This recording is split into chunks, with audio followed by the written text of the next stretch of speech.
This is No Love in War, a story of Christian nationalism. Awful smoke for Written by Valerie H. Hobbs. Read by the author. With original music by Jonathan and Caroline Hodges.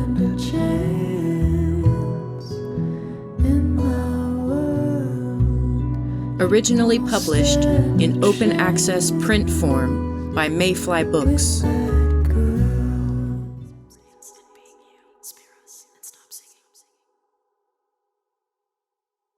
Fire. There are 3 things that will not be satisfied, 4 that will not say enough. Fire. Proverbs chapter 30, verses 15 to 16. What's that you're reading? About the bed where you sleep.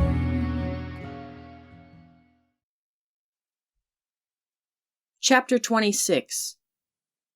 In place of the socialistic education advocated by John Dewey, your parents have educated you according to the new covenant in Jesus Christ.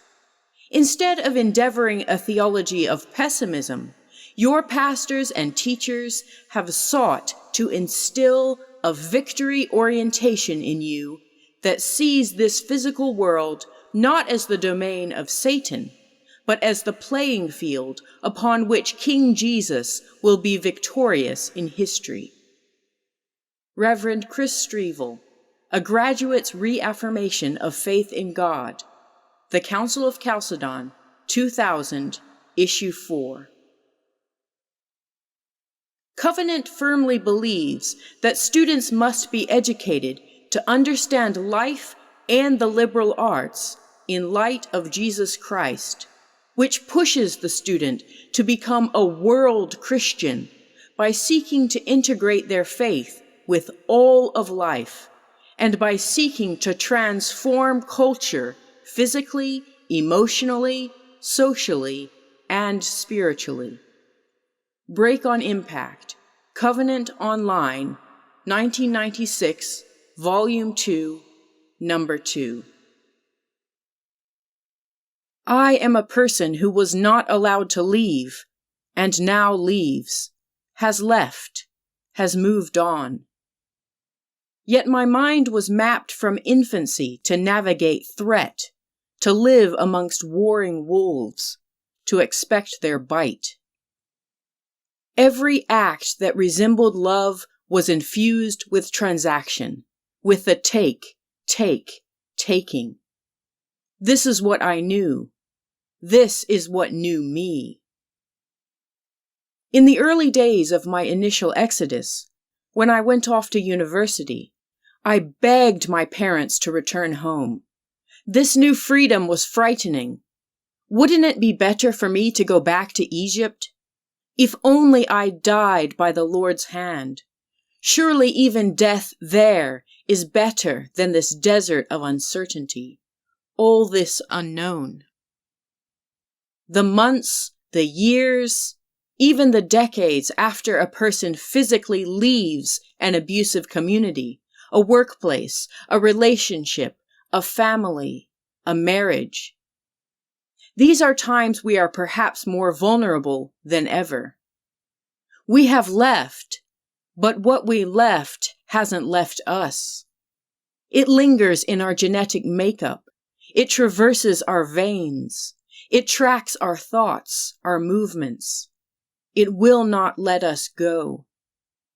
We disentangle, we rewire, we rewrite ourselves. But this is a life's work. No, it is a life's rest. On a missions trip to the hometown of Mrs. Pastor's wife, only weeks after my high school graduation, our church youth leader, Mark, expressed interest in dating me exclusively. We were walking away from a campsite through the woods to the van then. It was pitch black, and I couldn't see his face as he made his request known. I saw no form. There was only his voice. A few weeks prior, he'd sat on the front row for my high school valedictorian speech, in that manliest of man-spreading poses, one ankle on top of the opposite knee, arm casually across the back of the chair next to him, eyes focused steadily, studying the scope of my potential. Mrs. Pastor's wife had forced, yes, forced, Elder's daughter Jenny and me to sing Psalm 1 at this event, her last push in our training regime. "No, thank you. I don't want to do it," I said politely. Then again I insisted. "No, this really isn't for me. I'm not a very good singer."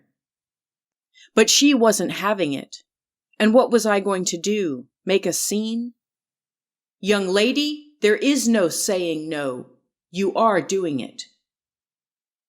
The night of our leaving, Jenny and I took to the stage and sang of trees established by rivers of water, to a tune written by Mrs. Pastor's wife, or perhaps it was her sister, a point noted prominently in the printed order of the ceremony.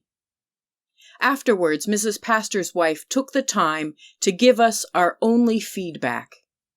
"You were a bit flat."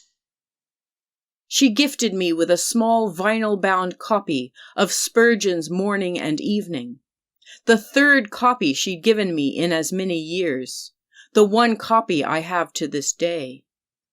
Now, as then, she took it upon herself to open her instructional present to me, lest I open it improperly, lest I fail her in the mechanics of this ritual gifting.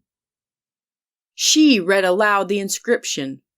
I must receive also as she dictated, as she delivered.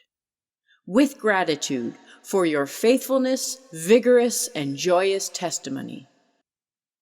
Words, words, words, accumulated piles of pretension.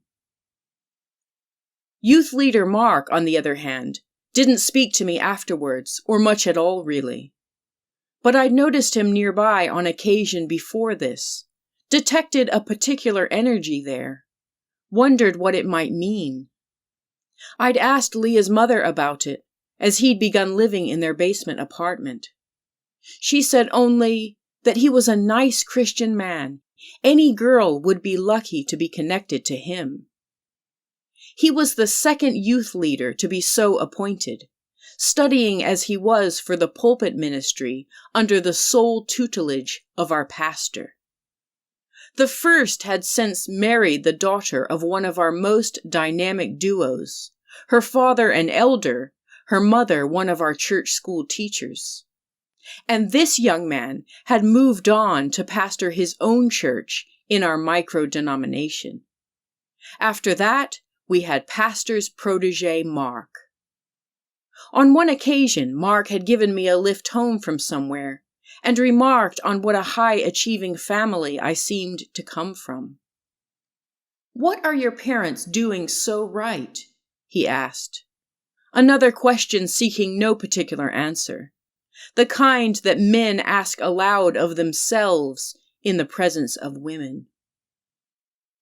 I was by now at peak annoying to all my peers and nearly every church school parent. It had become something of a running joke at each annual school awards assembly. "This year's mathematics prize goes to our resident overachiever. And this year's science prize, Bible prize, English prize, sport. The one who will represent our school at this year's district spelling bee. Highest overall average. While she's up here, let's get them all done." The times when someone else's child won something, the room erupted in relieved applause. Finally, a break in our tedious honor of this one girl. As for me, every year I was petrified of losing these contrived competitions, of what my losing would mean. Every meaningless award faded away straight after I received it. It was always the next one that mattered, the one after that. I know Leah, too, felt that fear of bounded attainment, though neither of us could have named it. She once cried over a 97 on a chemistry exam, cut down over those crucial 3 points that separated a brief boost of confidence from the threatening chasm of women's confinement. She and I had a saying we recited to each other to capture this sentiment we shared. Mostly we said it when playing basketball, from a popular song, so close, yet so far away. We didn't truly know what we were saying, but then again, we did know. We knew, in that inexplicable way that all women do know, that gnawing knowledge we stuff down.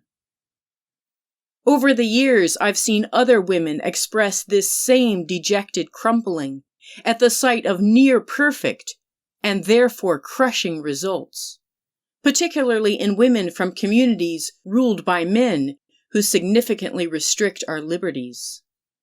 I recognize that particular trigger of their tears. I too have tasted and seen that sense of desperation. This is what we girls have. It is one of the only things we can safely take. The only achievement set out before us. The only way to win. But to win what? My impulse was always to climb and climb, higher and higher. Perhaps I'd ascend this mountain of men, up and out, where no greedy hands could grab me, before my time in the facade of classroom equality ran out.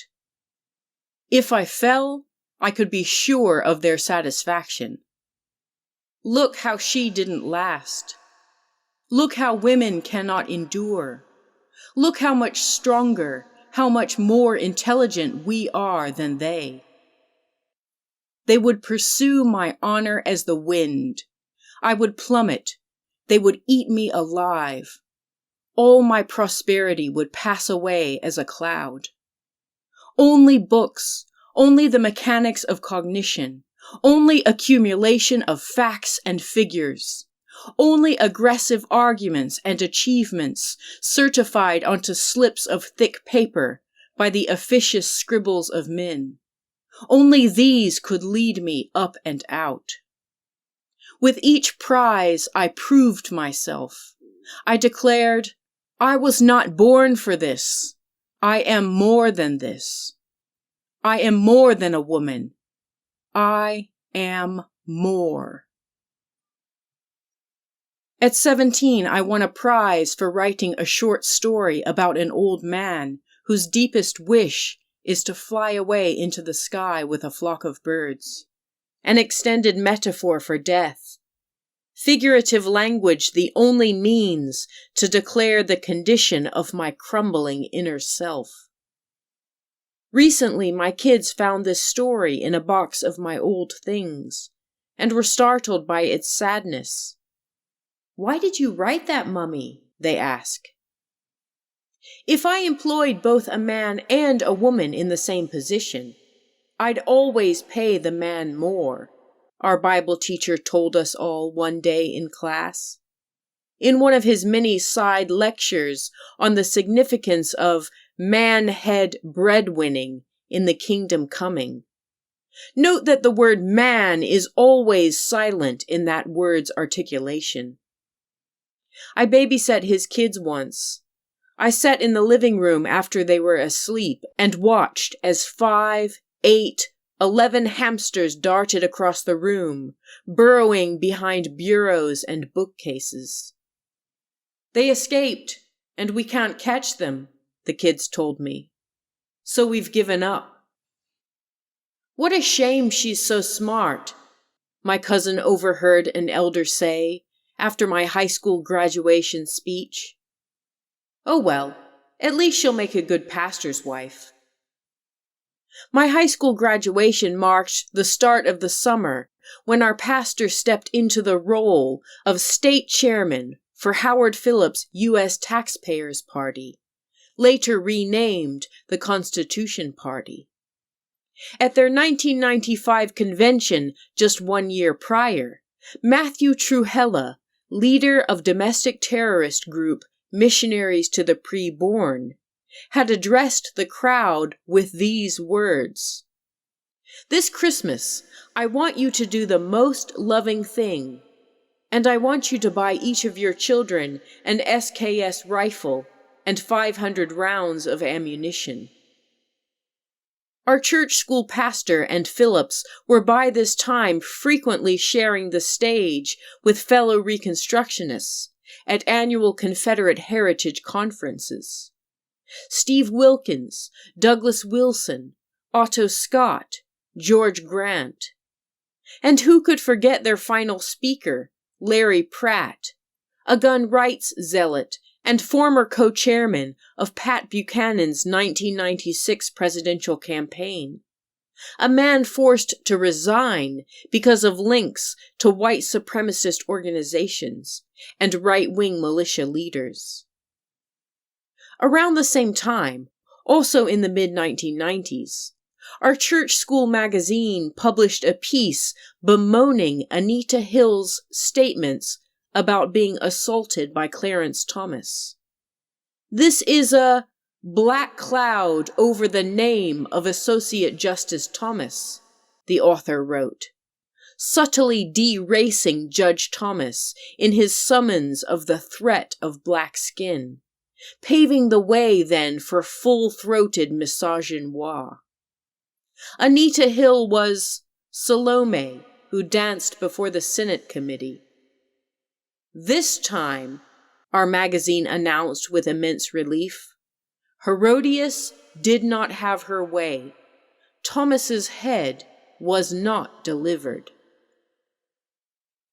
In the years following, our pastor and his wife would share the stage with such abusive characters as the now infamous Duggar family from TLC reality television fame, and the equally fraught with sexual predation Willis clan. Our pastor would co-author an introductory study course on law and government with Chief Justice Roy Moore and Doug Phillips, son of Howard Phillips, men both accused of sexual assault of a minor. Judge Moore had won the loyal respect of our pastor because of his refusal to remove the 10 Commandments from his courthouse steps. Allegations of assault against such a principled man like him, just as against Judge Thomas, these must therefore be lies, our pastor insisted. One chapter in their co-authored book argued that women should not run for office, that Christians have a moral obligation not to vote for any woman that defies this ethic. No mention was made of the failed congressional candidacy of my pastor's dear friend Kathy McDonald, the dogmatism of his moral policies as slippery as ever on his own tongue. In the year leading to my high school graduation, I'd applied to a small Presbyterian college, the one safe step beyond my church school that satisfied my parents. The materials I received emphasized the importance of a coherent and convincing expression of faith. What does it mean to you to live as a Christian? This requirement, this question I considered carefully, broke down into its composite pieces, agonized over. Was my faith coherent? What personal meaning did I attach to the act of living as a Christian? What patterns of behavior did I recognize as Christian? Could I prove I was a legitimate recipient of salvation? I was a jumble of contradictions. The only Christian life I knew was marked by violence and hypocrisy, power plays and being played. But could I be convincing? This was a time when all prospective students were also required to complete a telephone interview. And, to add insult to injury, I would have to submit a church reference, written by someone who could testify, once again, not about the person and work of Jesus Christ, but about my spiritual life, growth, and character. These requirements filled me with no small amount of dread. Surely they'd see straight through me. They'd know instantly who I truly was, the fakest of fakers, the chief of sinners, the most unworthy among the worthless, the liar, the hypocrite. When the call came through, I spun an elaborate story of all the evangelistic community work I thought other girls in other schools might be doing, leading a young life group, a club somewhere. I was ashamed and afraid of bringing up my stint in the church office, my servitude to Mrs. Pastor's wife, all that harassment from smarmy humans of all ages that I still then endured in church, in school, in my after-school job every week. All the devastating details of my woman's place. What did it mean to me to live as a Christian? I tapped into my many false selves, the lives I thought she should be leading, the good works she should be doing to earn her crown. My phone performance was a success. I even later won a prestigious scholarship. News I heard while participating in embezzlement at my after-school job. I had no idea afterward whether what facts I'd fabricated secured these outcomes. And there was still the matter of the reference. As soon as my pastor learned that I was interested in this particular college, that I needed a church reference, he asked me to come into his office one afternoon after school, without my parents. He wanted me to know several things. First, that there wouldn't be any good churches in the city where I was going. Second, that he had been invited to speak at the college once, but hadn't been received well. So what chance did someone like me have? And finally, that I'd need to watch out for enemies of the faith on staff there. It would be like going into hostile territory. He absolutely did not recommend I go there. Here he paused and waited for me to feel the full weight of his fully informed opinion. For some sign my thoughts had succumbed to the gravitational pull of his words. I stood still, between the rock of his will and the hard place of my conflicted desire to leave. Standing there, I said nothing. But if your parents insist on this particular path, he added, I hope you'll keep me updated on what you hear there. So I was to be a spy. An elder in the church approached me the Sunday after that and told me to look up his nephew David, who was already a student where I was headed. A teacher at our school told me her younger sister was also attending there, a year ahead of me. And then I learned my first roommate would be the daughter of the editor of a prominent Christian news organization, another friend of my pastor's. I wondered if my pastor or his wife had arranged this, their hungry, interfering fingers always probing their way into so many details of my life. My roommate-to-be got in touch, then called me on the phone one day, asked me if I had a boyfriend. How many boyfriends had I had? Did I want to hear about her boyfriend? So this was how it was going to be. As it happened, my assigned future roommate had caught me in the briefest of windows when I did actually have a boyfriend, or something approximating that. A few weeks prior, when youth leader Mark, 5 years older than I, asked me on our mission trip if I was interested in dating him, I'd said yes too quickly, maybe to get it over with.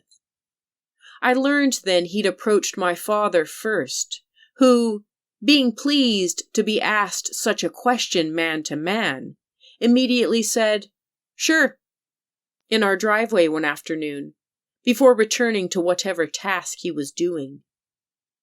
Immediately after my assent to the honor of this relationship, I felt a muddled mixture of relief and horror.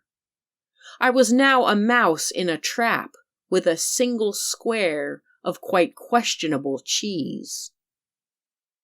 The fear of being owned and consumed again ascended, carrying burning bile through my esophagus and into my mouth. I swallowed it down. I instinctively shrank from my new boyfriend in the days following, hardly spoke to him or even met his gaze, pretended not to hear him when he spoke. I was thinking, sifting, probing the alien planet of my own wishes. Did I want this, or didn't I? Frustrated by my mixed messages, why can't women just make up their minds? He pulled the church van onto the side of the road near an overlook. "Valerie, can we talk for a minute?" We got out. The faces of the youth group stared at us greedily through the windows of the van, straining for a glimpse of their possible future. I tried to articulate the facts of my fear to my sudden boyfriend, but I lacked the language. I had only the inadmissible evidence of my feelings. "I feel somehow like you're asking something of me I'm not sure I can give yet." "Oh, is that all? Don't worry, I know what I'm doing." Did you get that? Men know what they're doing, and what they are doing is women. Implied object, never subject. Women can be, we can be acted upon, but we cannot do, we cannot act. I know what I'm doing. I heard these words again, verbatim, only a few years ago, when working with a Christian academic. The project he'd asked me to join seemed undefined as of yet. I couldn't understand my place in it. Something again was off. "Why am I here?" I asked. "I feel unsure of what exactly I'm contributing to this project." "Don't worry, I know what I'm doing." Again, this was presumed to be enough. His knowing, his perceiving, his contemplating, his decision to do or not to do. Since a woman's knowing, also her unknowing, these mean nothing, matter not at all. Again, I, passive object woman, was knowing and doing nothing.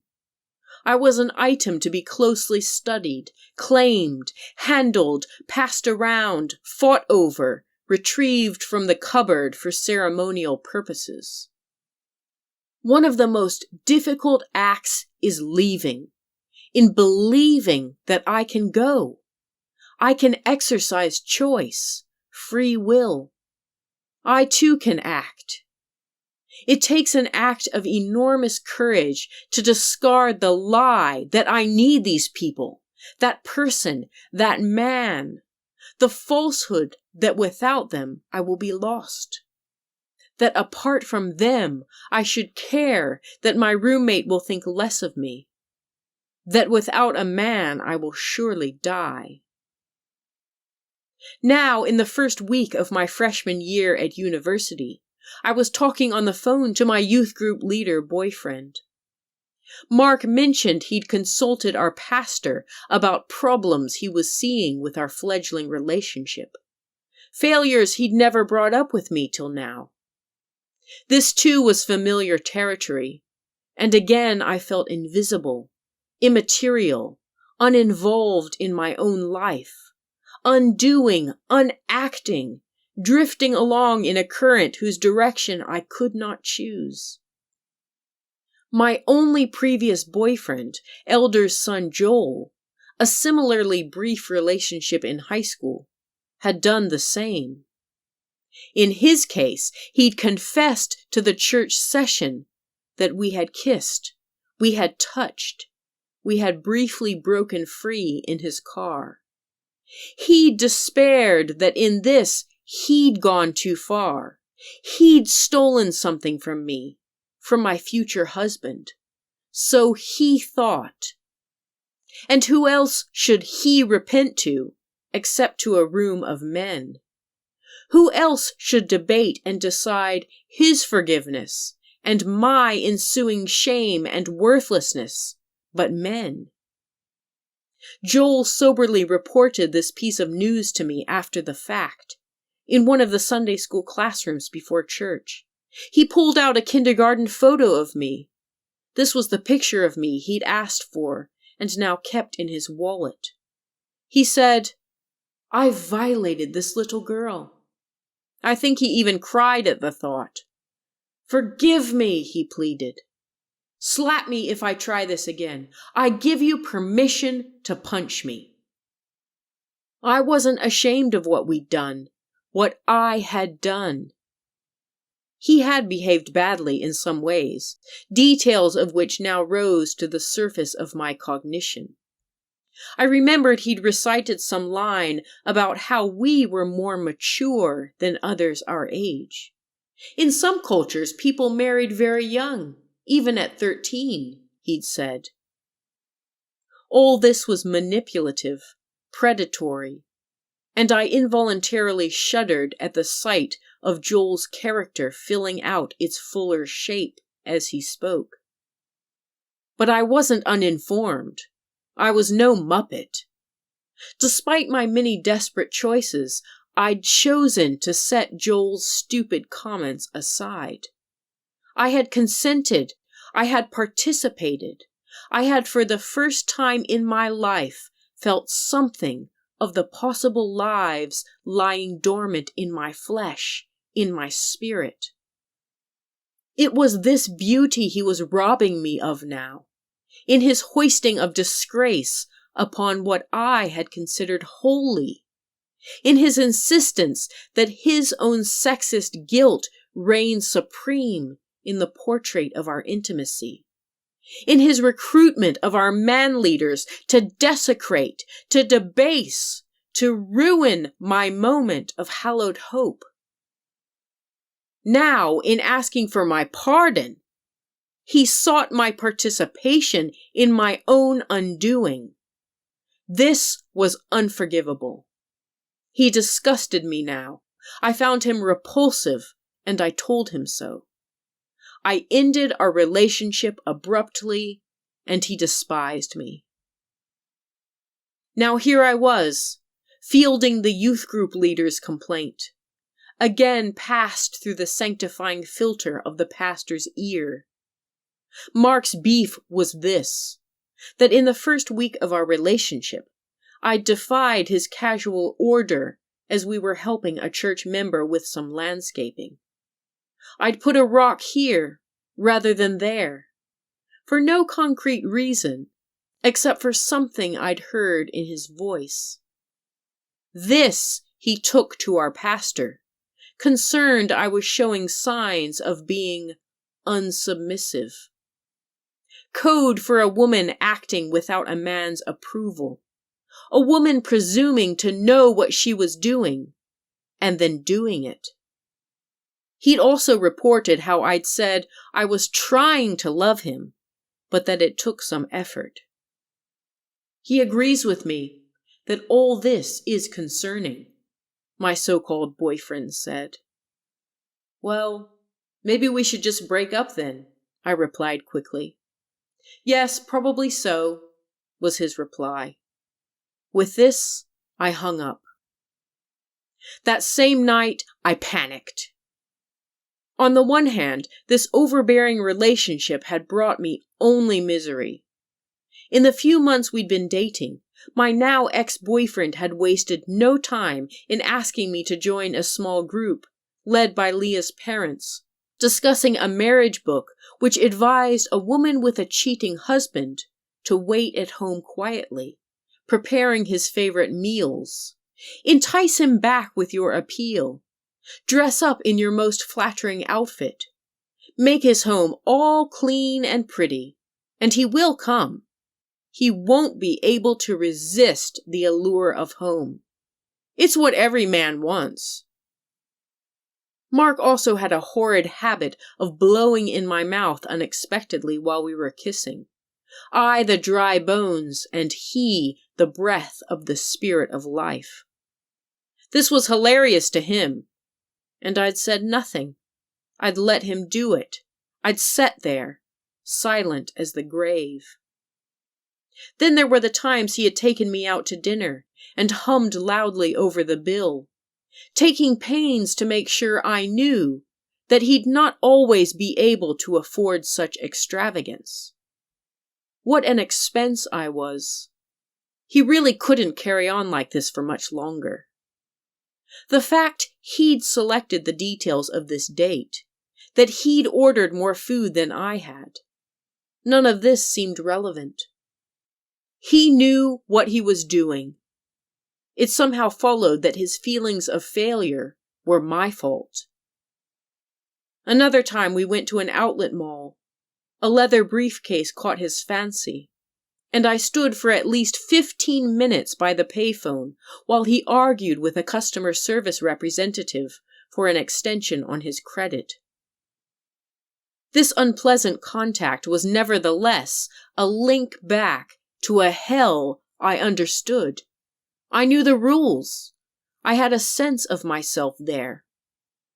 Who was I here, away from home, unattached?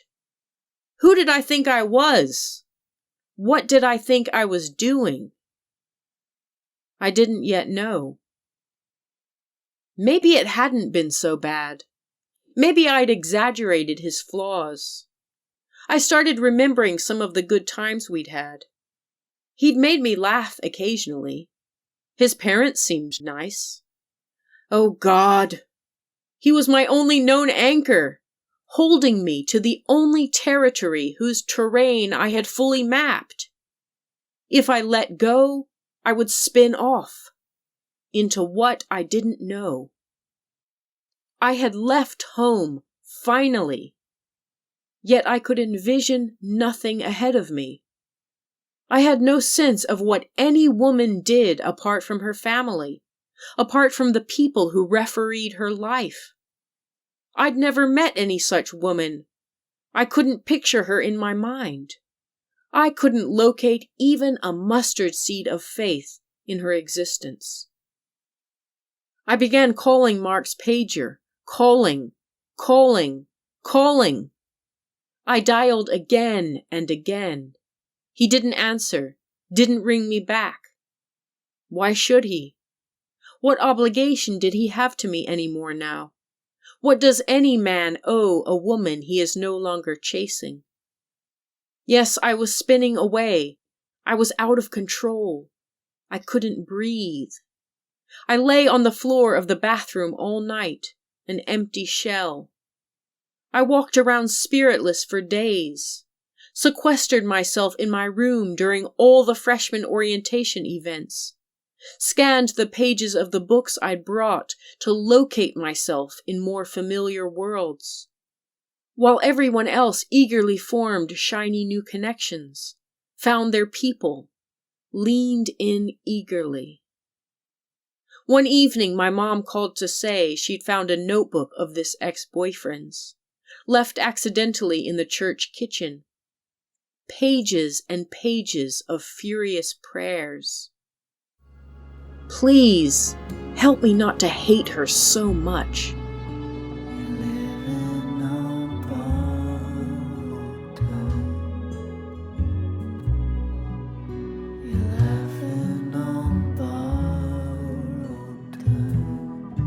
This has been No Love in War, a story of Christian nationalism. If you have appreciated this free audiobook and would like to make a donation to the author, please visit this podcast's Spotify site.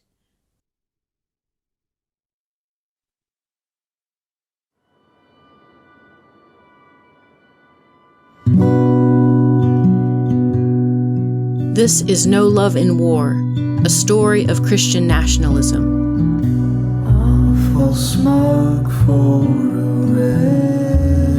rebel. Written by Valerie H. Hobbs. Read by the author. With original music by Jonathan and Caroline Hodges.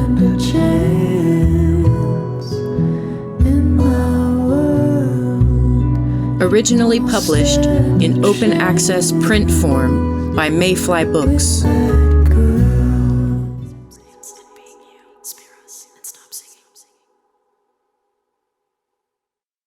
Chapter 27.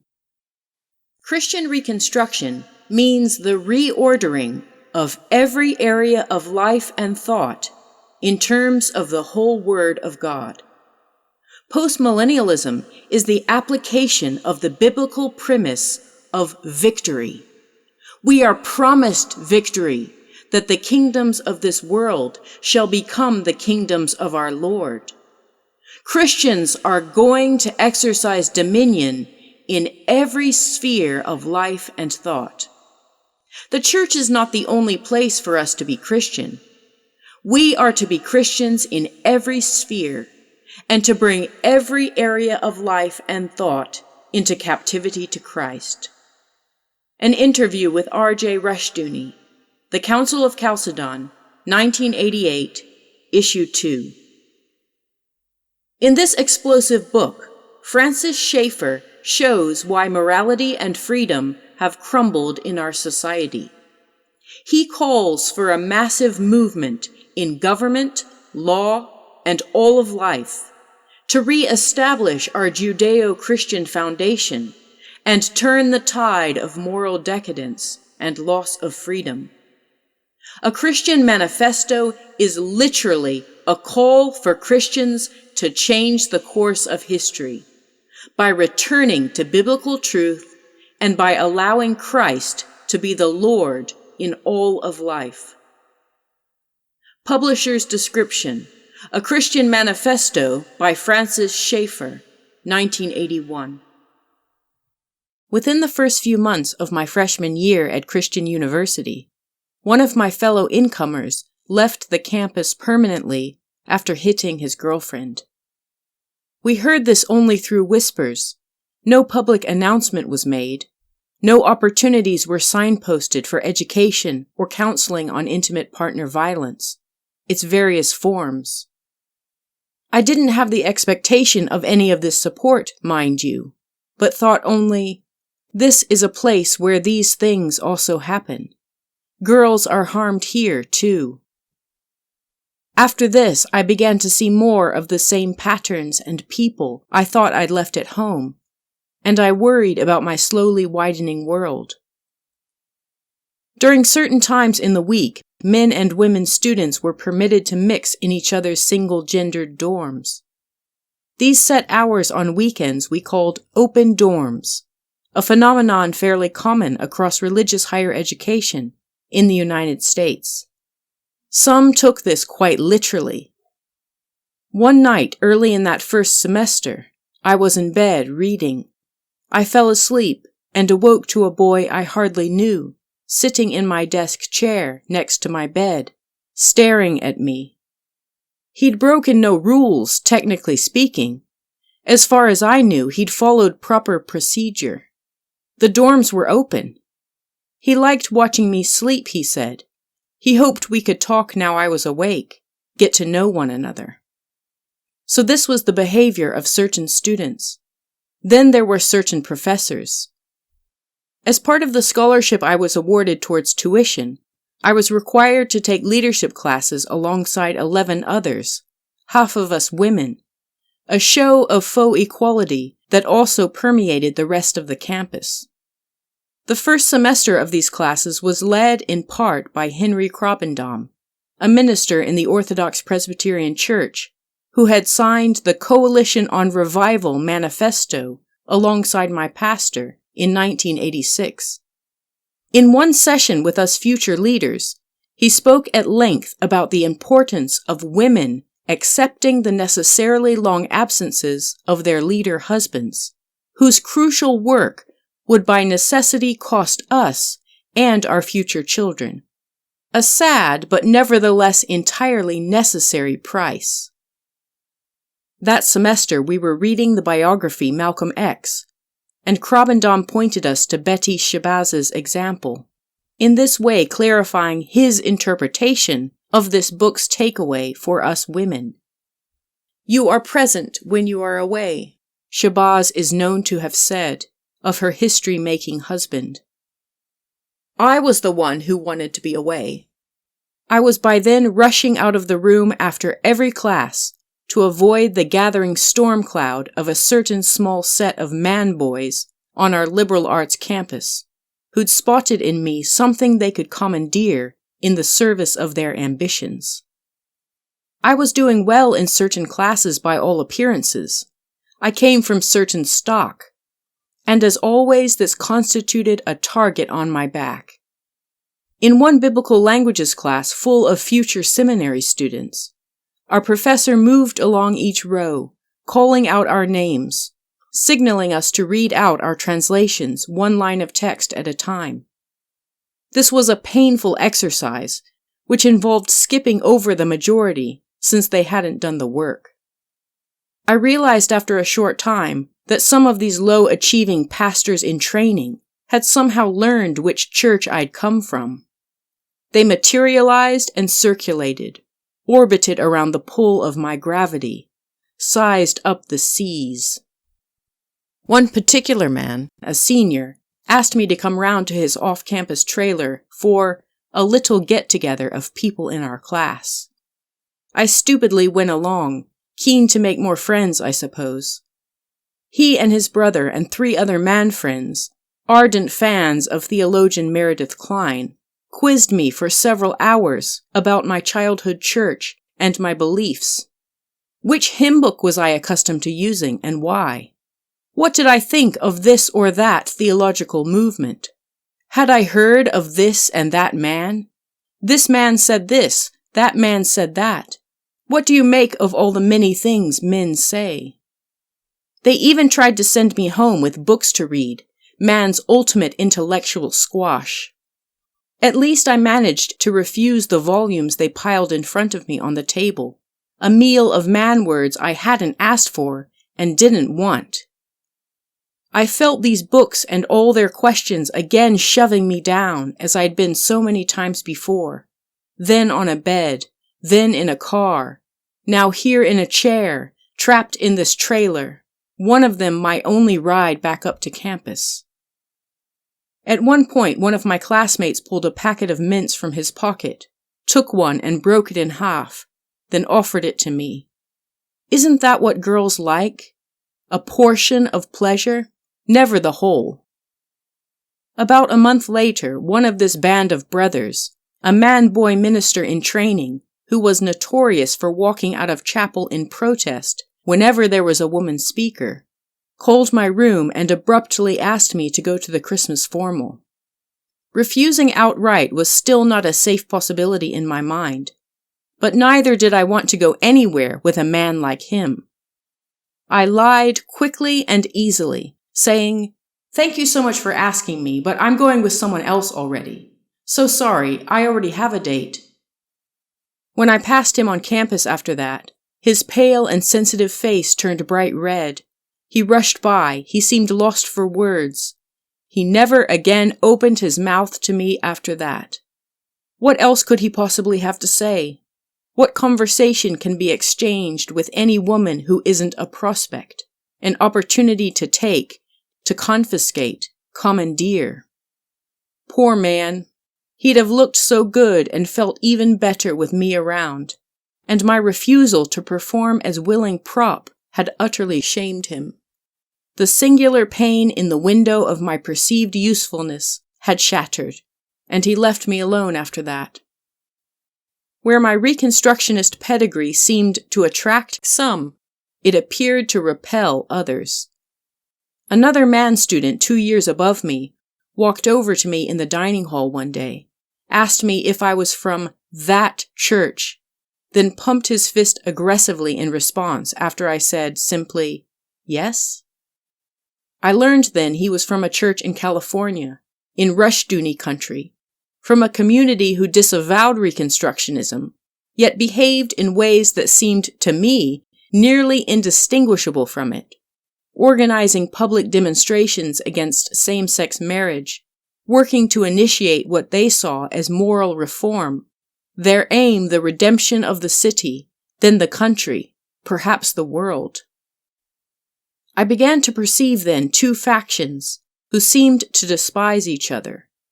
On the one side were the hardcore triumphalists I could easily spot, working to rebuild some Old Testament version of a theocracy.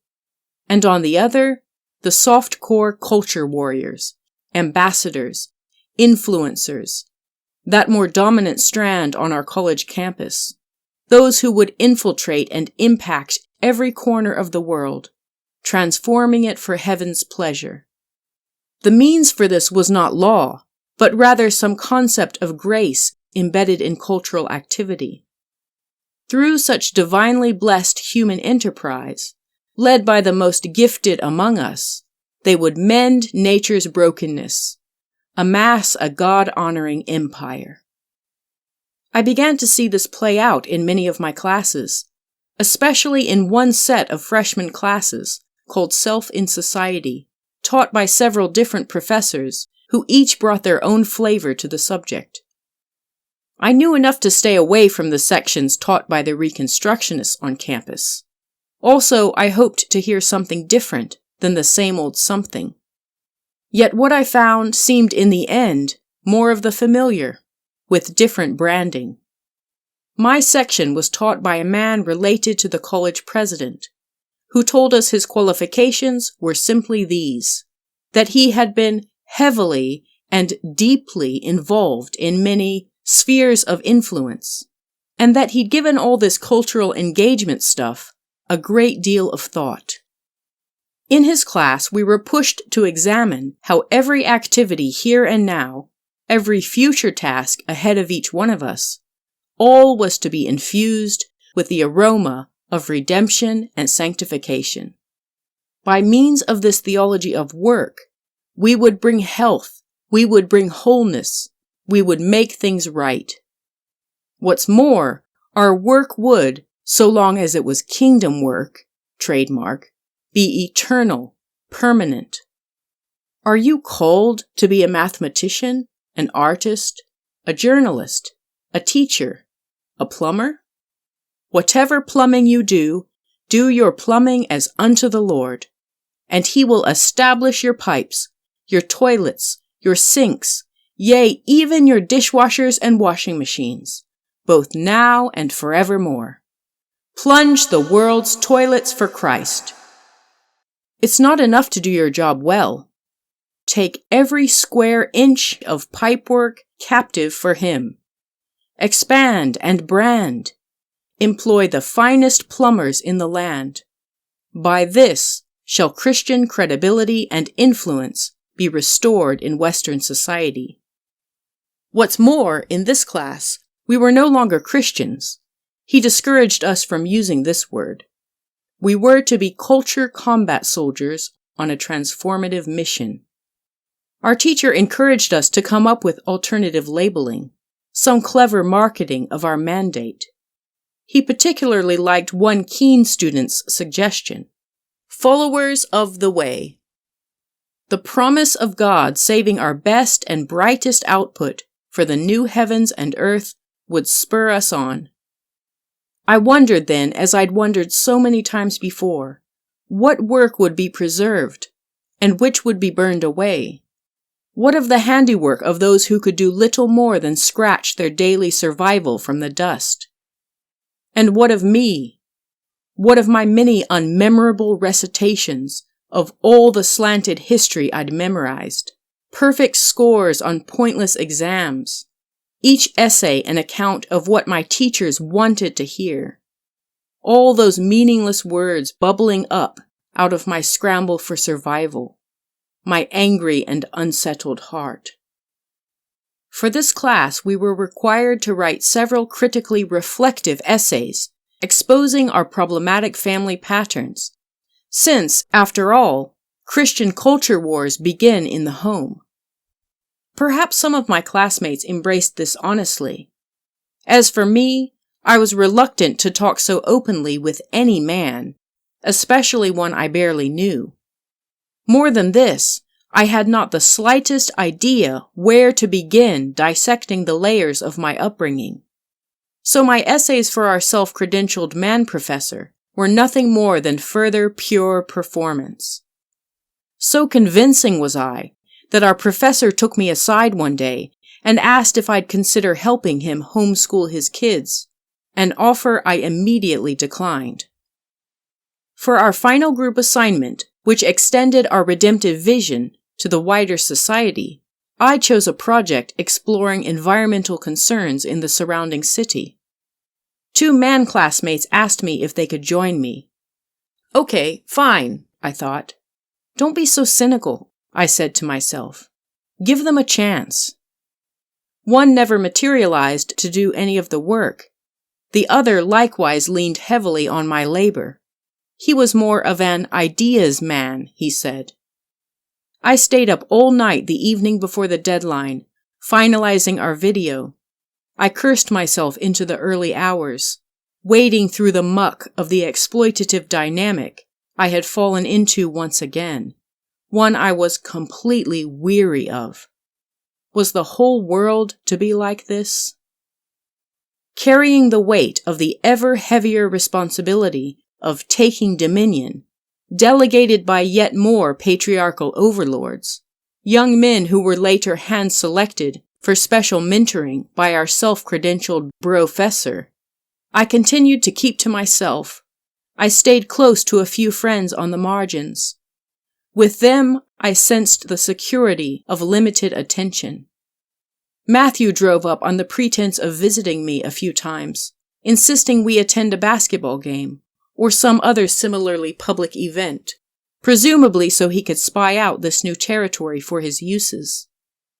This was part of an existing pattern all too familiar to me. At my high school job, on occasion he'd show up for a quick hello and a scan of the premises for any new womanly faces he hadn't seen on his last visit. Well, who is this? You'll have to introduce me, Valerie. Then one day, my old high school friend Alexander called my campus switchboard, was connected to the phone extension in my room. He asked if I'd like to meet him and Leo at the $2 movie theater halfway between our 2 campuses. By this time, Alexander had been writing me for some time, regularly, as soon as I'd arrived on campus. I bring this up as an afterthought because it has only just occurred to me, the fact of all those letters that even then barely registered. Though each one reached my campus mailbox, though I felt a sense of comfort at the sight of every envelope's arrival, though I read them all carefully, keeping every page carefully in a shoebox, Alexander's words made no lasting impression on my unreachable consciousness. My eyes scanned the pages, but it was as if I were reading something written in an unfamiliar foreign language, a tongue in which I had no proficiency, no schemata onto which Alexander's words could fix themselves, incorporate into. I could notice only what I expected to see. I was unable to see what I had never noticed. Still, there is something a great deal more potent in the messages communicated by physical presence than in mere text. So when Alexander called, I said, "Yes, of course." I was eager to see the 2 brothers. Let's catch up. Tell me all about what you've been doing.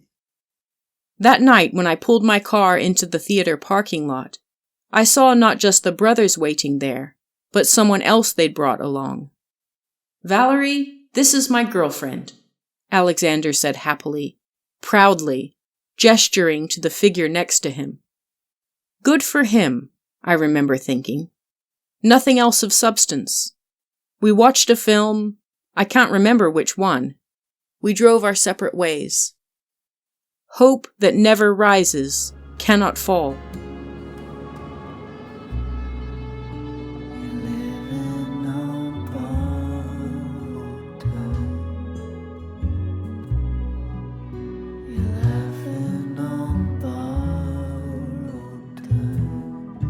This has been No Love in War, a story of Christian nationalism. If you have appreciated this free audiobook and would like to make a donation to the author, please visit this podcast's Spotify site.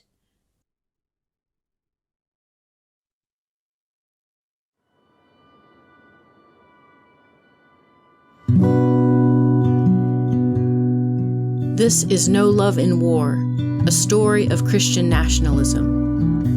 Awful smoke for a rebel. Written by Valerie H. Hobbs. Read by the author.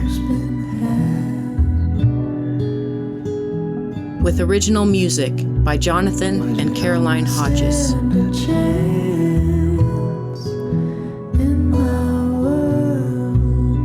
Originally published in open access print form by Mayfly Books.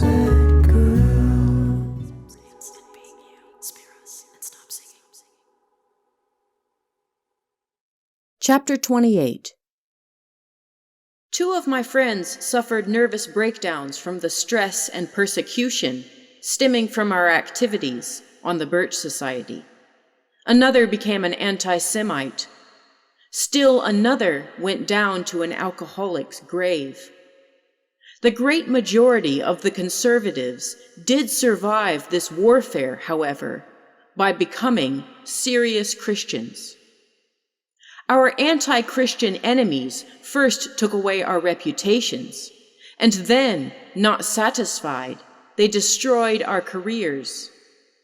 The movement is marching toward biblical law, the homeschool movement, the Christian Coalition, the Promise Keepers, and other parachurch endeavors. We are winning and will continue to win because we are willing to die for our cause. Ellsworth McIntyre, Oh Say Can You See, Chalcedon Magazine, 1st of January, 1998. I observed a Promise Keepers conference that began with the sound of a trumpet assembling corporate worship, and the 10,000 men packed in the arena shouted out at the top of their lungs in response to Jehovah's call. It was a great victorious roar, claiming the crowned rights of King Jesus and his justice over that arena and that city. Such a call should have been followed with A Mighty Fortress, or Christ Shall Have Dominion. Stephen R. Turley, Worship and Warfare, Recovering the Dominion Mandate in Worship Music. Chalcedon Magazine, 1st of May, 2004. In October of 1997, the deeply divided school board of Fort Myers in Lee County, Florida, voted to adopt a Bible as History curriculum, covering the Old and New Testaments, developed by the National Council on Bible Curriculum in Public Schools. Among this council's board members was Howard Phillips of the U.S. Taxpayers Party, close friend of my pastor. Providing foundation for this maneuver, James Dobson's Focus on the Family had, in the year prior, distributed a curriculum folder recommending the explicit teaching of Bible as fact in state schools. So, for many in the Christian right, this seemed a significant win. Still, all was not well among the Dominion seekers. The right was fracturing, and Phillips and some of his die-hard cronies had fallen out, following his break with the Republican Party. Even some of the most conservative leaders in groups like the Christian Coalition were expressing willingness to support a pro-abortion candidate for the presidency, a compromise too far for Phillips and Dobson, who united briefly in protest. James Dobson went so far as to cast a protest vote for Howard Phillips against Bob Dole in the 1996 U.S. presidential election, which won him some praise from my pastor. But this partnership wouldn't last.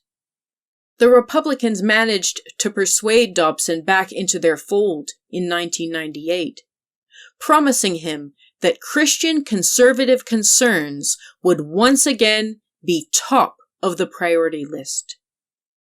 Together with Phillips, our pastor and his hardcore Reconstructionist pals held their moral line. That year, Reason magazine documented some of the movement's internal quarrels, quoting from radical Reconstructionist George Grant's book, Changing of the Guard. Quote, "But it is dominion we are after, not just a voice. It is dominion we are after, not just influence. It is dominion we are after, not just equal time. It is dominion we are after, world conquest. That's what Christ has commissioned us to accomplish." This was my second year at university, and I was still doing well in my classes, finding my way, the classroom being one place I'd always known how to navigate.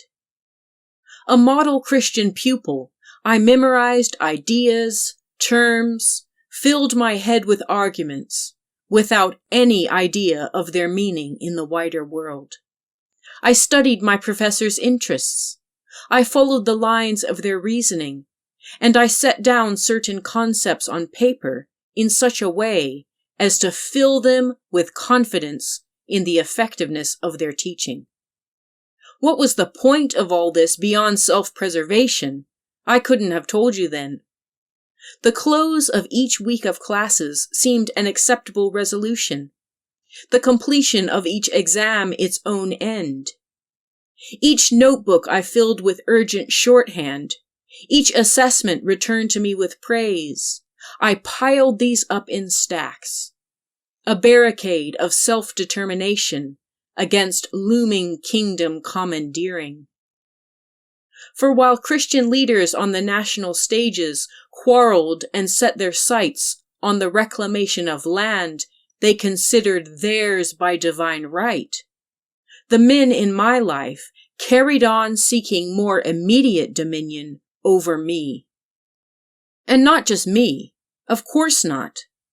Close to 800,000 men of the Promise Keepers movement gathered in a mass spectacle in 1997 at the National Mall in Washington, D.C., to freeze-frame biblical manhood, trademark, to reclaim it, to urge each man to sit down with his wife, to repent of the mistake of allowing her to lead their family, and to take charge. I'm not telling you to ask, I'm urging you to take, PK leader Tony Evans declared.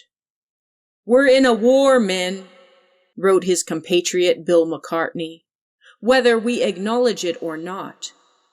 The enemy is real, and he doesn't like to see men of God take a stand for Jesus Christ and contest his lies."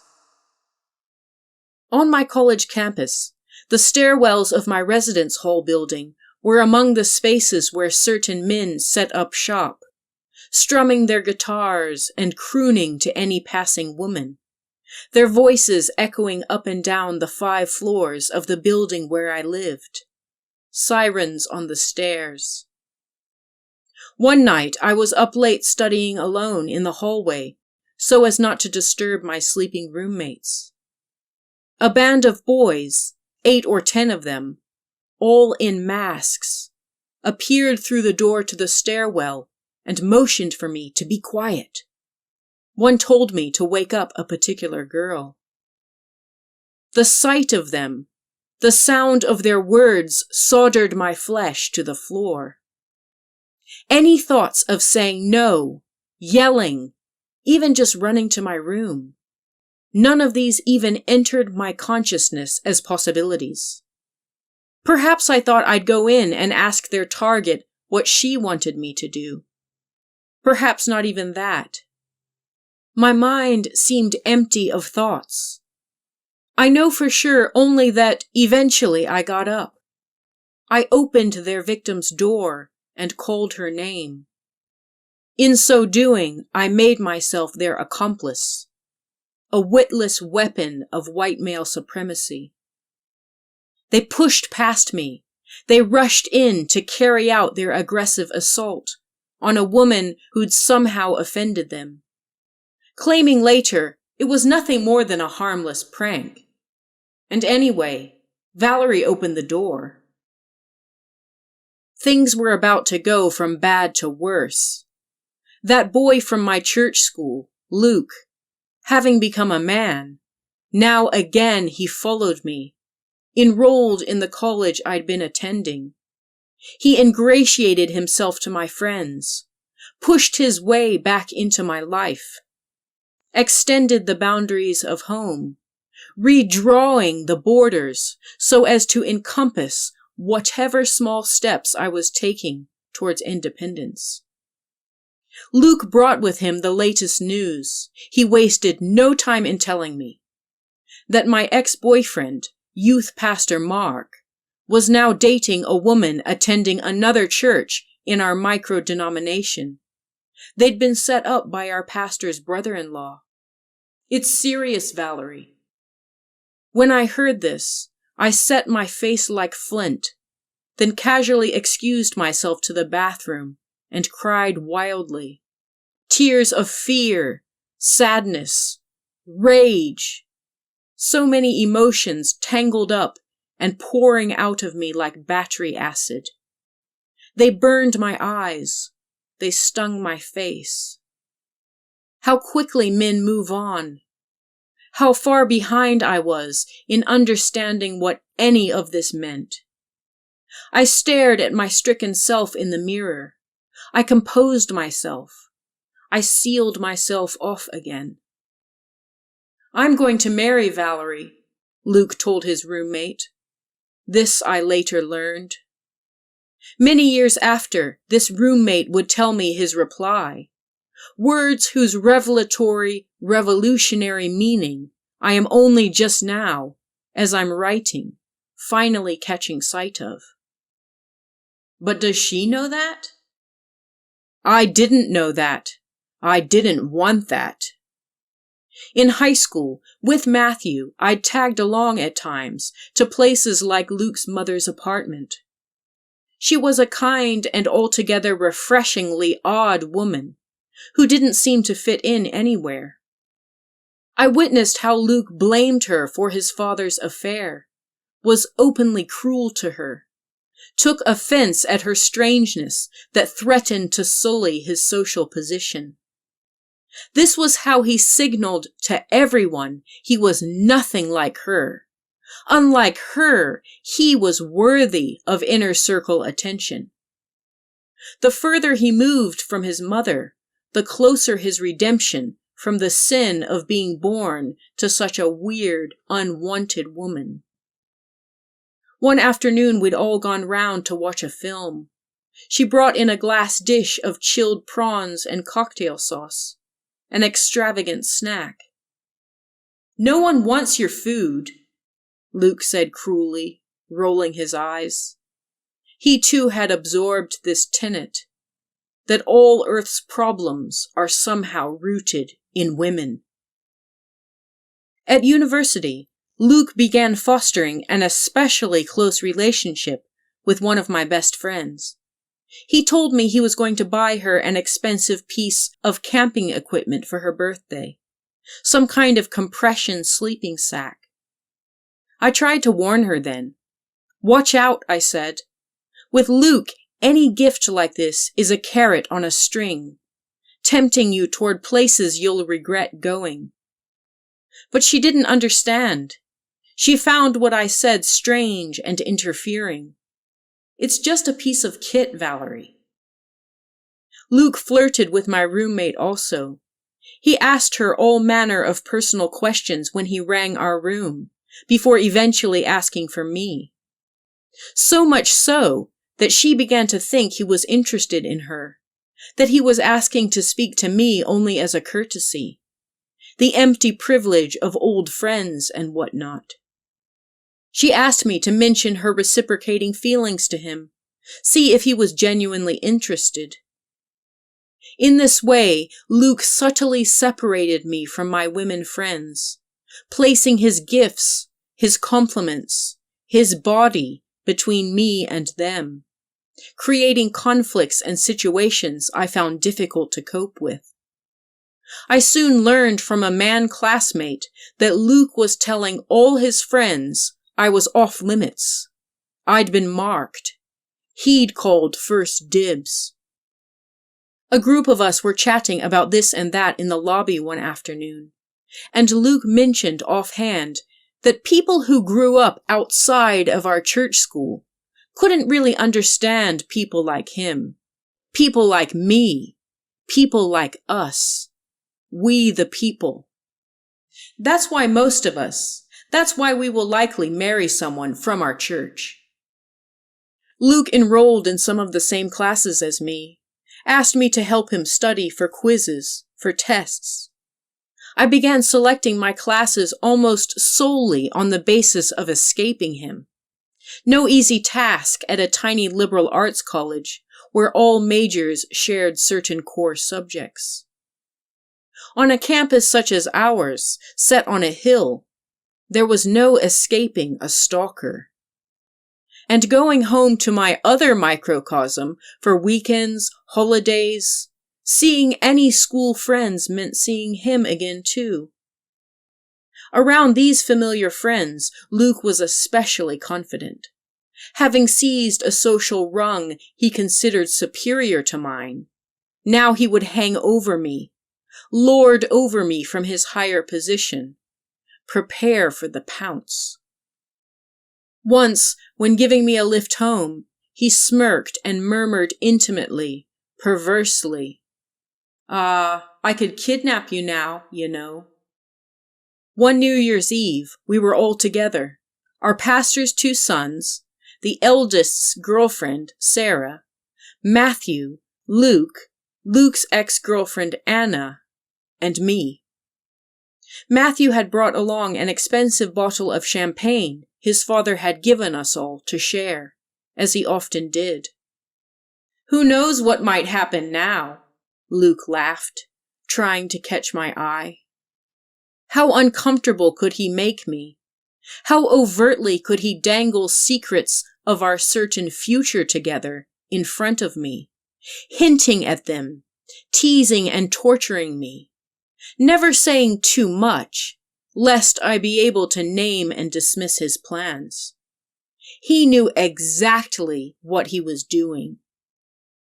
From the reactions of our friends, it seemed clear our group spoke about all this when I wasn't there. That same Christmas holiday, he casually announced that he dreamt about me the night before. I was putting you to bed, Valerie, tucking you in. What do you think it means? Everyone laughed at my discomfort. Poor Valerie, she has no idea, does she? When summer came, Luke asked my father for a job. My father ignored my wishes, my pleas, and promptly hired him. I can't make important decisions based on your whims, he said. I sensed again the world was shrinking. My life was closing in on me. I daily felt that familiar, yet still unwelcome tactile sensation. The pressure of my entire body being crammed through a tiny crack in the wall, in the floor, concentrating in my tongue. It often kept me up at night. I couldn't shake it. I rarely slept more than an hour or 2 at a time. Finally, one evening we were all in the campus dining hall for some social occasion. A residence hall concert, as I recall. I sat with my friends, and Luke sought me out and joined us, behaving in his usual odd ways, with a subtle possessiveness, always indirectly. When one friend offered to get me a drink, he said, "No, it's better if I get it."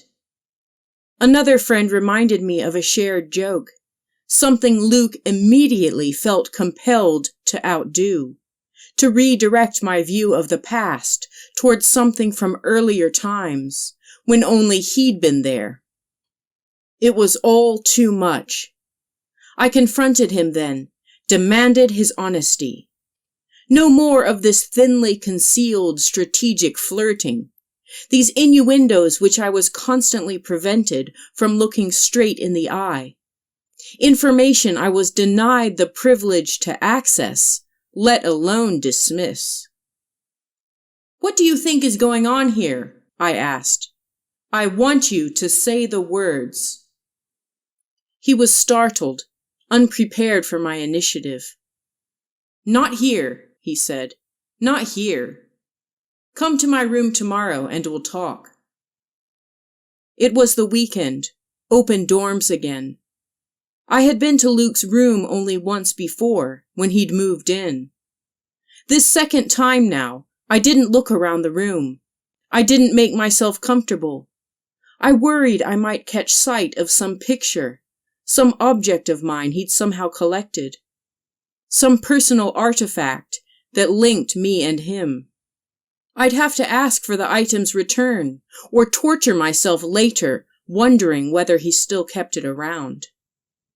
Staring straight ahead at him, interrupting his chit-chat, I immediately moved to the only item on the meeting's agenda. "Well, what do you have to say?" I sat expectantly. Reluctantly, begrudgingly then, Luke mapped out his hidden route for the two of us.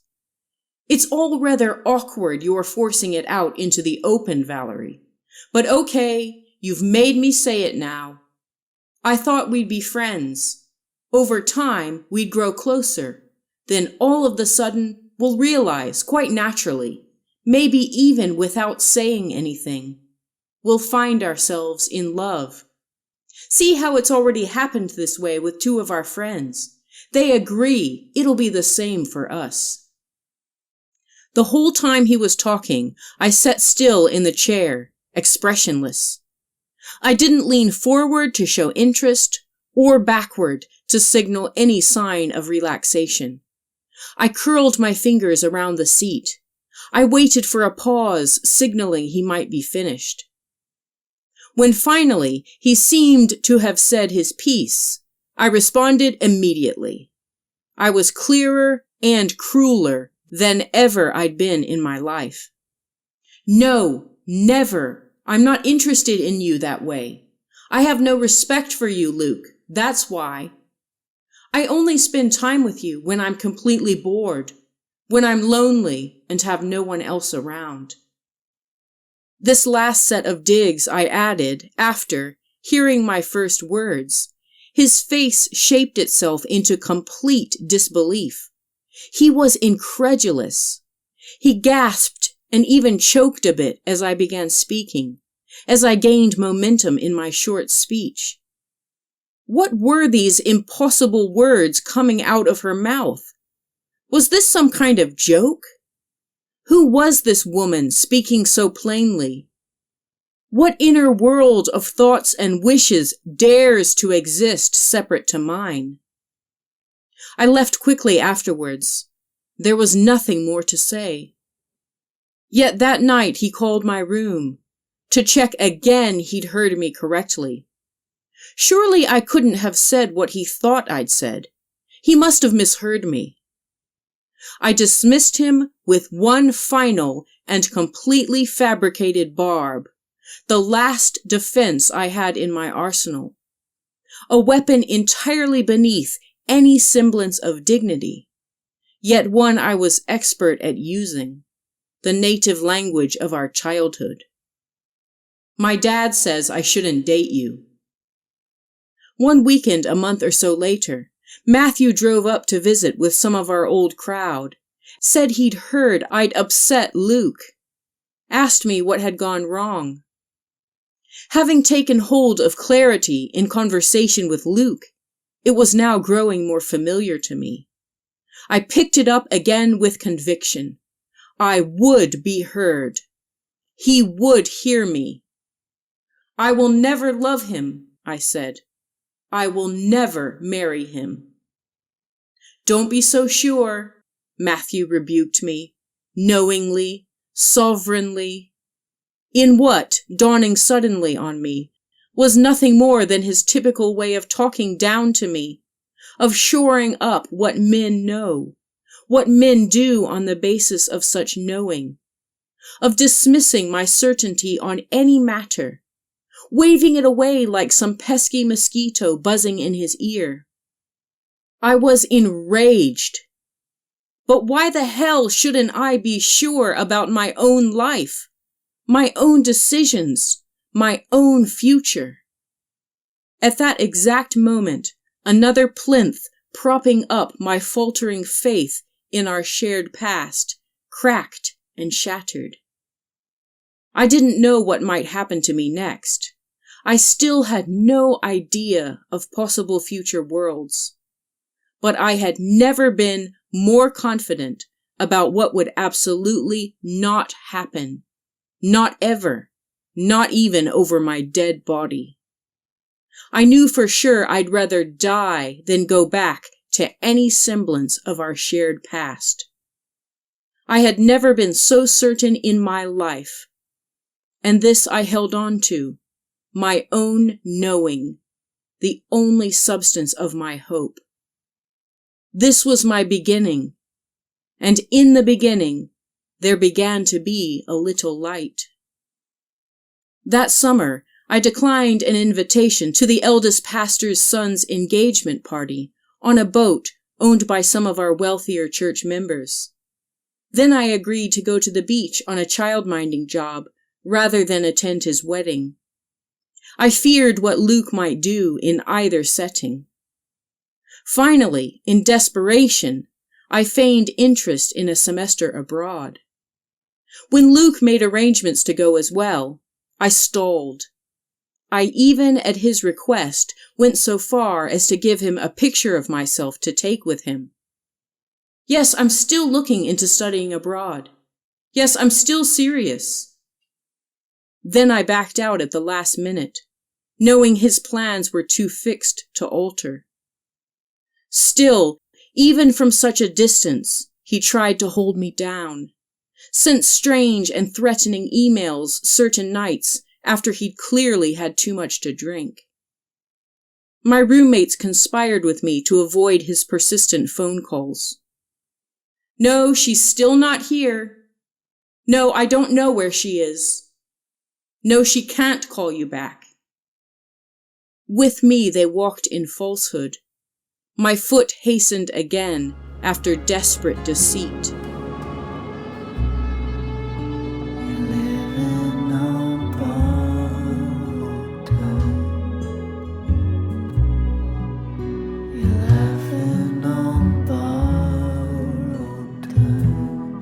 This has been No Love in War, a story of Christian nationalism.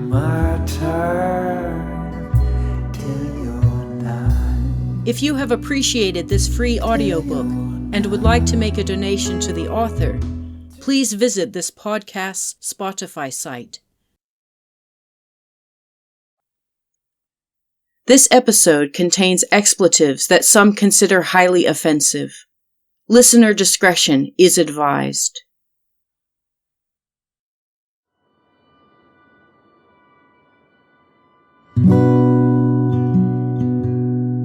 This is No Love in War, a story of Christian nationalism. Awful smoke for a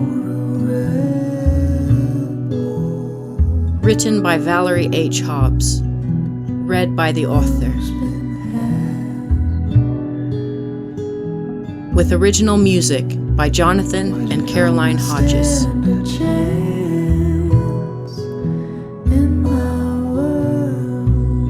Originally published in open access print form by Mayfly Books.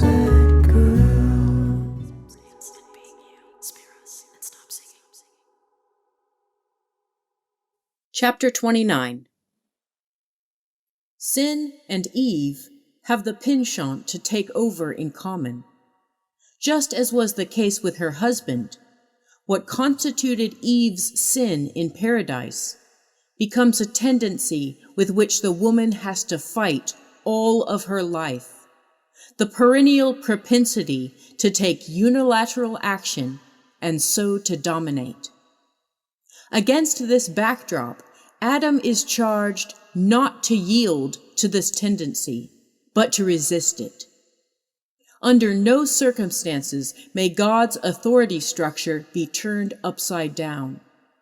God gave him the authoritative rule in paradise as a creation ordinance, and this ordinance does and must stand. Adam may not let himself be dominated, and in the process become a weather vane, a follower. He may never surrender his leadership responsibility. He must rule. Henry Krabbendam, A Biblical Pattern of Preparation for Marriage.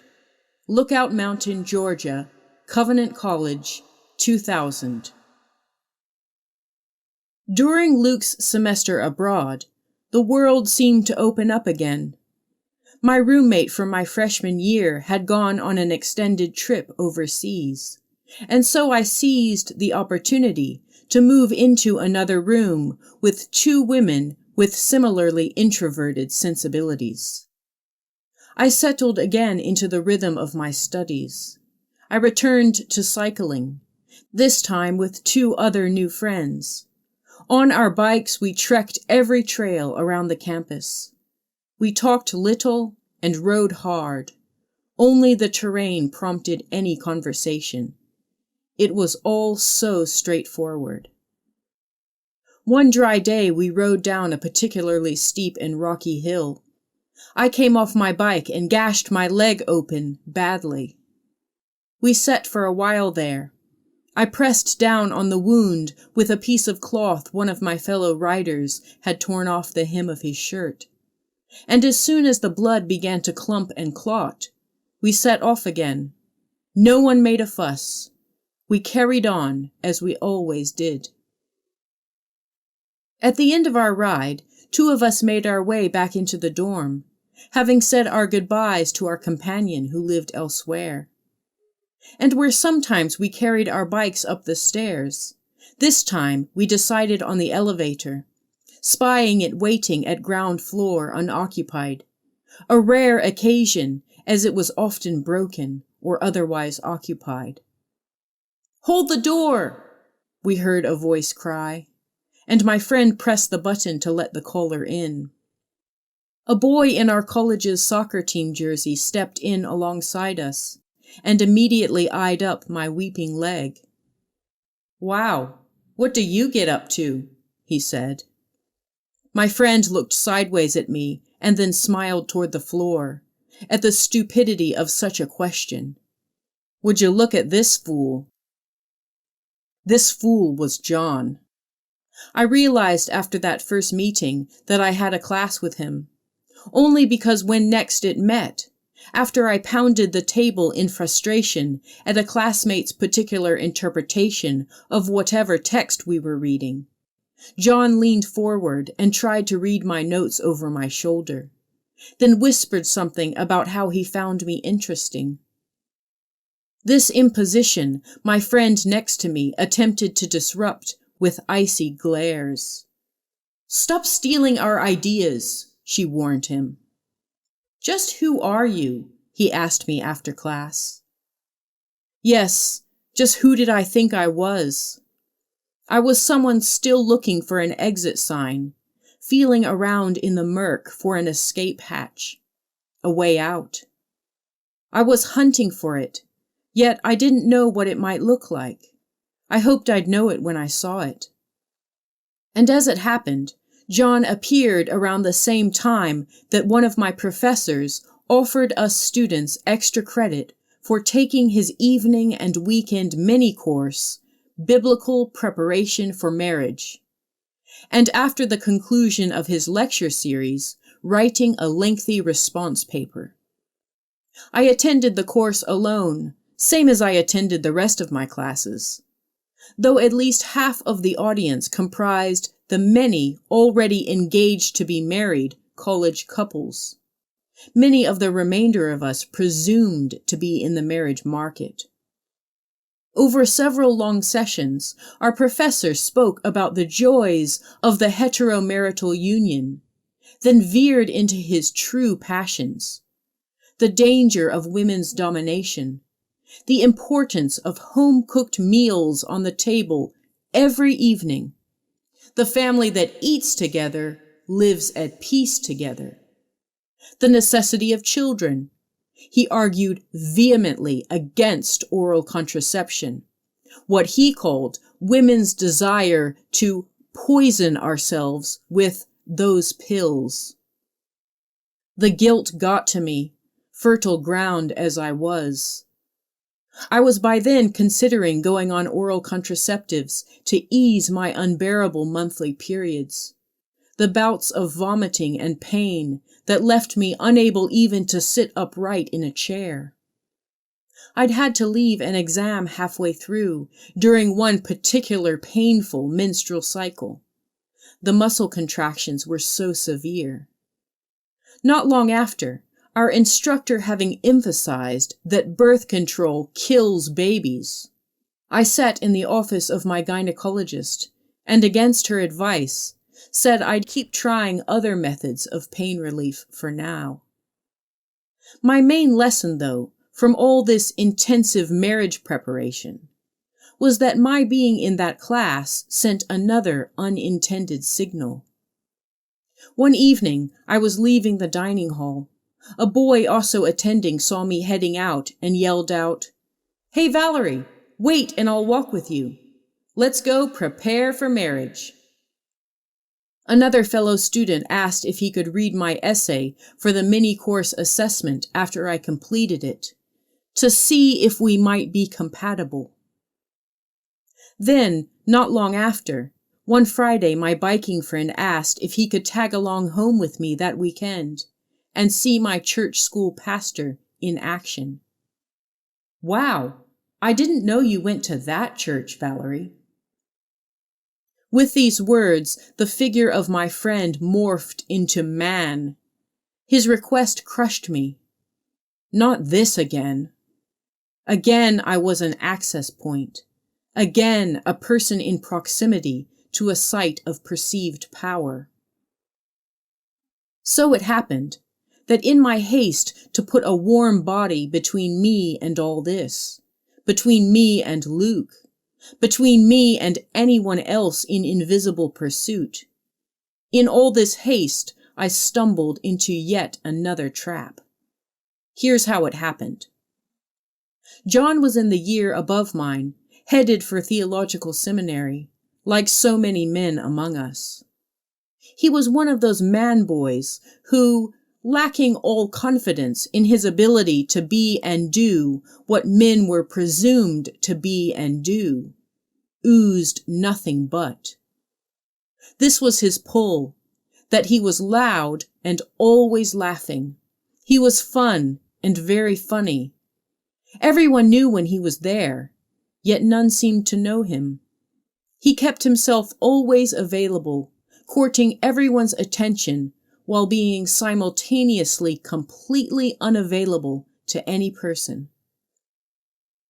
This was a dynamic I knew well, I'd dealt with before, and without being able fully to articulate why, I felt drawn to its familiarity. Yes, this is something I know. I can work with this. I can live with this.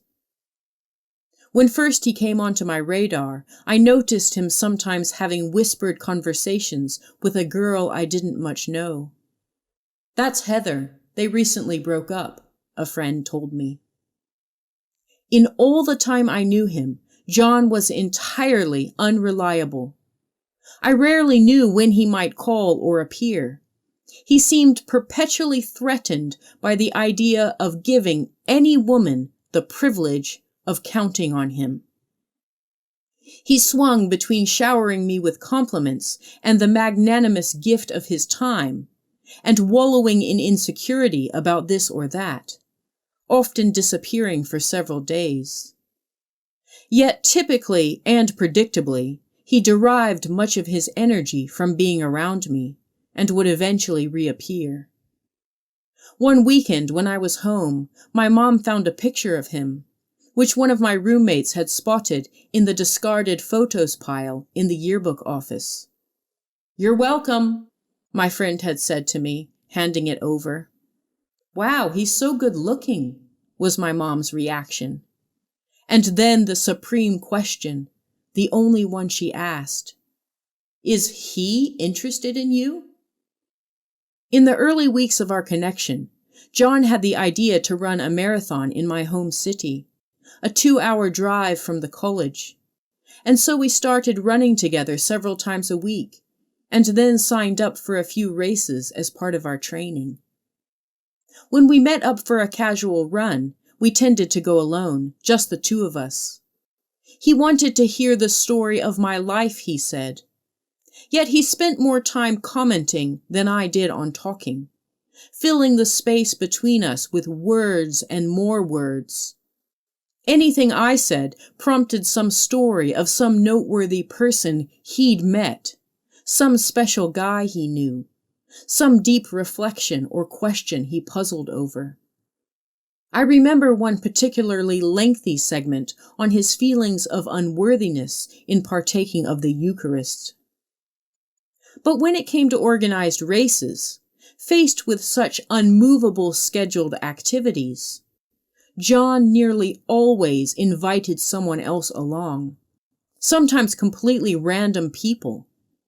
A subtle reminder that if he absolutely had to be anywhere, it would never be solely because of any commitment to me.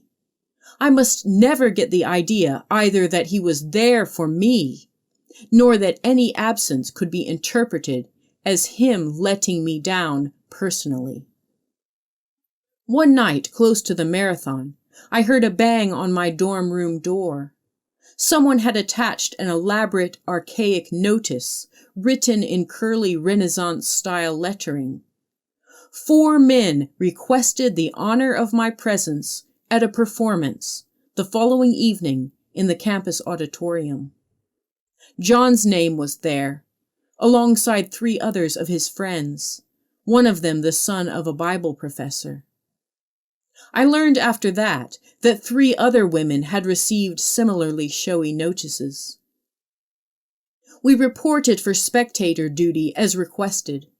The 4 men appeared on stage in all their glory, performed some enigmatic script I can't now recall, but which gave them endless amusement. Finally, together as one voice, they simultaneously asked the 4 of us to attend the upcoming Christmas banquet with them. We noted they were careful to avoid any use of names. "We would like to invite you ladies." It was up to us to infer, to presume which one of them was inviting which one of us. "I guess we're stuck together now," one of the other women said dryly on our way out. Hiding in a crowd, diffusing every interaction across multiple bodies. This method of John's was sorely tested for the marathon, as he couldn't drum up any interest from any other friends to join us, no matter how hard he tried. Even the week before, as we were sitting in the college dining hall, he stopped another girl walking past. "Hey, you like running, don't you? You interested in running a marathon with us?" On the day of the race, John's anxiety at the snare he'd set for himself was palpable. During our nearly 4-hour run that Thanksgiving morning, he could bear to stay close to me for no more than 5 or 10-minute increments. As he jogged alongside, I could see his eyes darting. Eventually he'd vanish. Perhaps he was in front of me, perhaps behind me. I didn't see him. I didn't look for him. I said nothing. I kept my regular pace. After a while, he'd come back and crash into me with his presence once again. He like the ball on an elastic string. I the paddle he was hopelessly attached to, bolting out, then springing back. Thunk, boing, thunk, Boing, thunk, boing. This is how it went. On the evening of the Christmas formal, the man unit, comprising John and his 3 friends, waited together for us women, now an indivisible woman unit, outside the banquet hall. We walked in together and awkwardly sat next to each man who had not invited us. If I'd thought ahead, if I'd dared, I would have invented some subtle disruption, sat beside the wrong man. "Oh, I'm sorry. I thought you were my date, not him. Silly old me." Doing any such thing, though, turning this man power play inside out so explicitly and forcefully on our dates, I wouldn't have dared to go as far as they. I knew the rules instinctually. Any semblance of equality between men and women on our campus was merely a pretense. And in some ways, this thin veneer of egalitarianism was worse than the overtly sexist hierarchy of my childhood. We could all attend the same classes. We all seemed to have the same opportunities. There were no explicitly gendered rules, apart from the aforementioned closed and open dorms. Anyone could point to that and say, "See? What more do you want?" Still, there we were, doing this awkwardly contrived dance of dominance and submission, of ruler and subordinate, of hero and damsel, of kingdom maker and kingdom follower. One semester, one of the women who'd been stuck together with me in the woman unit ambitiously organized a women's evening discussion group in one of the classrooms. She invited one of the few women on faculty, and the agenda of the evening was something like this: an open discussion of what it's like being a woman on campus. I enjoyed the event. The mere fact of the meeting stirred something useful in me, though I recall little of what anyone said. Probably anything meaningful went over my head. But what I do remember is a certain group of uneasy man students who, set on edge by the exclusion of their man bodies, paced the paths around the building, circled, fanned out, came back together. Perhaps attempting by some supernaturally authorized osmosis to permeate the building's brick walls with their masculine aura. One man friend was even openly sarcastic about the event to me. "What do you women need to talk about anyway? All by yourselves." I shrugged. "Why do you need to know?" Back now to the Christmas formal. The man unit had manufactured the evening so that there would be no personalized contact, lest we get any ideas, lest we consider ourselves personally important in any way. The night was therefore completely uneventful. I remember only that the poor student receiving minimum wage to serve us replications of Renaissance recipes banged my head with a huge platter, yet in doing so gifted us with about 15 whole minutes of easy conversation. "Can you believe what just happened? Poor woman, she must be feeling stupid now. Is your head okay? Are you sure? I once got hit in the head by something or other. Let me tell you about that time. Oh yes, me too. Here's my story about a related injury." After the marathon and the Christmas formal, it took John several weeks to recover from these shows of possible commitment, to rebuild his fragile independence after such a blow. And I saw him little and heard from him not at all. One evening, as a few of us sat talking in the residence hall lobby, a member of the banquet man unit laughed and told us shamelessly that he'd invited my friend to the banquet because she was his backup girl, and backups sometimes need a little topping up. The Christmas break was coming closer, and so was Luke's impending re-entry to the country. A group of friends organized an evening out to the local theater to see the Nutcracker ballet. "Why not ask John?" one of them said to me. Yes, why not see what the state of things was? By the time I called his room, John must have recovered a sufficient enough sense of manhood, because to my surprise, he agreed. The evening of the event, though, again he acted strangely, over the course of the performance looking for some reason to be annoyed at me. When I didn't want to walk to the front and look down at the musicians during the intermission, he scoffed at my reasons. "They won't even notice us. They're used to people staring at them," he said. After that, for the remaining days left in the semester, John completely ghosted me. I was, of course, by then used to him disappearing, even for a few weeks at a time. But this was new.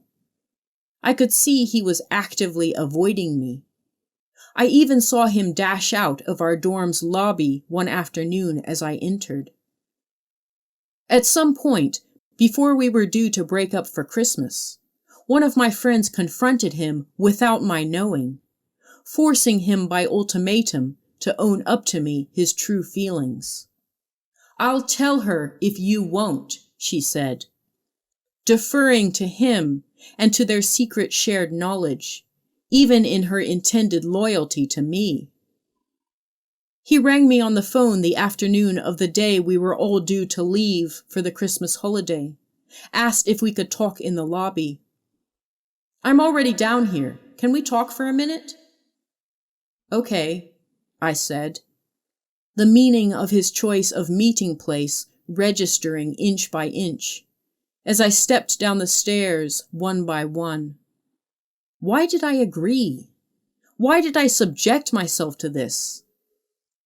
I was still in pursuit of my own knowing.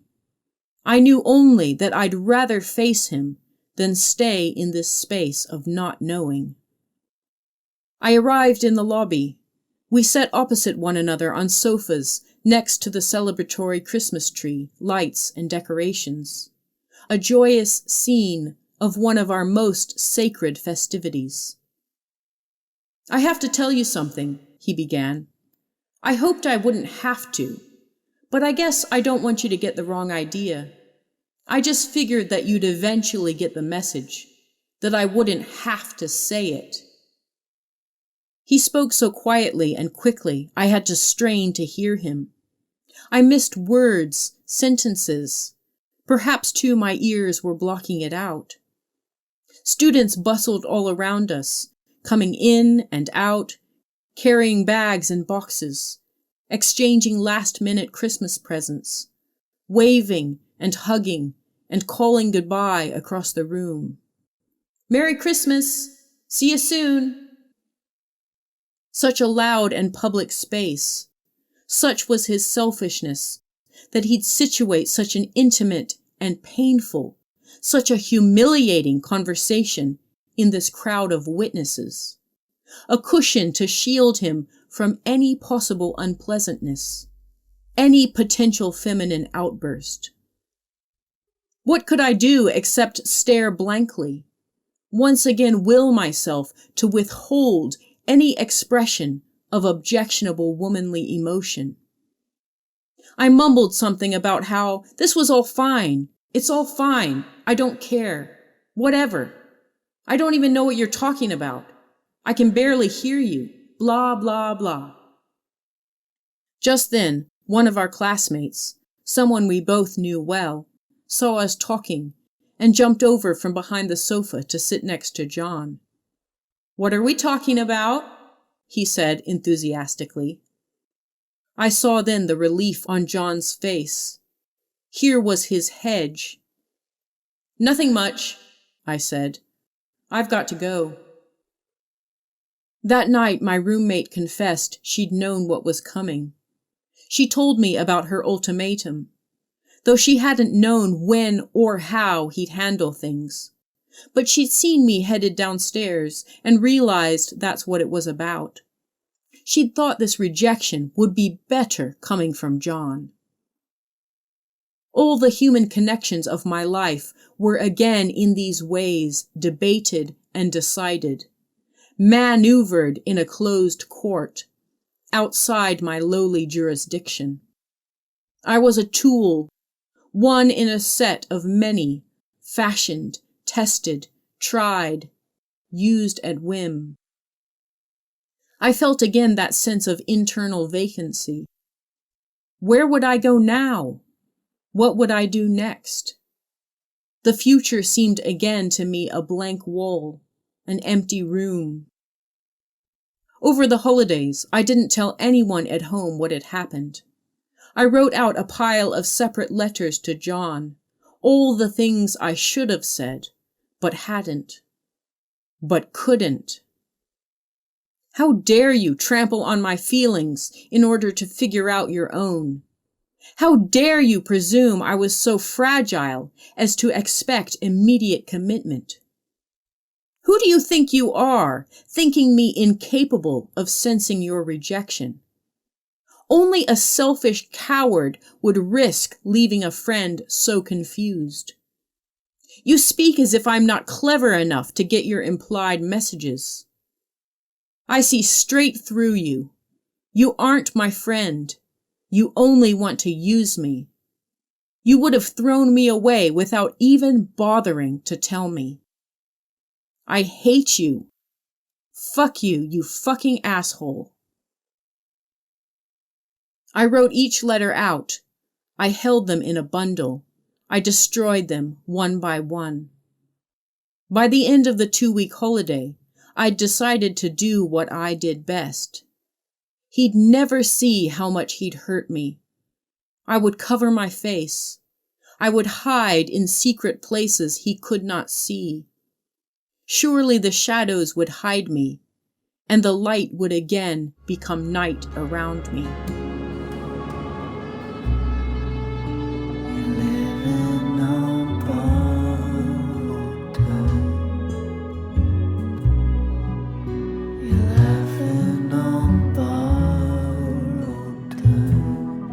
This has been No Love in War, a story of Christian nationalism. If you have appreciated this free audiobook and would like to make a donation to the author, please visit this podcast's Spotify site.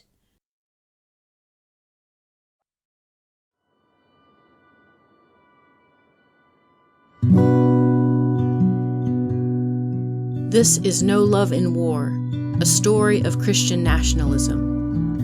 Awful smoke for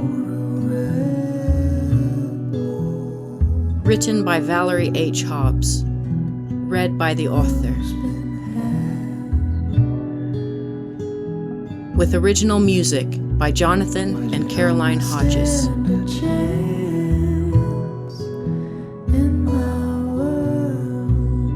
Originally published in open access print form by Mayfly Books.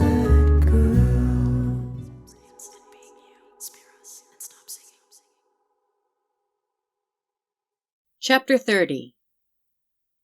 As to the unconscious way in which Dominionists are there in the world, how they habitually comport themselves, put aside for the moment authoritarianism, about which enough has already been said. Instead, let us focus on an element often overlooked by social scientists, namely, the heroic impulse. James Aho, Christian Dominionism and Violence, Oxford Research Encyclopedia of Religion, 2021. I thought we were not going to talk about guys anymore. Isn't there a better topic? Not for us who are just here for our MRS degree. I know it's important to have a social life, but is getting an education important to anyone on this whole? Yeah, an education on how to get your MRS. This is the marriage mill on the hill. Statement by the women of Third South. The Tartan, Covenant College Yearbook, 1994.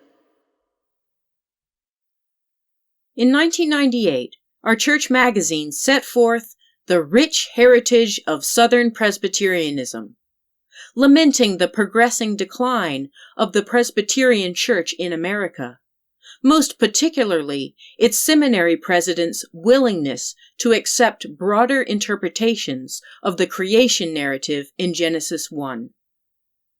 There is one denomination that self-consciously seeks to hold to a strict subscription of the Westminster Standards, our church elder wrote, naming, of course, our micro-denomination, singular bastion of faithfulness.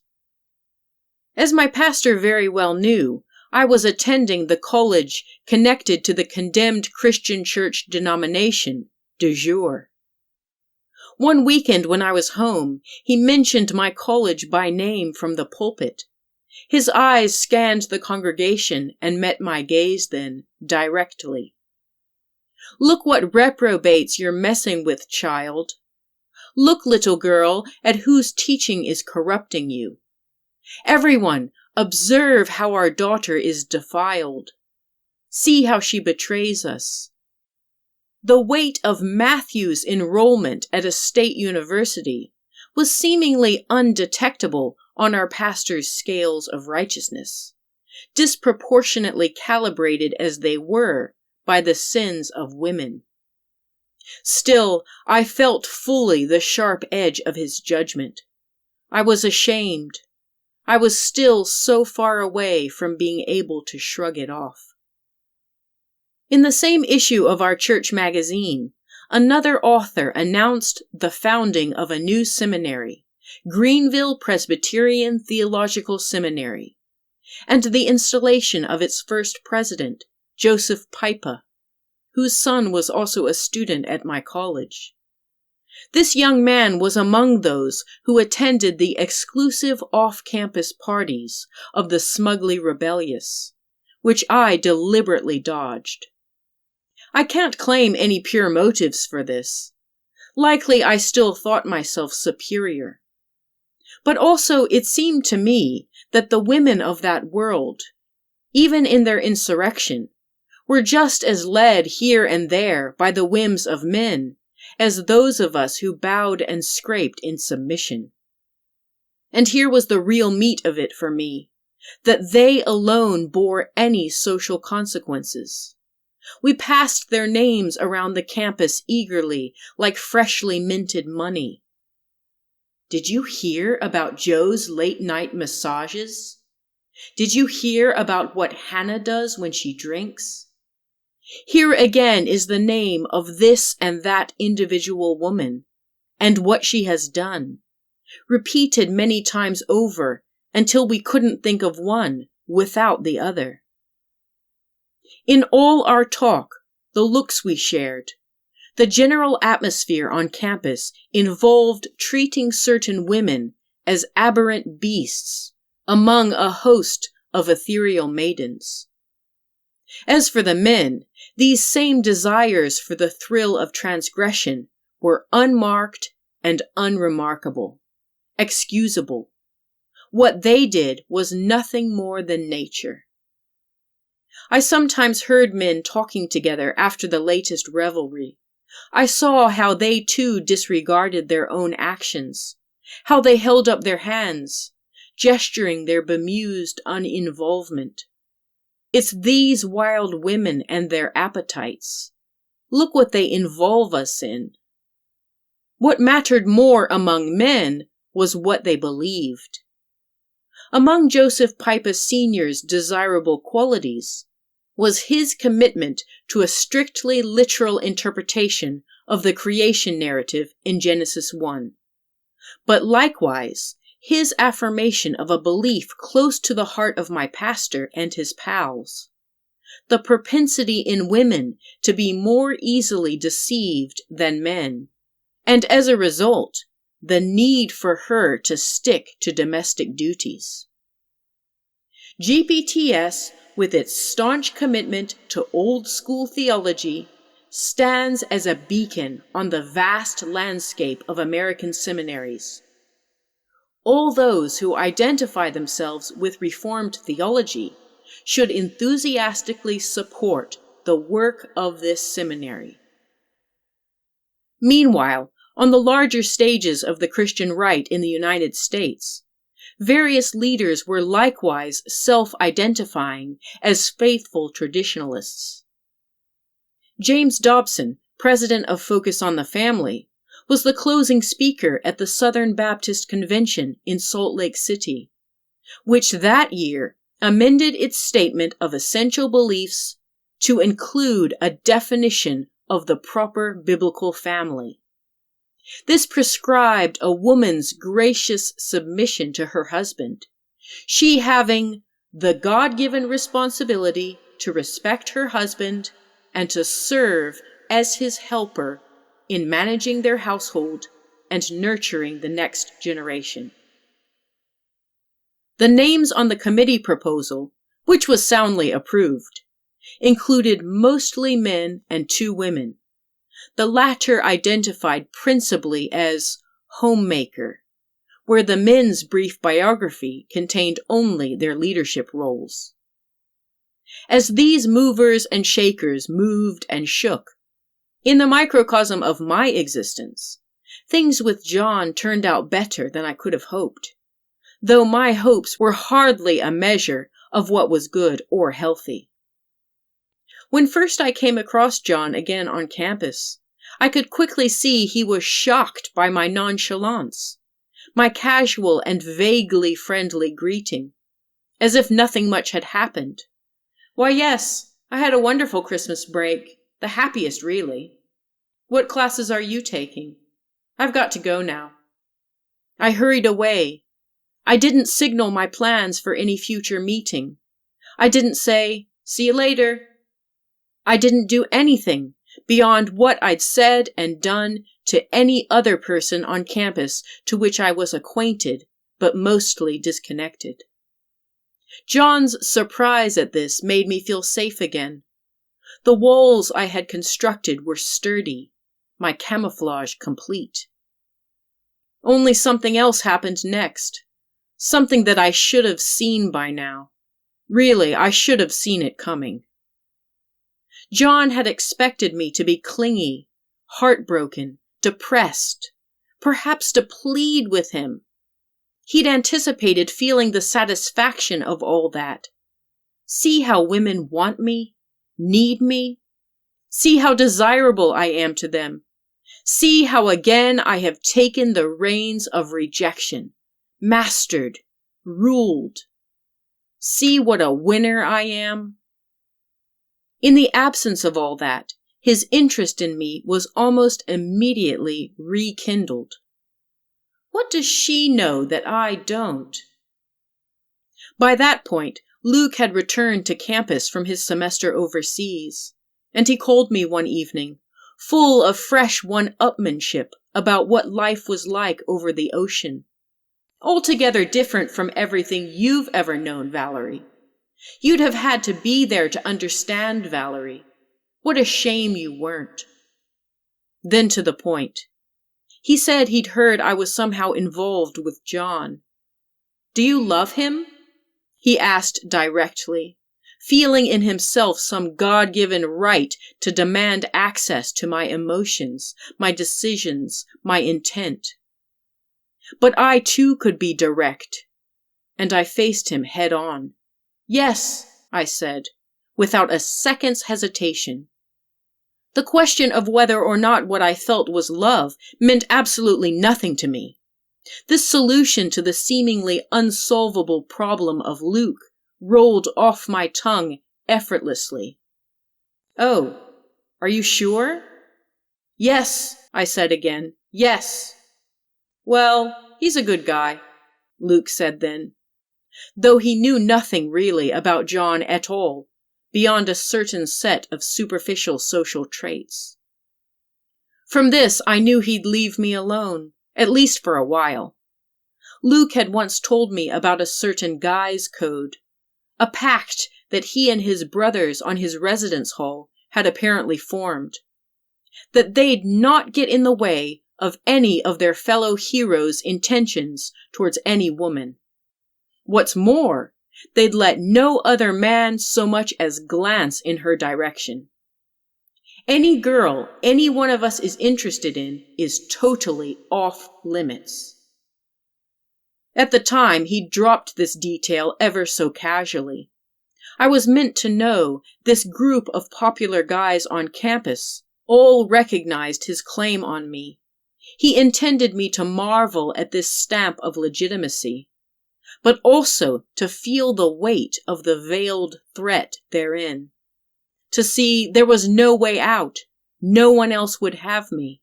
I would be with him, or I would be alone. Only now, here I was with my spanner, unexpectedly clogging up the gears of his cunning contraption. As I placed the phone back on its receiver, with it I laid down all that pressure. All the burden of Luke disappeared into the dial tone, along with his voice, down the cord of the phone, into the wall, out into the street, and into the night. I breathed out endlessly. I leaned back in the chair. I sat silently and still before the substance of all that freedom, fleeting as it was. After that, the dysfunction between John and me multiplied. Recent weeks had taught me that I had some leverage here. The more nonchalant I appeared, the more he would want me, and the further away Luke would remain. John began again to circle me, to sniff and to spy, to call my room and then occasionally to disappear. I held my nerve. I showed not the least amount of expectation. I pretended not to recognize his voice on the phone. I acted as if I didn't see him in any room I entered. Unless he came over to me, I pretended he didn't exist. I could see all this only increased the strength of my magnetism. He grew more and more desperate to see me interested again, to see me subdued to his disinterest. One evening he showed up unexpectedly at the door of my room during open dorms, the first time he'd ever done so. One of my roommates was standing out of the line of his sight as I opened the door. She silently beamed and made all kinds of happy gestures that only I could see. "Valerie, just look what a well-favored boy has graced you with his presence." That night, as it happened, one of my marked essays for a Bible class, a core requirement for every student's degree, was on my desk, the professor's praise in red pen across the top. As John walked around the room, he glanced down. "I've never had that kind of feedback before," he said simply. "I think that professor just likes girls better." The next day, he caught me casually in passing in the lobby, suggesting we play tennis. I was happy to join in anything physical like that, though I had little skill for this particular sport. So that afternoon we made our way to the college courts, I with my borrowed racket, he with his need to recover manly ground. I'd prepared for a friendly game, but I saw quickly he was there to win. Not just win, but show me up. He celebrated each point against me to the point of cruelty. He laughed at my clumsiness. He hit the ball harder than was required. He gleamed with pride and satisfaction. He would see me suffer. In the weeks that followed, he upped the ante.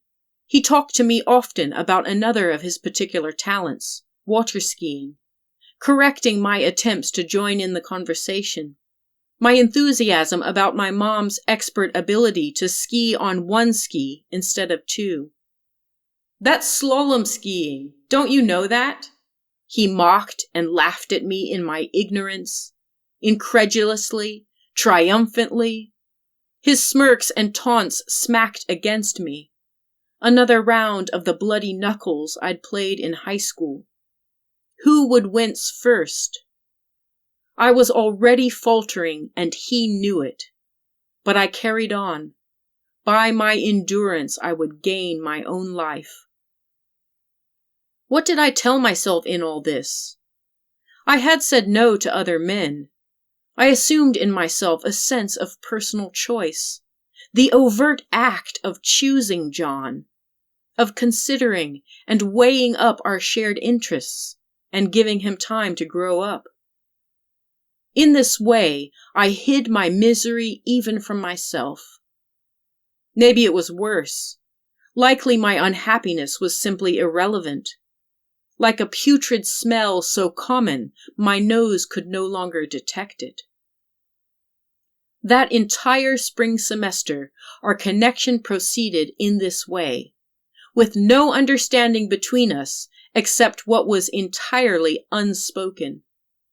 That occasionally we would spend time together, that most of the time we wouldn't, that he would keep taking from me until he was tired, that eventually he would again tire of what he could take. That semester, we were in the same creative writing class. One evening, our professor read aloud a poem he'd written about his late wife, chronicling the measure of his despair that he'd poisoned his marriage by persisting in his worry that he loved her more than she loved him. He'd always felt insecure around her. Maybe she'd abandon him. He'd fixated on the fear that she was always on the edge of leaving. He'd clung to her to keep her close, to keep her from going away. Now she had gone. She had left. The classroom was mostly full of minimally rebellious creative types eager to prove their worth. They debated the rhythm of the piece, the parallelism of the lines. "I'm curious about your use of metaphor here," they said. "This is interesting wordplay in this line." I was sitting in the back, against the wall, John to my right. The words my professor read, his cadence in reading them, these sent up a flare I recognized. There it was in the room, all alight and approaching.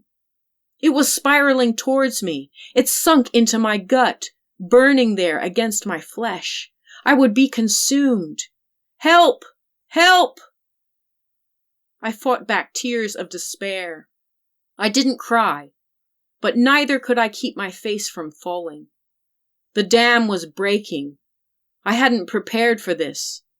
I hadn't known it was coming.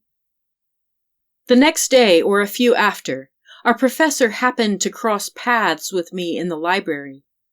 John and I were both there, his favorite public study space. "Are you okay, Valerie? I noticed you had a particular reaction to my poem in the last class."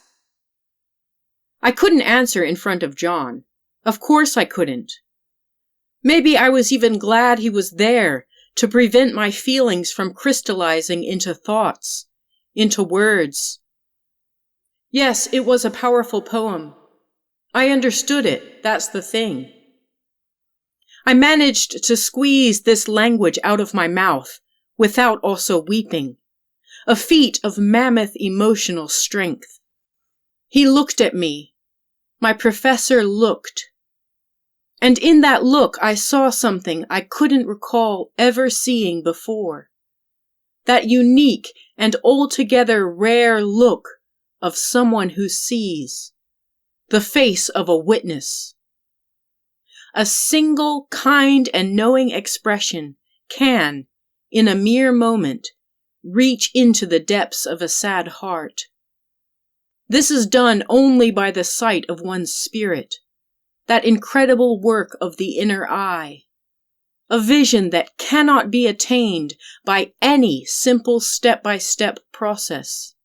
It cannot materialize at will, cannot be manufactured, faked, cannot be attained by violence. I'd carried on waiting for the meaning of my life in secret presence. A clear blue sky, that magnificent rhythm of bending my bike back and forth up a hill. Now here was another little thing. this momentary glance that carried with it every gift in the world. About 10 years ago, I wrote a trusted minister, asked him for advice. I'd been starting to work through the past, and I was particularly worried about the mental health of one of my peers from our church school. How could I begin to make sense of all this, with this hurting person, about all the things I'd shut away? The man minister forwarded my entire email without warning to another churchy man I didn't know. Please, can you advise this woman? She has moved on from it all. She has gotten over what happened in that Reconstructionist church. But this other person in her life is stuck, still angry. How sad she can't just let it go. I'd not said any of this. I saw in his words a statement of what I too was meant to do, according to him. What I'd already been doing. What I'd been getting so very wrong. Just let it go. Why can't you let it go? What does a person do when she has witnessed so much cruelty and despair, yet never been asked or allowed to speak about it, to recall it, to try to understand, to learn, even to heal from it? What becomes of a person when almost no one asks what this place and this people did to her and to her family and friends? When no one thinks to question what the outcome is of such a place? What fruit grew from this, from you? These are the things about which almost no one inquires. Denied permission to record in the public memory what we have witnessed, we carry the stones of memorial in our bodies, documenting all we've suffered as a matter of historical record, an archive of the minutes of torment written into our very blood. The modalities of our memory are these: migraines, rashes and other skin disorders, digestive disorders, dental cavities, depression, insomnia, anxiety, allergies, cancer. When our voices are silent, when we cannot find the words, our bodies cry out, communicate in their own language that brutal history which our tongues have been forbidden from telling. In this way, on the evidence of all the layers of familiar bodily sensation, that deep cognizance of the gut, on the evidence of these 2 or 3 witnesses, they who hurt us will surely be condemned. Until then, some of us may even resist medical treatment, therapy, other forms of help. In this way, we protest the erasure of the voice of our body, our only witness to that principal pre-existing condition that is the patriarchy. I tell you, if we become silent, our flesh will cry out. On the strength of all our corporeal testimony, a matter shall be confirmed. In graduate school, the symptoms of my lifelong chronic illness suddenly became much worse. Where I'd had episodes of sometimes severe symptoms here and there for as long as I could remember, I was now violently sick every few weeks, doubled over in pain and vomiting for hours. At my husband's insistence, I finally booked an appointment to seek some answers. The doctor who came into the examination room to see me, all those years later, did something only one other person, a previous college professor of mine, had done before. After ruling out cancer and other immediately life-threatening disease, after diagnosing me with a chronic autoimmune condition, this doctor now tended to my soul. Her words still ring in my ears. A woman of your age shouldn't have these kinds of severe symptoms, this kind of debilitating disorder. What has happened to you, dear child? Who has done this to you?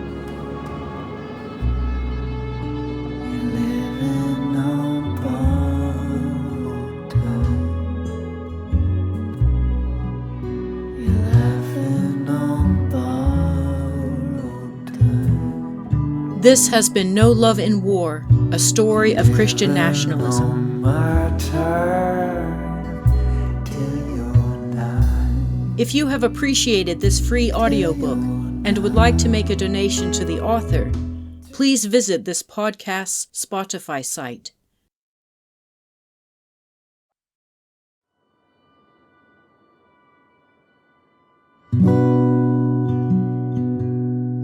This is No Love in War, a story of Christian nationalism. Awful smoke for Written by Valerie H. Hobbs. Read by the author. With original music by Jonathan and Caroline Hodges.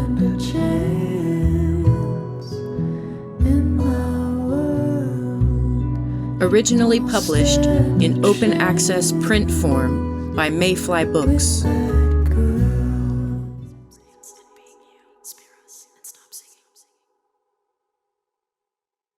Chapter 31. She shows her love for him, not only in sweet tokens of physical affection, but also in endearing practical ways as well. She tries to be sensitive to his moods, knowing that soft words turn away wrath. She provides what he needs, both in health and sickness, and she cares for him diligently and tenderly when anything troubles him. Reverend Joseph Moorcraft, A Full-Length Portrait of a Virtuous Woman. The Council of Chalcedon, 1999, Issue 1. Racism exists on campus. Racism is swept under the rug. David Leah, Students Speak Out on Diversity. The Bagpipe, Covenant College, 1998, Volume 43, Issue 12. Every patriarchal community establishes for itself a certain amount of formal education they consider acceptable for women. This can fall anywhere from zero schooling to so much as a postgraduate degree or elite professional qualification. But what does not vary is the primary purpose of a woman's education: to fulfill her duties of hearth and home, and ultimately to serve men, to attract and engage her husband, to hold his attention, to present herself as a shining trophy for him to carry about as he carries out his all-important work. And this shall be a sign unto all men, that having subdued their women, such men are kings, consummate governing authorities, fit to subdue and rule the world. So it is that a woman raised by the patriarchy who dares to step beyond the bounds of acceptable education will inevitably schlep along with her the unwieldy baggage of false guilt and fear. She may pursue a degree, but always with an internalized anxiety. She may get a paid job and secure her own financial independence, but always with an eye towards the door. This is the internal push and pull that a woman must grapple with within herself, even if she has already physically removed herself from a place of control and harm. Even when she has set her face forward, there will always be someone and something pulling her back into the cage she was groomed for. Even now, this dynamic still hunts me down, though it has at times taken on a slightly different flavor. A man minister cruelly tells me on the phone that the feelings I'm facing having returned to paid work after having a baby, what I named to him as a tangle of false guilt and postpartum depression. Filling my pockets like stones, he says, no. My anguish is rooted in a healthy female conscience whose longing is for home. I know this isn't true. I'm angry. But he's kicked at the very wound I brought to him for healing. He's commended the vulnerability I was so desperate to shore up. For the despairing woman, there would be no kindness from her friend. I had picked up the phone in hope. I now put it down with reinforced grief. On another occasion, when I talk about how a certain book helped me as a teenager to disavow the idea that women owe men obedience, a certain woman family member tells me that I should guard against unsubmissiveness. A Christian research partner says to me how relieved he is to see my face, how tiring everyone else is. They tire me out. They don't understand, Valerie. Can you say something to make me feel better? Another narcissistic man at church sighs happily at the sight of me. I could hug you, he says. They love the sense of a thinking woman's presence, and they will do what they can to keep me close. I am a woman with degrees, market value. I am there for their ego, a suitable sounding board, worthy witness for their prowess. I am a drug that needy and self-important and insecure men are hooked on. In my presence, they spy a strength they can steal, slurp, extract, suckle, inject, a potent potion, fuel for slaying the world's dragons. No woman, and especially no thinking woman, can exist without weathering the constant threat of being abducted, commandeered, dismantled, absorbed. Unless what we bring to the table serves such men, unless weaponized women witness us likewise surrendering ourselves in entirety over to man purpose, they will all despise and erase us. They will utterly blot out our memory under heaven. On my undergraduate college campus, we women were regularly reminded of this our principal duty, not least in the many jokes about getting our MRS degree. That kind of joke we laughed about in order to mask our participation. It was all so funny, wasn't it? How little our education really mattered. Each year on campus we all talked about, rolled our eyes towards, and nevertheless eagerly joined in with the most recent round of spring fever, the sudden urgency with which Christian men, close to graduation, begin to scramble for a suitable wife to prop up their next stage of life. Marriage mill on the hill, ring by spring, divorce in due course. This was particularly oppressive for the few Black students on campus. More than once, I heard a woman who lived on my residence hall talk about being sick to death of people assuming she would end up in a relationship with one of the handful of Black men on campus. Why wasn't she dating him yet? Or what about that other one?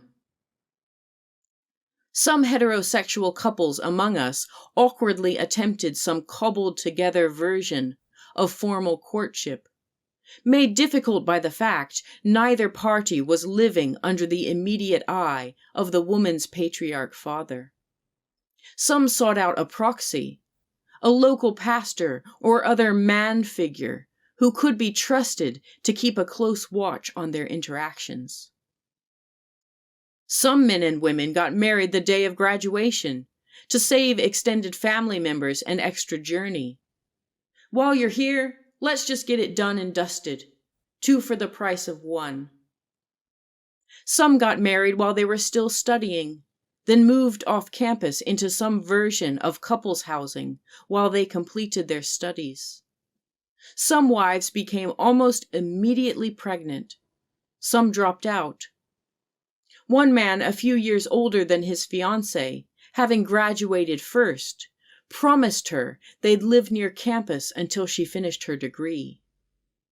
He wasn't the only man I knew to break this promise, overruled as it eventually was presumed to be by the wife's commitment at the altar to obey her husband in everything.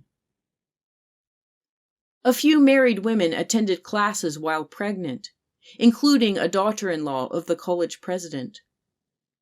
One particular interdisciplinary studies professor, yet another known Reconstructionist who had worked alongside my pastor in various ventures, was student advisor to one of my roommates, and told her in no uncertain terms that she should focus on one thing and one thing only: finding a husband. None of this was unusual. None of this was unexpected.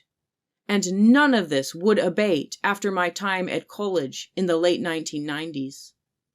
Nearly 2 decades after I began my undergraduate degree, sociologist Stacy George surveyed 2,500 undergraduate students across the 15 colleges that belong to the Council for Christian Colleges and Universities.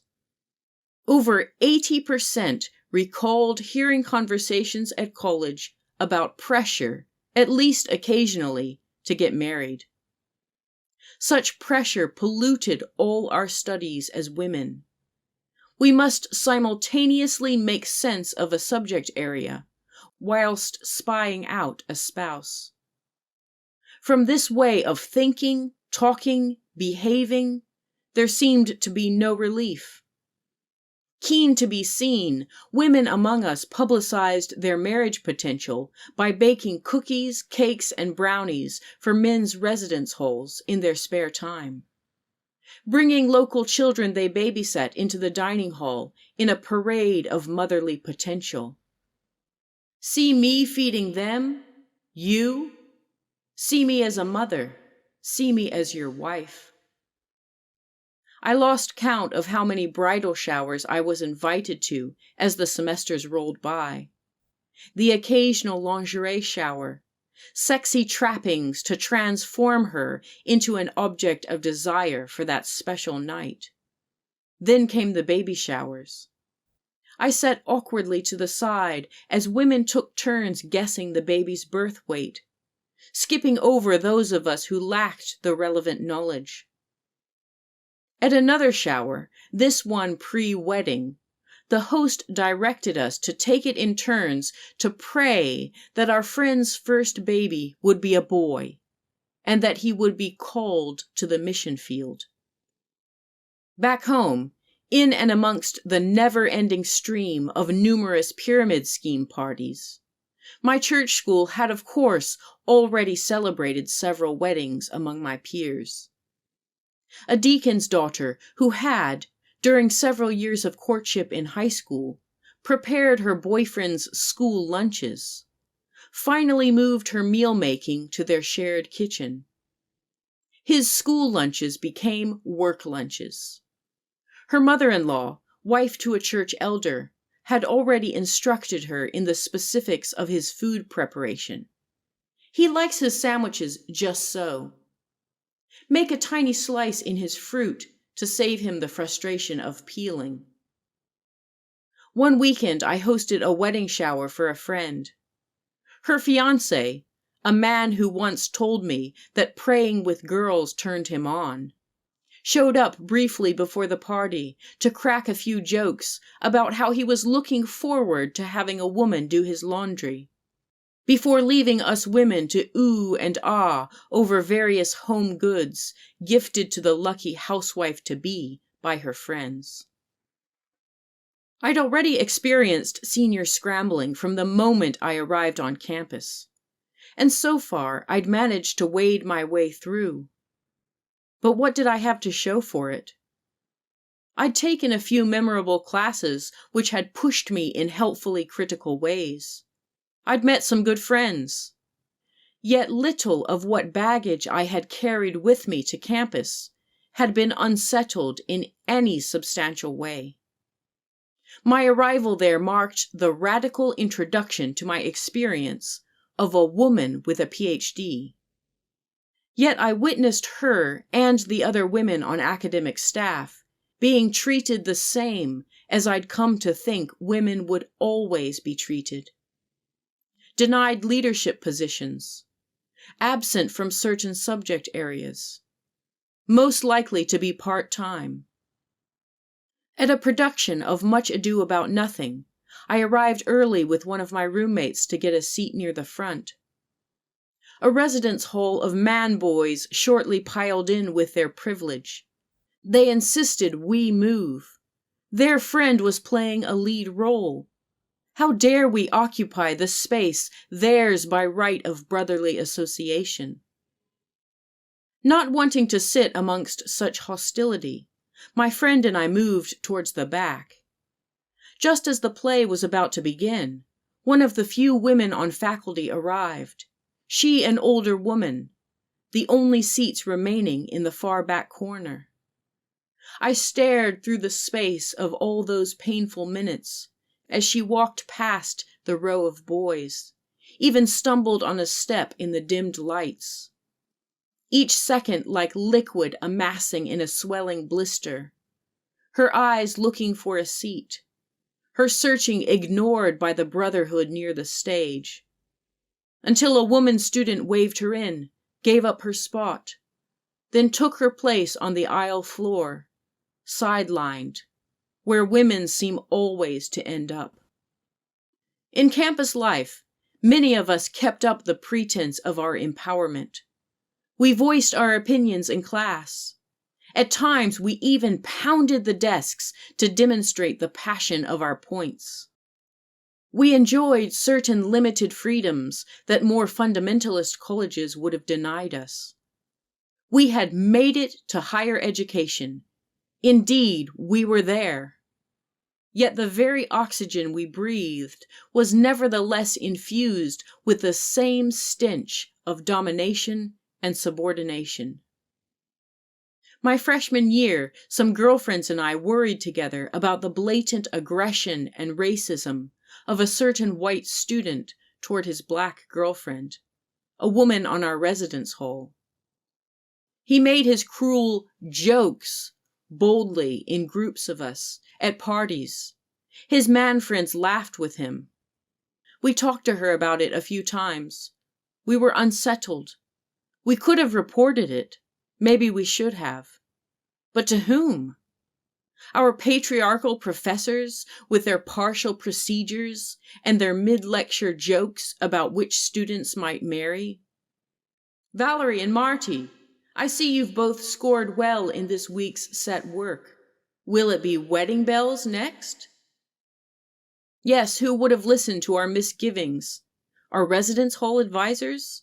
Involved as they were in fueling the prank wars that gave men license to commit violence by proxy on our most private spaces. One group of man students smeared foul-smelling cheese into the carpets where women socialized. They invaded our rooms. Every year, one group of guys rummaged through women's drawers during classes, inserting their man bodies inside our dresses, our shirts, our shorts, our bras, parading into the dining hall all decked out in dominance. A pack of wolves, as in that famous fairy tale, who don the clothes of the women they've recently consumed.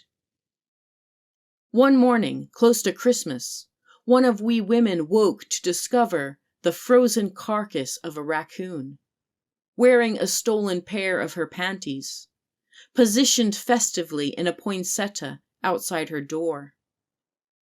At a campus-wide talent night, a group of guys made another show of their white male supremacy by wordlessly setting up a circle of folding chairs on the stage, then sitting there chatting to each other about this and that for a quarter of an hour, commandeering our attention simply by virtue of their gender.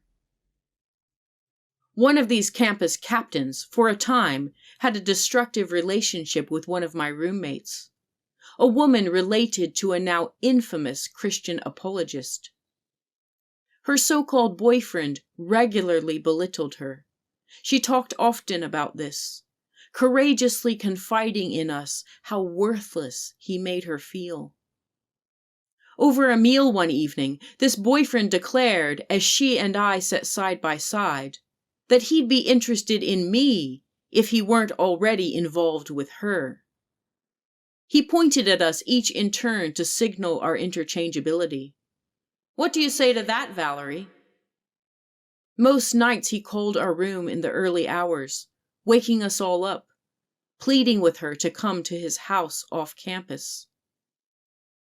And now here I was, in the midst of all this mess, ending my junior year, walking around without defined purpose, uncertain of my future usefulness, appearing dangerously available for direction. Or was I? John was still holding me on the tether of his conflicting feelings, desire versus distaste, interest versus hate, pride versus resentment, fear versus envy, all woven together and lashing out at me randomly without warning. Today he would be endearing and funny. Tomorrow he would cut me down to size. He surprised me with a gift, a collection of Disney soundtrack CDs, yet more infantilizing garbage, expensive enough to cast doubt on discarding it. He made promises and broke them, said he would show up at this time or that, and then fail to appear. I too still held him at some length. Did I hold him, though? Was I actively holding in order to keep him around? Luke still loomed large, though by now he was acting oddly around another woman on campus. This other woman approached me one day to try to make sense of it. "He always talks about you in strange ways, Valerie. Then he'll ask me my opinions about parenting and other various and sundry things related to marriage and children and theology." I told her my advice in the bluntest of terms. That guy is bad news. Go with your gut and get away. I learned from this that this man of war was still imagining himself hovering around me as if in a holding pattern, still firmly fixed in his flight path, yet spying out other opportunities should he be forced to attempt an emergency landing elsewhere. Purity culture was in full swing in conservative evangelical Christian churches, schools, and campuses across the United States. None of this was new to me. Of course it wasn't. All this was typical. It was casual. It was mundane. Even in its most violent forms, it was so common as to be mostly invisible, rarely spoken of. When on rare occasions its exposure loomed, it was quickly hidden and hushed up. I'd lived an advanced version of all this and much worse for as long as I could remember. Still, it emptied me out of all feeling to realize nothing much had changed since childhood. Nothing but the simple matter of geography. An audio tape made the rounds that year among the student body, from man head to woman feet. 45 minutes of musings from some Christian relationship guru. I can't recall his name now. John asked me to listen to it one afternoon. He and his guy friends had learned so much from it, he said. I rode a stationary bike in the gym for the recording's full duration, my legs spinning faster and faster, all while this man's voice in my ear proclaimed the existence of some masculine brain switch that, when tripped, signals the point of no return in physical intimacy. Past that sudden mechanical flip, he is unable to stop. He cannot be blamed for anything that happens after that. Basic biology. Women, he warned, don't dress too attractively, but also don't be too frumpy. Be friendly, but not flirty. Men instinctively crave something soft, so don't be hard. An assertive woman is undesirable. All this and more is what goes through a man's mind when we see a woman we find sexy, he said. We can't help ourselves. You women are the cause of our lust, and marriage God's only solution. In this way, we absorbed message after message to hate our bodies and the bodies of others, to fear physical contact, and yet to long for it. Whether someone had a ring on their finger changed this very little. One married woman I knew hesitated to tell her parents she was pregnant. Now they'd know. For certain they'd now know she'd had sex. Friends grappled with the guilt and shame of kissing their boyfriends, being touched and touching, the fear that others might find out, that they might join the unofficial campus list of loose women, which, as I've mentioned already, of course had no man equivalent. We could be angels or whores only. Our bodies would lead either to life or total destruction. But which were we, Jezebel or the Virgin Mary? We were caught between poles, a toxic soup of sexism, internalized and externalized wherever we went. David, my church elder's nephew, having already graduated, rung me up one day to sing my praises on this account. A friend still on campus had told him we'd stayed up late one night talking, and amazingly, to his shock and admiration, we'd had no physical contact. We hadn't even kissed. Nothing had happened. Nothing happened. Yes, this is how he put it, how I've so often heard it put. Since anything between men and women except sexual interaction is nothing at all. Nothing happened is also what a friend's husband told her when she confronted him about his office flirting, his sexting. If we don't kiss, if we don't touch, if the empirically measurable molecules of our bodies do not bend towards our sexual attraction, it's as if we never met. Our meeting is of zero substance, zero connection. It doesn't matter. Nothing has happened. Nothing at all. But what these men saw as nothing was so often so much of my something. I'd thought at the time that this friend of David's and I were having a pleasant evening, a meeting of the minds, a lengthy conversation about things that mattered. Yes, this was something of substance. I'd met this guy for the first time before I came to campus my freshman year, during a scholarship competition weekend, as he too was a scholarship holder, a so-called future leader. We'd had a good conversation then, and connected here and there in the years following. This recent time we'd stayed up late in the night talking about doubt and other complexities of life. Now I wondered, were all these minutes of dialogue merely vacant spaces between touches, between kisses, between flesh pressed against flesh? Was I nothing except for this, my genitalia, my reproductive capability? Nothing had happened.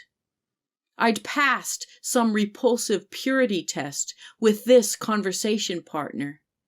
Now he and David respected me so much. David said as much on the phone. "Stay gold, Valerie." This was how he always ended our calls. How he too set me atop a lonely pedestal, commanded me there to remain, positioned for eventual taking. He hinted at this occasionally, used just enough ambiguous touch at certain times to stake his claim. David was by then in medical school, and on one visit back to campus, he asked to adjust my back as practice. His hands moved lower and lower, and as they did, under such intense felt pressure, it was as if my body was no longer mine, but his. I didn't want this to happen, yet neither could I move. Turning to stone was my only instinctive resistance. Several of my friends were with us, and one interrupted David's bodily invasion by laughing, that wordless form of feminine disruption which nevertheless upset him deeply. "I wasn't doing anything," he said gruffly. "Nothing at all." "Stay gold, Valerie." John too talked to me at times in this language of otherworldly aspiration, of comparison, positioning me against other girls. Would I be a goddess or a slut? He talked about their behavior and mine, their clothing and mine. He mentioned he'd talked with his sister about a trend they called sexy pants, what were in actual fact merely yoga pants. He was glad I didn't have any such item in my wardrobe.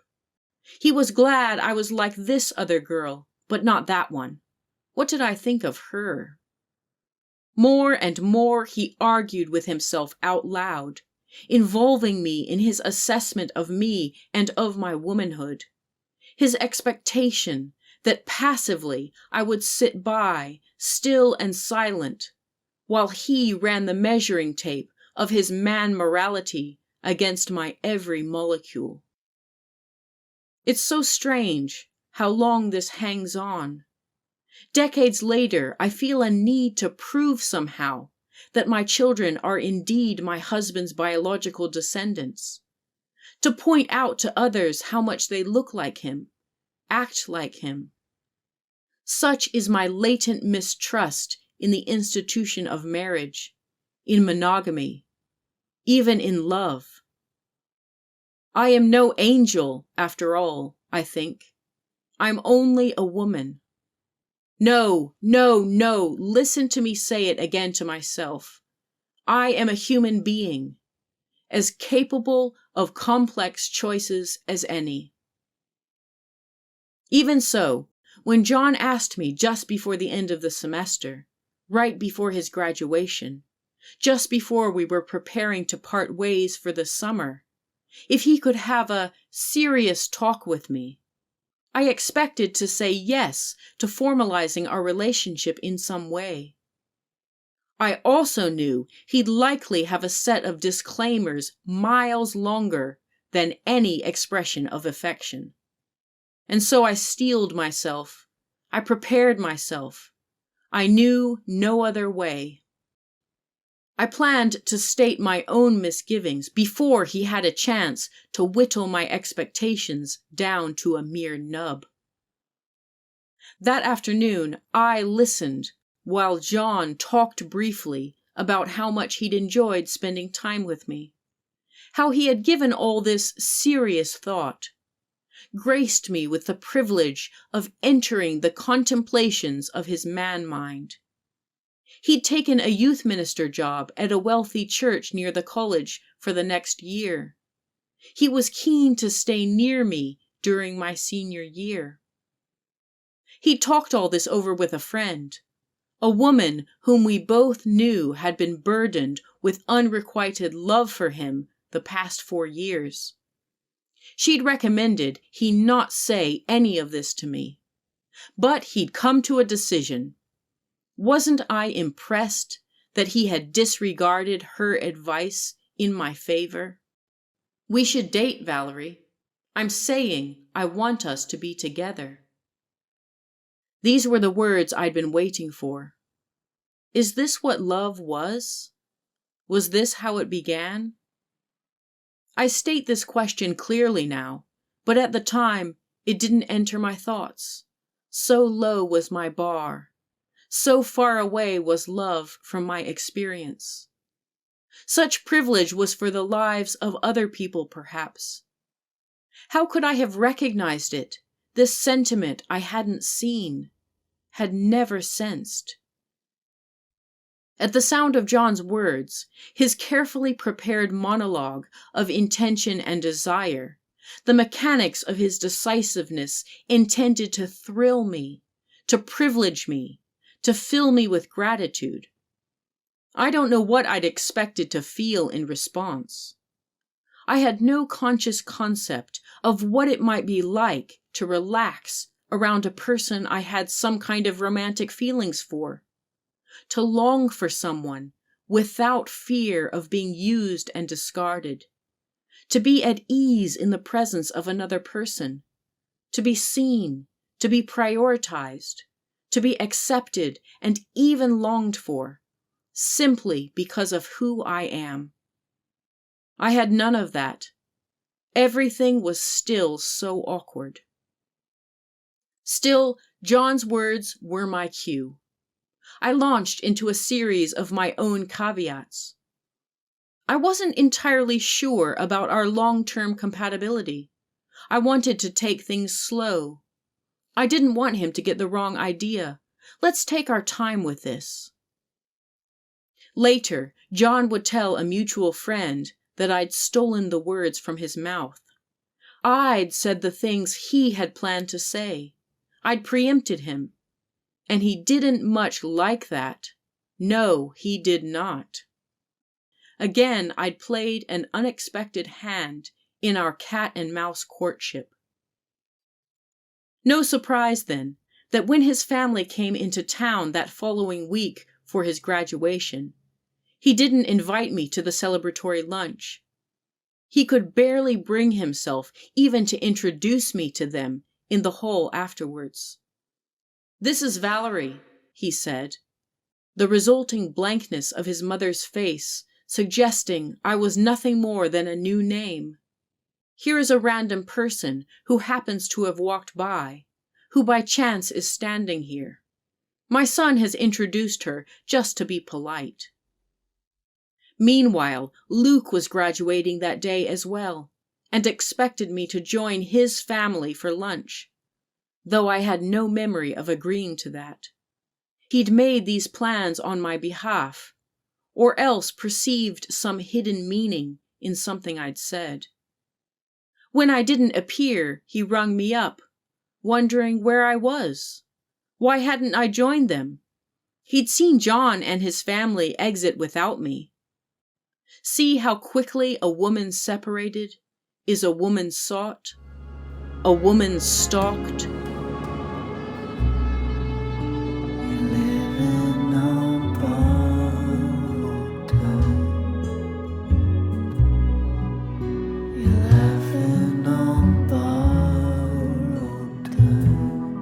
This has been No Love in War, a story of Christian nationalism. If you have appreciated this free audiobook and would like to make a donation to the author, please visit this podcast's Spotify site.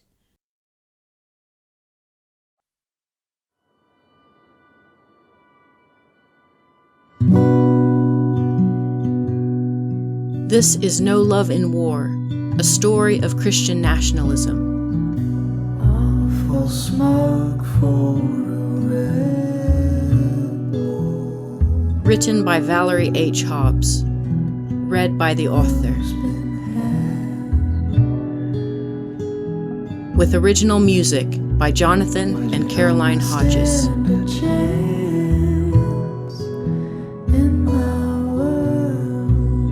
Originally published in open access print form by Mayfly Books.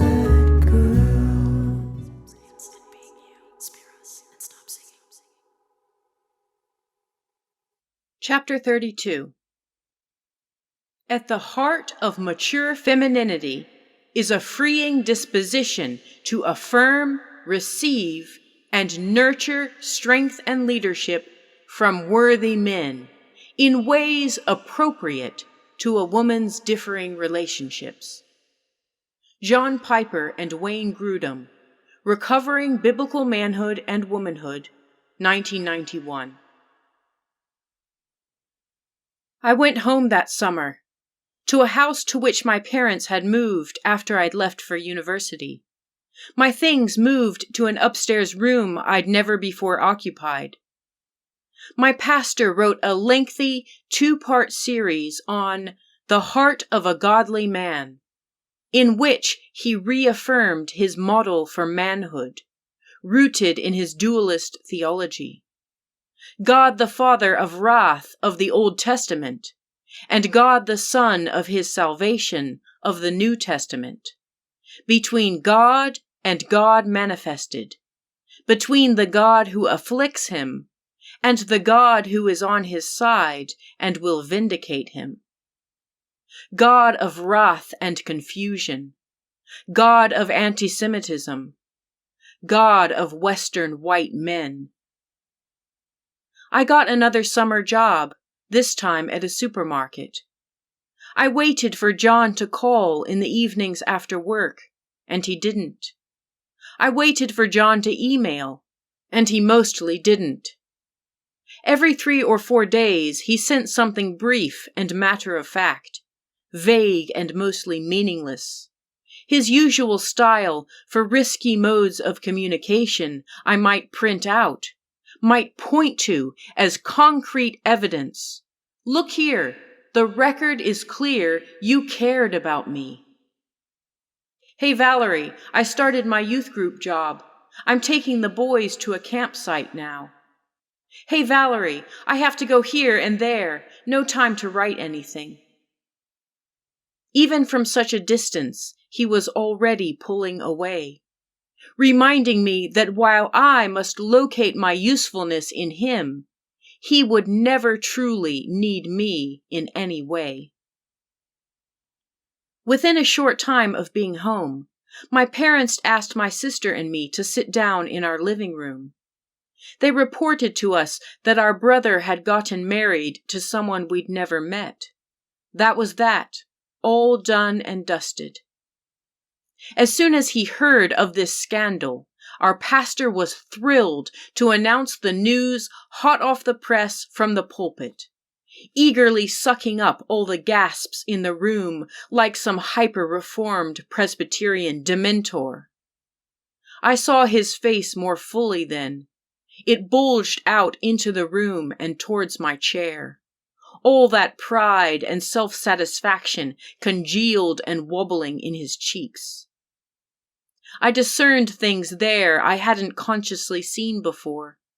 My eternally troubled stomach linked hands with my clearing vision of our community. My eyes darted away from my pastor's face and towards the door. I even recall someone near me turning to look as well. What has she seen in the back of the room? When I got home, I called John and left an urgent message. Difficult family news. Please call me back. He didn't ring back, nor did I try again. That much seemed suddenly beneath my dignity. Something was happening to me. I let it lie. I left it. I left. I flexed again the slowly strengthening muscle of my leaving. In the days that followed, one evening I was on the phone crying in conversation with a friend about all that was happening, when my father came into the room and said, I'd better not be talking about family matters with anyone outside the family. Hang up the phone now. We aren't in the business of airing our dirty laundry. Hearing such words delivered in such a voice, I perceived then something else. The strangeness of the room I was in, the mismatch of myself within it. I sensed some impending catastrophe, some tragedy, something sinister was coming close, was already here.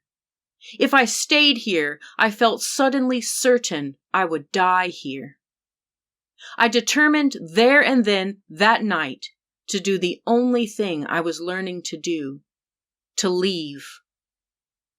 In this, I didn't think of John. I didn't think of him or any such man. I thought only of myself and the urgency of my escape. I had to get away. I wouldn't stop along the way. I wouldn't look back, lest I too turn to salt. As it happened, my friend Emma had a spare room for the summer near our college campus. She had just graduated and moved in with 2 other recent graduates, one of whom had gone to Swiss Le Brie, where, she'd later tell us, she enjoyed long conversations with older, deeply troubled, and sometimes married men. So it was that within days of my decision, I quit my summer supermarket job. I left John a message that I was moving.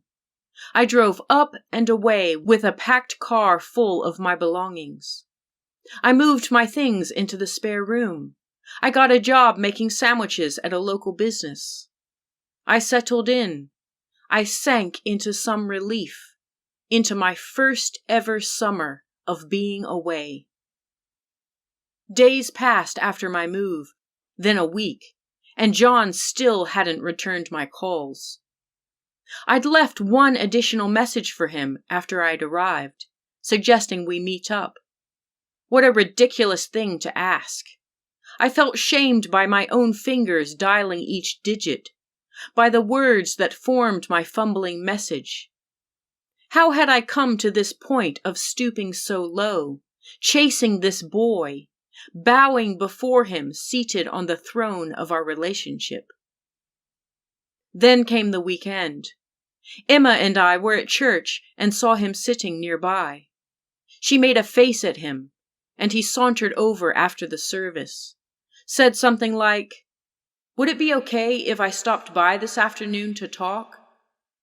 The language of formality, as if our last conversation just weeks before had never happened, as if we were mere acquaintances asking politely, "When might be a good time? Only if it's convenient. Only if it's not too much trouble. Are you sure?" It was dark when he finally showed up. I heard him dragging his shoes on the gravel drive. Now he was sitting anxiously in our small living room, the posture of someone who wanted to be anywhere but here. He talked a long time. So many words.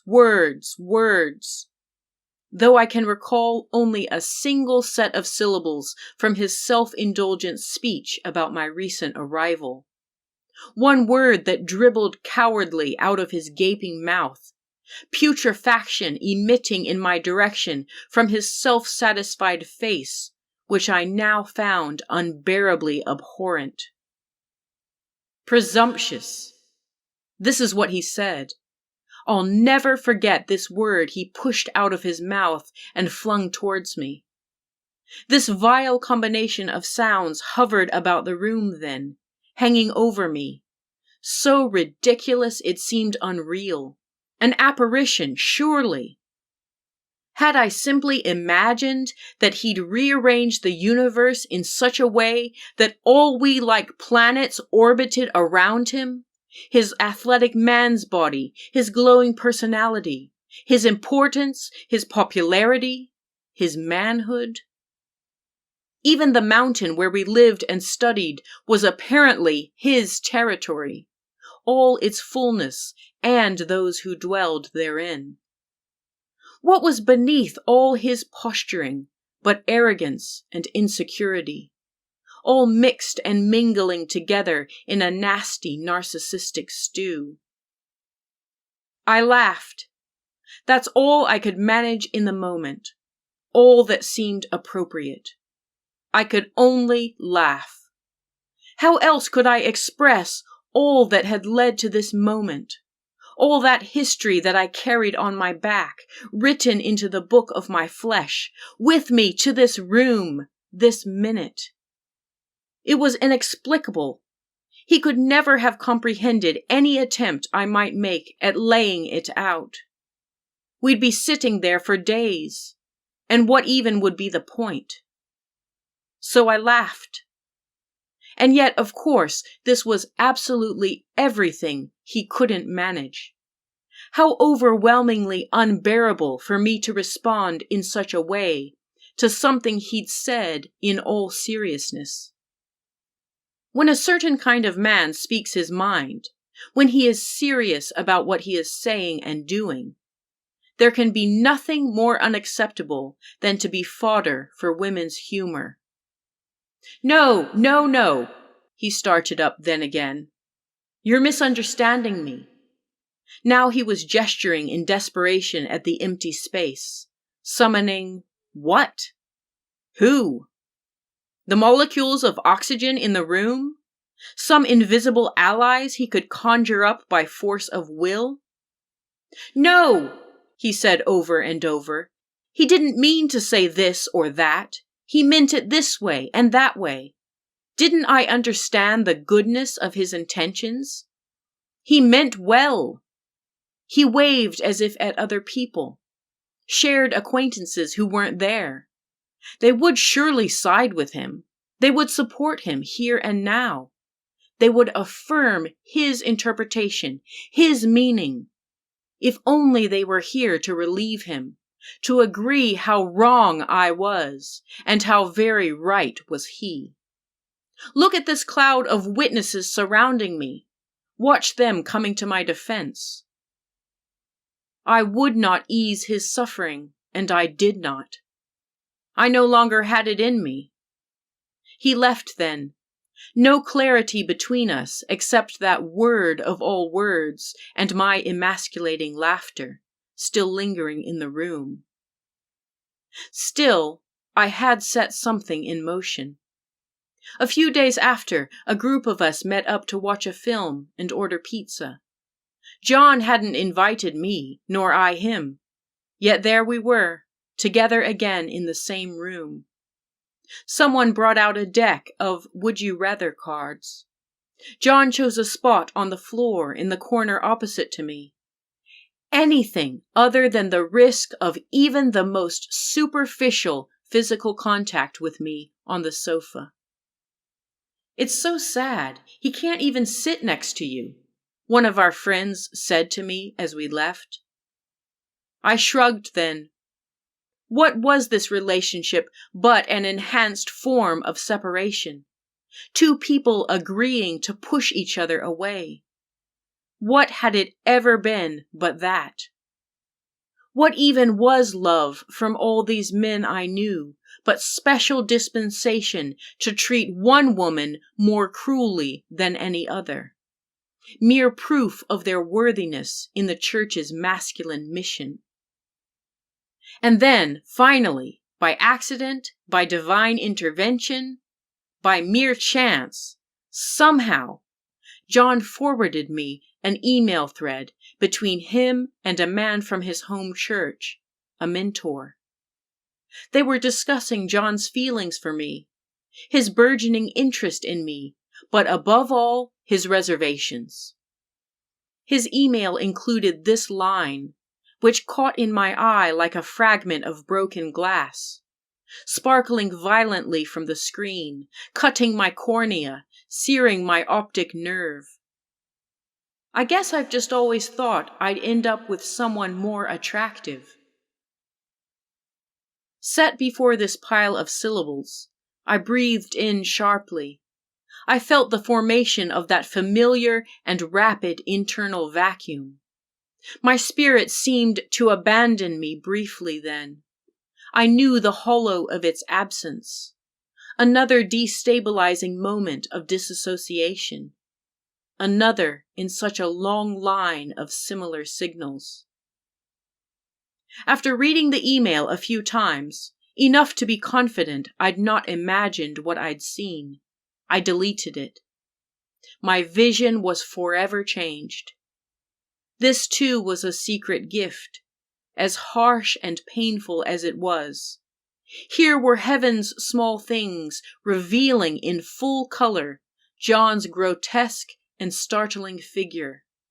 His hatred of me fully on display, concentrated in all its ugliness, its violence. I sensed God's voice again to me in all this. This time not a whisper, but a shout. These men who set their sights on taming and saving the world, who desire women's bodies in service of their kingdoms, they fear and loathe their need of us.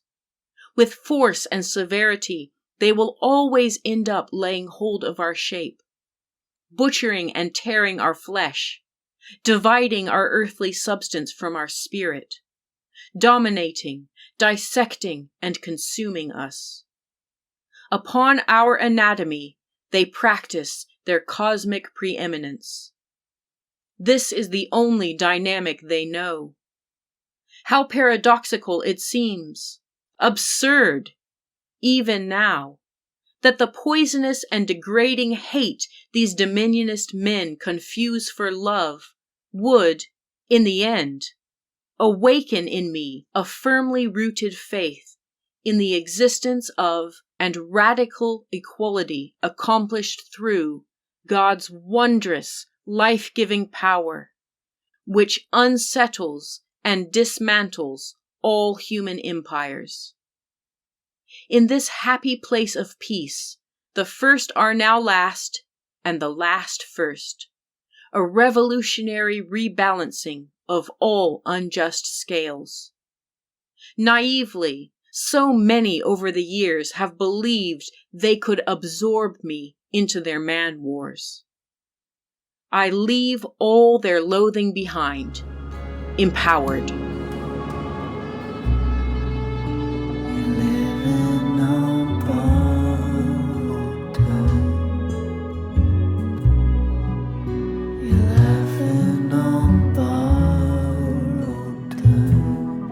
This has been No Love in War, a story of Christian nationalism.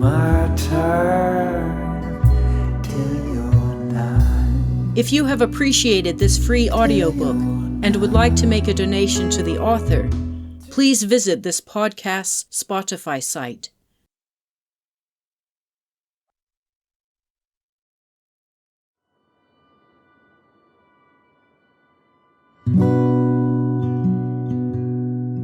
This is No Love in War, a story of Christian nationalism. Awful smoke for Written by Valerie H. Hobbs. Read by the author. With original music by Jonathan and Caroline Hodges.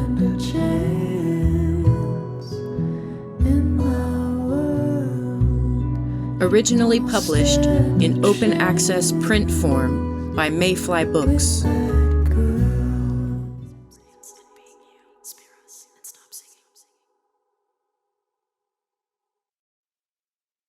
Chapter 33. Isaiah chapter 3, verses 1 through 5 and 12. The inevitable judgment of God is announced. Chaos will prevail. The infrastructure of society will collapse. The authority structure will break down. Children will exercise tyrannical control in the home, and women will rule the roost.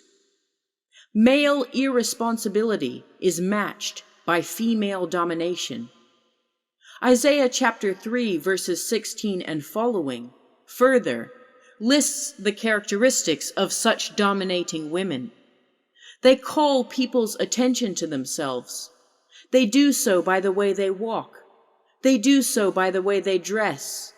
They do so by the way they deck themselves with ornaments.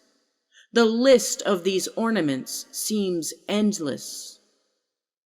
Henry Krabbendam, A Biblical Pattern of Preparation for Marriage, Lookout Mountain, Georgia, Covenant College, 2000. In 1999, sensing his life would soon be drawing to a close, Roussos Rushdoony delivered his final audio message to his supporters. Chalcedon is not going to stand still after I am gone, he promised. Chalcedon must continue to do its work and increase its scope, because we are living in very troubled and difficult times, when the world is facing the wrath of God for its departure from Him and His Word. That same year, the New York Times reported that powerful political lobbying group, the Christian Coalition, was now in financial and leadership turmoil. A few short years later, Pat Robertson would resign from the group he helped found, and hardcore and softcore Dominionists alike would continue to rally themselves. The world isn't ready for us yet. We must continue to work and to wait, to bide our time in faithfulness, until God rewards us. As one member of the Oklahoma House of Representatives would put it, the religious right can't save America. However, God can, and Christians are His soldiers. The United States was gearing up for the next presidential election, and white evangelical Christians wanted Bill Clinton out. Where the Christian right, including my own pastor, had dismissed allegations of sexual harassment brought by women like Anita Hill against men they considered allies, now they would use Paula Jones's similar accusations against President Clinton as a platform from which to disrupt the Democratic Party's control of the White House. Pat Robertson, Operation Rescue's Patrick Mahoney, and Liberty University founder Jerry Falwell assisted Jones in publicizing her story and creating a legal defense fund. Clinton eventually settled the case out of court, and in November 1999, attorney and founder of conservative legal organization, the Rutherford Institute, John Whitehead, published his account of defending Paula Jones in court. By this time, Whitehead had distanced himself publicly from his friend and Rutherford Institute founding board member, Roussos Rushdoony, claiming to have moved on from his early Reconstructionist views. Still, more than one scholar has pointed out that Whitehead's representation of Paula Jones fit neatly within the ambitions of the Christian right, to repossess the Christian country they believed had been stolen by an irreligious state. And Whitehead, ever the opportunist, would go on to hold hands again with the Reconstructionists when it suited. The woman Paula Jones herself was largely irrelevant then. She was primarily a tool, a means to an end, as women so often are. I left John then. I didn't tell him about the email I'd seen. I simply stopped talking to him, as he had to me. Neither would I sit around in my sadness. I sought out the company of another group of friends living nearby, and I started cycling again with one of them every day after work at the supermarket. So the summer went on easily after that. Again, I located some peace in a friend's company. So much so that we decided to go on a biking trip together for the rest of the summer, staying with a family he knew in the Northeast. The only obstacle, my roommate's flippant joke to my mother on the phone, that my biking friend had a drinking problem, which she received with all seriousness, forever mistaking ally for enemy, and vice versa. Predictably, though, when John heard of this trip from a mutual friend, when we returned weeks later and he showed up urgently and unannounced at my house, when I told him, as if it weren't obvious by now, that he and I were definitely through, after he learned that, yes, I really was moving on, but oh, it was worse, that I was enjoying the company of some other person, some other guy. Back he came again, propelled by all the force of that whirlwind that is masculine rivalry. Why would any man seek out the company of any woman I've rejected? What does he know that I don't know? What might I gain by claiming her back? Some of these questions he posed to me directly that day, all indignant about someone new stepping in before he could get his head around it. What about the guy code? Inscribing all his outrage on the fabric of my presence, expecting the ever-faithful feminine sounding board. I wish I could say that was it, that having been trampled for so long, that I finally stood up in resolve to act only in that manner which would, in my own opinion, constitute my happiness and my happiness alone, without reference to any such man, so deliberately disconnected, now so wholly unconnected to me. This is not how it works, though. This is not how any of this works. And for the whole of the next year, my final year at college, John tortured me like he always had done, again and again attempting to fix me in the center of all his self-love and self-loathing, like an insect mounted on a pin. My senior year at university was nearly unbearable because of this. I remember almost nothing of any class I took. I sat mostly silent in each one. Yet I worked, I performed. Somehow I kept my good grades. And in the end, the main success I can report from that time is only this, that I kept showing up. I did what I knew how to do. I set myself in the seat, in the classroom, with pen and paper. I kept going. I didn't stop, despite all the manipulation, the belittling, the games, the questions I continued to face from friends and nosy acquaintances at home. Do I have a man in my life? When am I going to get married? What do I think I am doing? What will I possibly do without a man? There is so much more I could say about all this. But then again, it was nothing but more of the same bombardment. Dominion-seeking man sees woman. Man wants woman. Man moves between controlling, belittling, and love-bombing woman until she feels sufficiently lowly enough to submit to his will. Or, if she's lucky, to shield herself with whatever means she can get to hand. But it wasn't just John who tried again and again to take hold of me.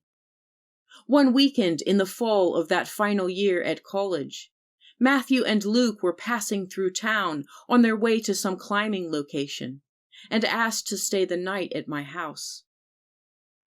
Emma and I invited a group of friends round that evening, a buffer of bodies against their presence.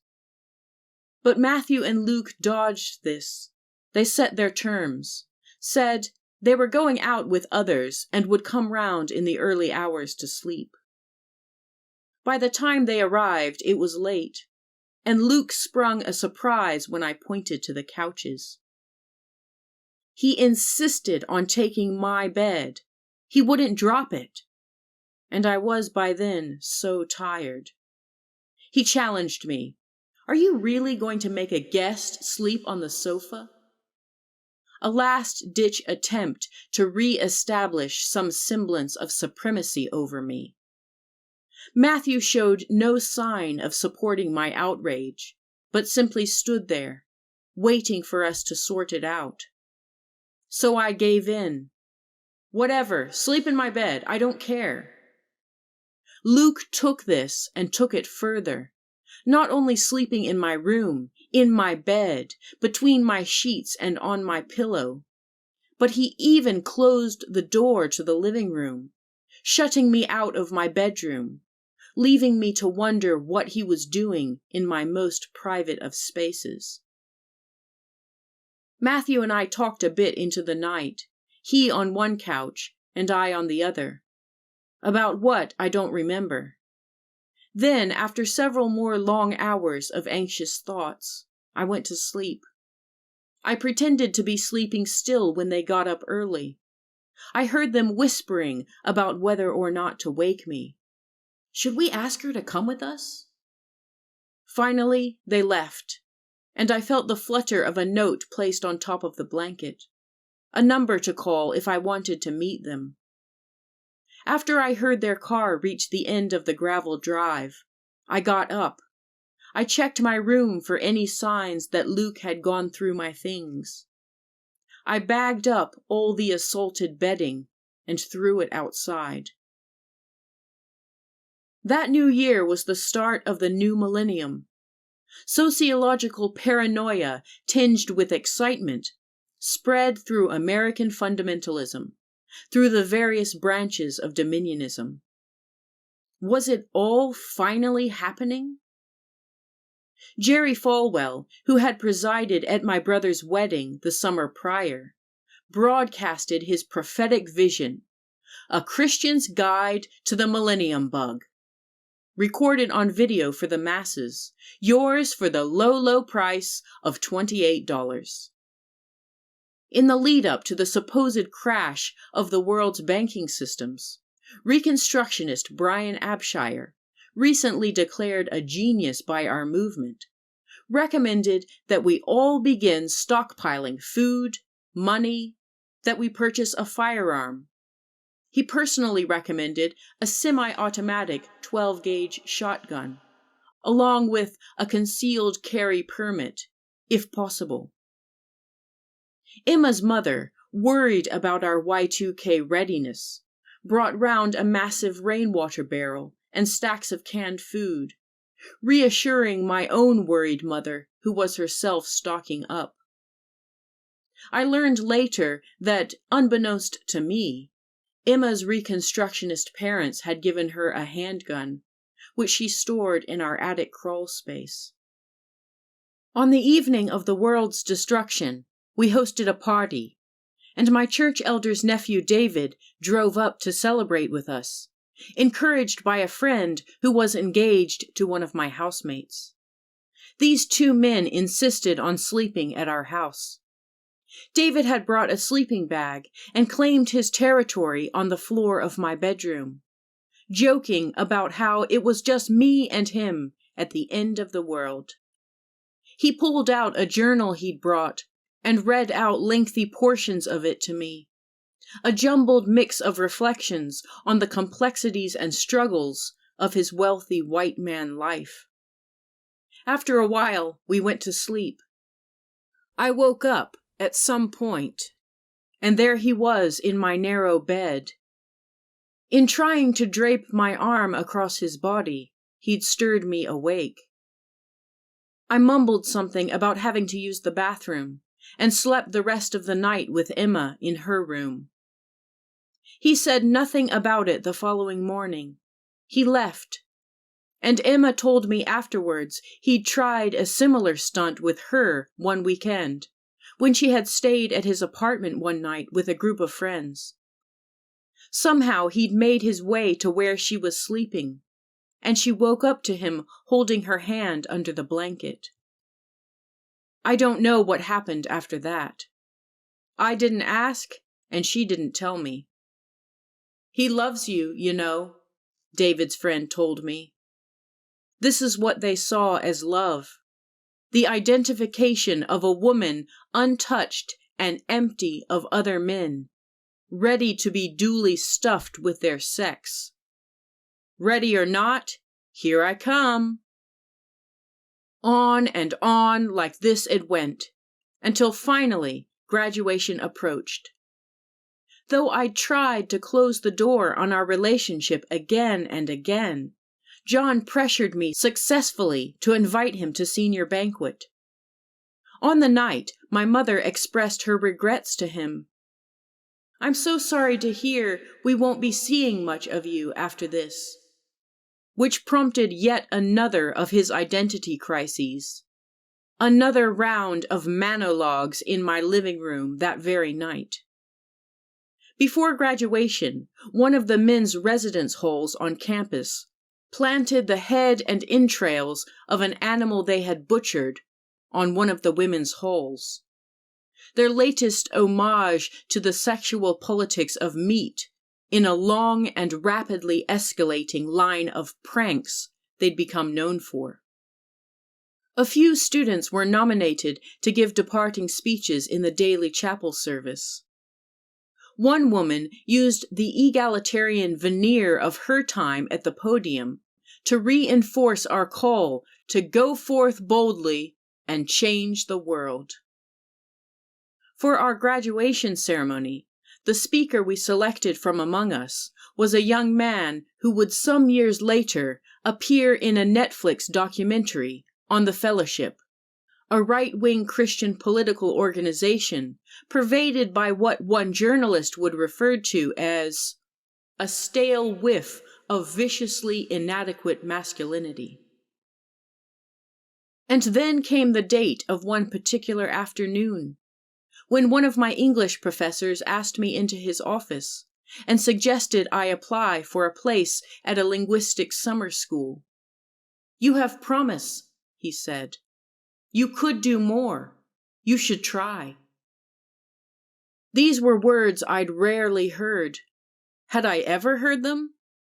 Certainly never from any others of my professors whose classes I dutifully attended, and who'd marked my work as well done. I could do more than... I considered the ways I could fill in the blank my professor had left. I couldn't have done more than I'd done. I was the first person to graduate university in my family. I'd done this against so much opposition. And I was tired of doing, all this defiant doing. Yet there was another possible meaning here. I could do more, without the hindrance of these men and this place of men. This professor helped me with my application. He was outraged when my biblical languages professor refused to write me a letter of recommendation on the grounds that my priorities as a woman were grossly misplaced. Years later, when the possibility of a job at my old college came open, this same professor wrote to me and said, "Do not come back here. Do not apply." Yes, there it was again. You could do more. You could do better. So, before college graduation, I applied to the linguistics summer school. I got in. With this professor's help, I even got a small scholarship. All this last-minute encouragement, this support, wholly and wonderfully disconnected from my usefulness to any one person and their puffed-up plans. This boost meant that when John came round on the day of my departure, to dissuade me from going, I had the confidence to refuse him entry to the house, though I agreed to talk with him in his car. "What are you doing, Valerie?" he asked. "I don't want you to go. Not yet." Still riding the high of the exit my professor had pointed out to me, I dipped deep into my rationed reserves of confidence again. "I don't want to talk to you anymore," I said. "Do not call me. Do not write to me. I do not want to hear from you ever again." At this, John pulled my arm and began to cry, and cry more. He repeated my name. He whimpered and wouldn't let me go. Again I was stuck in some boy's car, in some man's space. I jerked hard and harder. My arm was free. I forced the door open. I pulled my way out. He'd not hold me in. He'd not hold me back. living on borrowed time. You're laughing on borrowed time. This has been No Love in War, a story of Christian nationalism. On my time till you're nine, till you're nine, till you're nine, till you're not going anywhere. Well, don't you know that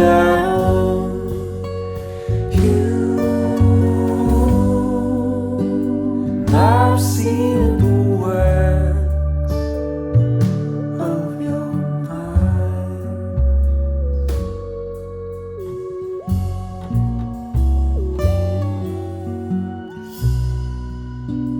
We love our children. We love our children. We love our children.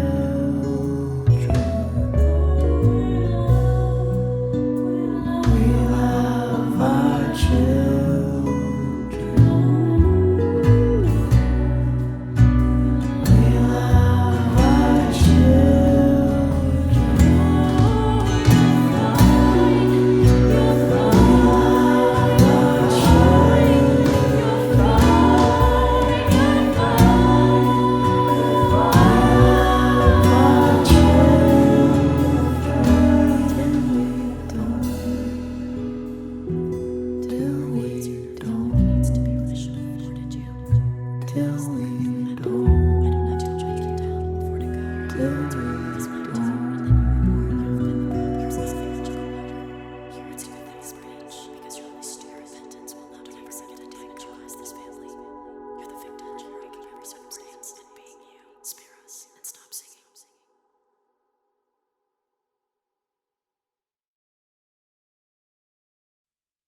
If you have appreciated this free audiobook and would like to make a donation to the author, please visit this podcast's Spotify site.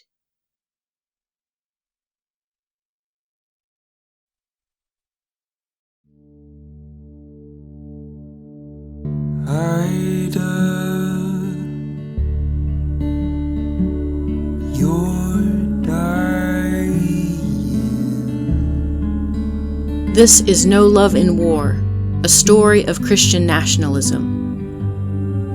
But you don't know. Written by Valerie H. Hobbs. Read by the author. With original music by Jonathan and Caroline Hodges. Originally published in open access print form by Mayfly Books. But you don't know.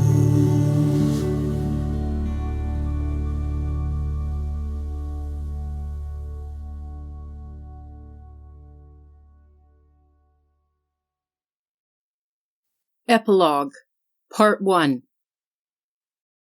Sam Fife, a leading promoter of the Manifest Sons of God teaching, taught that the aging process had stopped for him, and when asked his age, he would simply answer, "I am."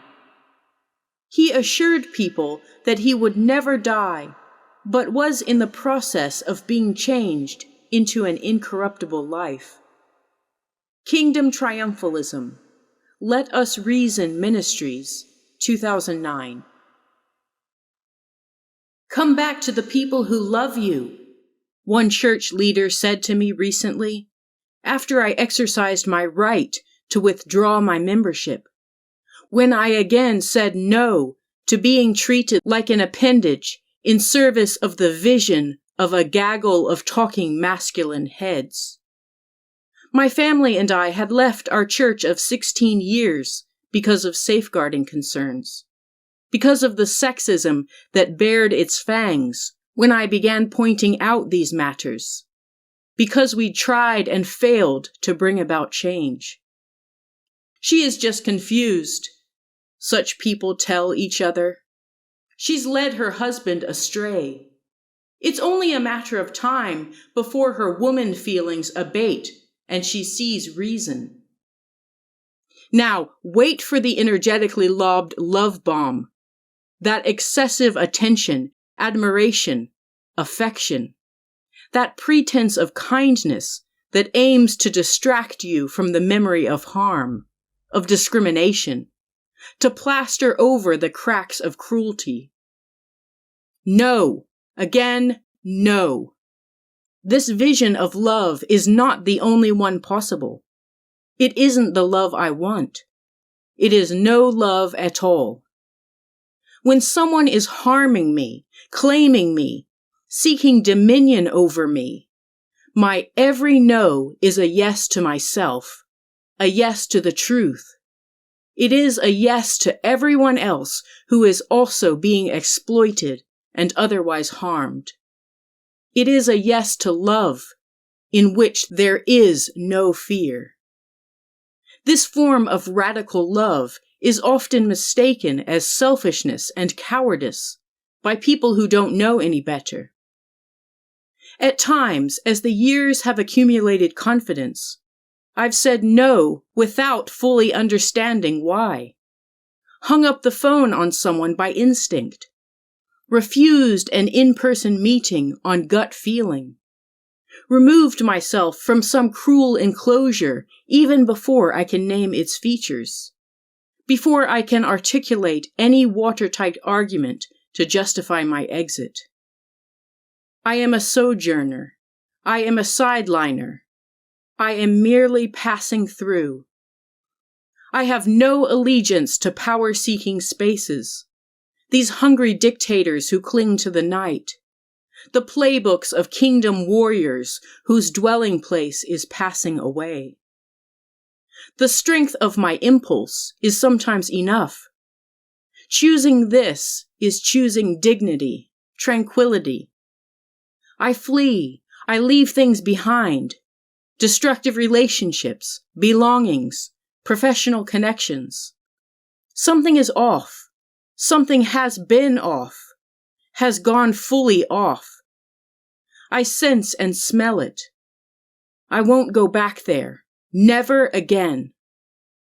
If I keep saying it, maybe it'll be so. It has taken decades of mistakes to learn to believe myself in this way, to act in ways that honor my body and my soul, that respect their dignity.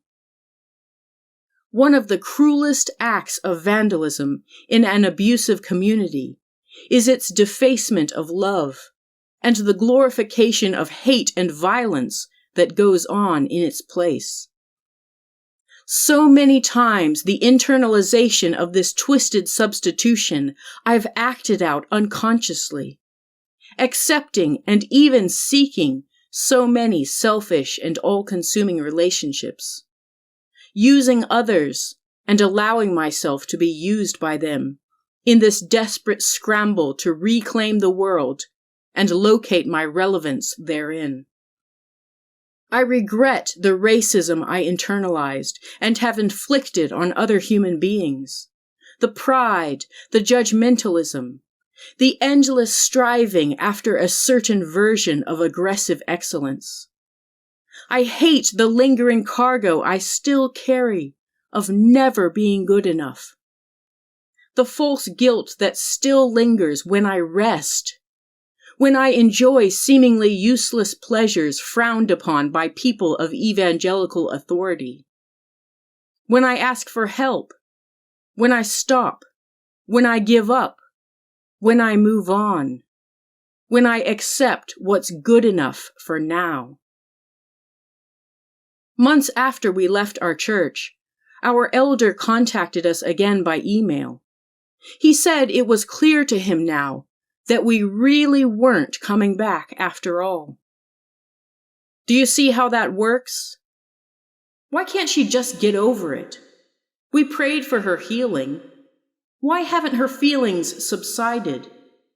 Why can't she let it go? She must be bitter. What is wrong with her? She must be lost. I'm still learning. I worry I will never learn.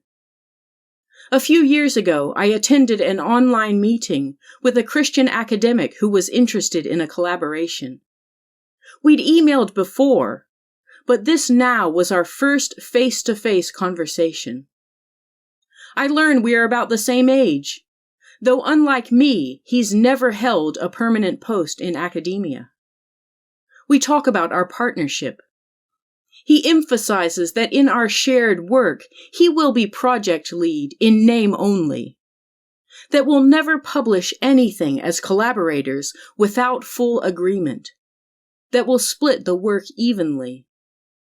He's so excited that I'm interested in the project. Finally, he's found me.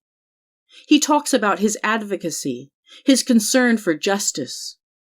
It all sounds good. I'm enthusiastic too. We talk of next steps. Only then, somehow, our discussion pivots to books we've read. Whatever slippery strategies he used to get where we went next, I've now forgotten. And now he is holding up books to the screen for me to write down the titles. As he lifts each book towards his computer's camera, he turns his face to the side, pauses briefly, a gesture that says, "I'll wait while you take this down. I'll sit and do nothing while you slip into the role of secretary, student, subordinate, servant." His actions signal I am expected to begin my ascent to the heights where he already sits. This sudden shift startles me. I notice now the display of books behind him. How unlike me, he's written nothing down during our meeting, nor has he typed any notes. I am again the empty vessel, and he the filler. His grand design, like that of so many others like him, begins with my subjugation. This isn't right. It doesn't feel right. It doesn't feel good. It isn't good. I begin to calculate my exit. Still a hopeful fool, I persevere, for a time. Our project is more important than his personality. I tell this to myself, as if saying this lie will make it so. The mission is more than the man, isn't it? He's immature, maybe, but he means well. His intentions are good. Don't be so cynical. I say all this too. I can rise above his petty displays of dominance. This is just what certain Christian men do. This is just who they are. I repeat words to myself I've heard others say in times like these. At times I can't help myself in this. It's so deeply rooted. Default.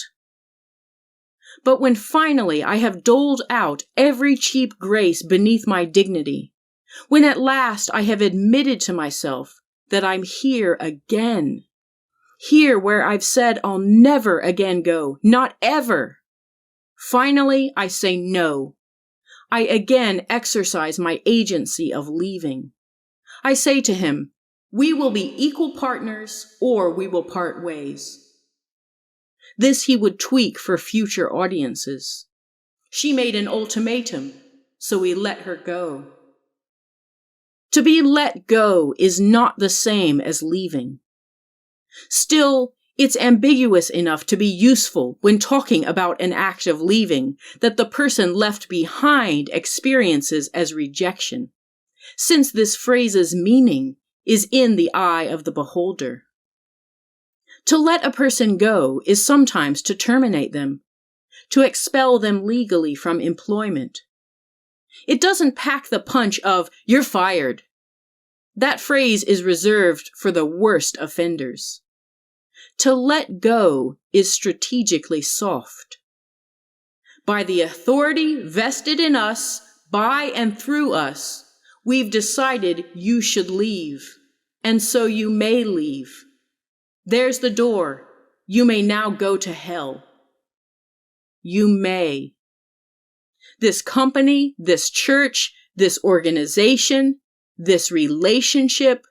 We no longer require the use of your services. Fill in the blanks however your imagination chooses. Buried in the may is the must.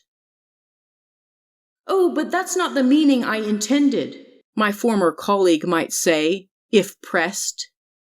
What I mean to say is, we allowed her to leave. We gave her permission to remove herself from our aims and objectives of her own accord. All better now? I go. I exercise my agency in going. But still, he declares this has happened on his authority.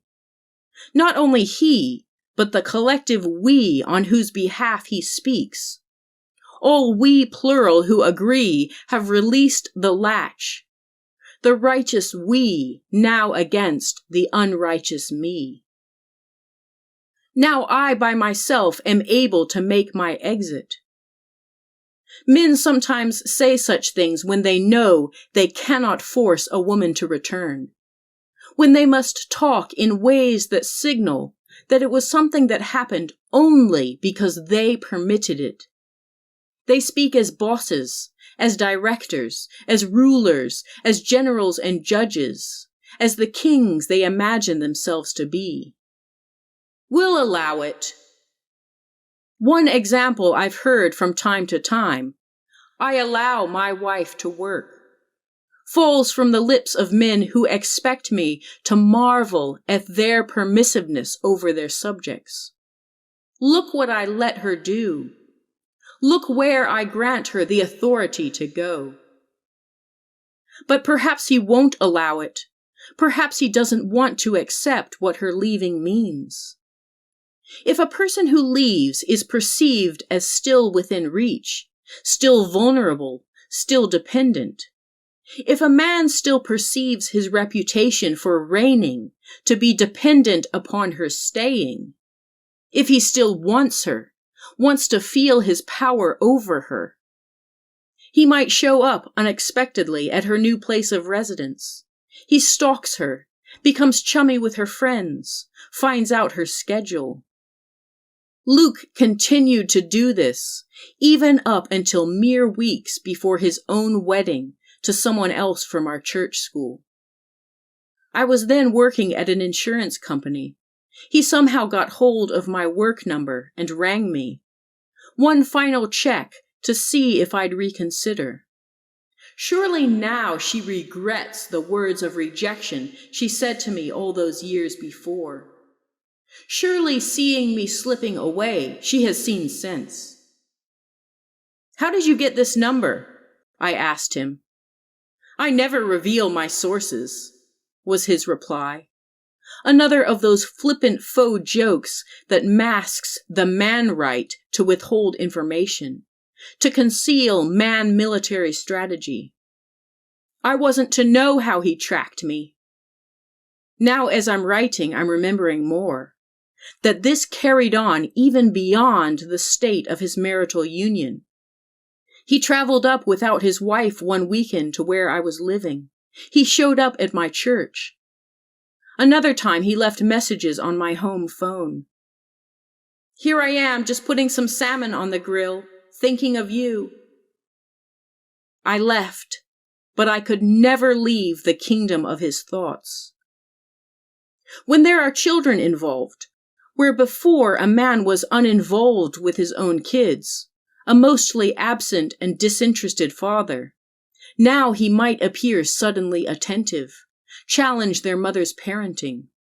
He might virtually stalk her, troll her anonymously on social media, show up at her church, her place of work, let himself into the house they used to share, rearrange something in her kitchen, her bedroom, put something new in her garden, in her driveway, somehow materialize and make his presence known, slap her around. Some signal that sends this warning. You cannot leave except on my terms, only when I decide, when I feel settled in my own mind. when others' opinion of me is by no means dependent on my connection to you. It will get worse unless and until you come back, or unless I let you go. It's up to me. Some women do not survive their leaving. We tell such men to let her go. When next I saw John after I returned from my summer of linguistics studies, he said, "I've decided to let you go." He told me some sad story about how our Professor Krabendam had come across him all curled up and crying in the fetal position in a corner at the church where he worked as youth minister. "You should let her go," our professor allegedly told him. Perhaps he meant this as a solution to John's internal anguish. "She's already gone. Now, for your own sake, you need to let her go." Still, this too doesn't seem right. His letting or not letting has nothing to do with it. No, the fact is this: I left. Subject plus verb plus zero object. We women sometimes talk about leaving like this, without stating whose actions prompted our exit. This way of claiming complete agency can be empowering. We occupy the position of actor. We mark ourselves as those who carry out the material process of the removal of ourselves. A man's permission has no place in this equation. Our language lays down the facts of our liberation. Language like this can also be an act of self-protection, since to name something threatening is to open oneself up to punishment. When I left my colleague and our faux partnership, he challenged my reasons. "How could you say I disrespected you? How could you possibly say this about me after all I've done for women?" Yes, of course, how dare I question the integrity of someone who's done so much for so many women other than me? How very dare I position myself as more important than these recipients of his salvific acts? How minuscule I am in comparison to the legions of my sisters he has supposedly helped. What right have I to speak against someone with so much significance, against such a man on such a messianic mission? I had a hunch then how this might go, how this particular man would reframe my leaving in service of the facade of his identity as feminist advocate. So I sent a letter of resignation to the organization overseeing our project. More than just leaving, I left on my own terms. I declared my reasons and my perspective before witnesses. I am leaving, but I am by no means leaving him to take advantage of any residual ambiguity. "I didn't know you were going to do that," my indignant colleague said to that. "I could have told them things about you, but I didn't." Here now was a veiled threat. "How dare you act without my foreknowledge? I did not grant you permission to act in this way. I did not authorize your action. I could punish you if I so chose." This too I neutralized. "Go ahead," I said. "Say anything you need or want to say, just as I've done." Unlike men like him, I carry no worries about my reputation among supposedly powerful people. I have left them behind too. I lose no sleep over my absence from and insignificance in their empires. His next move was to limit anyone's ability either to witness my leaving or to listen to my account of my departure. Some of this was through silence. "Where did Valerie go?" another person in the organization asked him months after I'd left. having heard no news of my exit? My former colleague also began complimenting me to mutual friends and acquaintances, fortifying his friendships with them, creating a strategic dilemma for anyone who heard my version of events. "Oh, but he thinks so highly of you," one friend said. "He said such nice things about you. Look how generous he is in his description of you." This too was familiar to me. My childhood pastor also spoke well of me at times. So too other elders from my church school. They occasionally took credit for things I accomplished. I was one of her first teachers, you know. In this way, some men recruit others to cover their tracks, proxies to act in their interests, to assist them in leaving no trace, to promote collective rewriting and forgetting of all they've done wrong. We are so nice now. Whatever she says now, we were always so very nice. We got along so very well. It's inexplicable why she left. Likely it was some personal difficulty. She was always so flighty. She who took flight. Ida, you're crying,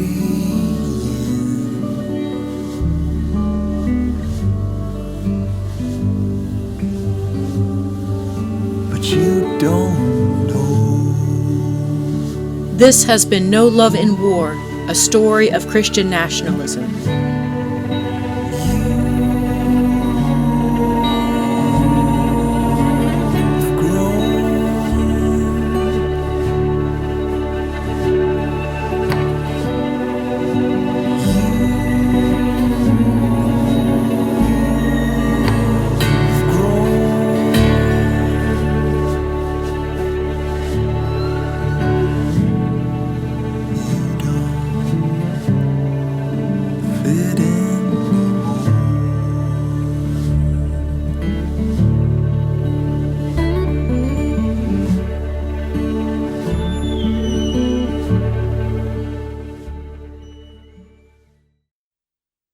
If you have appreciated this free audiobook and would like to make a donation to the author, please visit this podcast's Spotify site.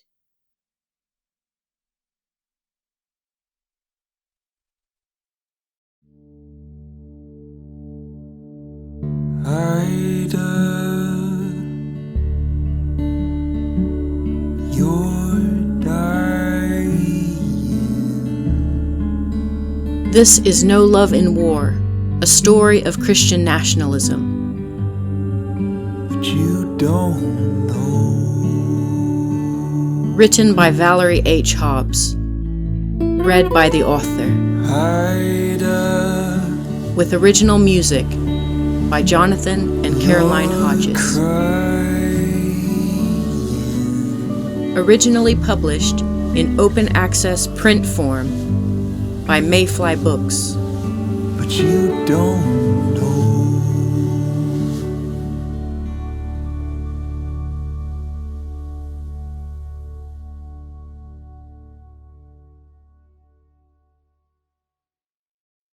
Epilogue, Part 2.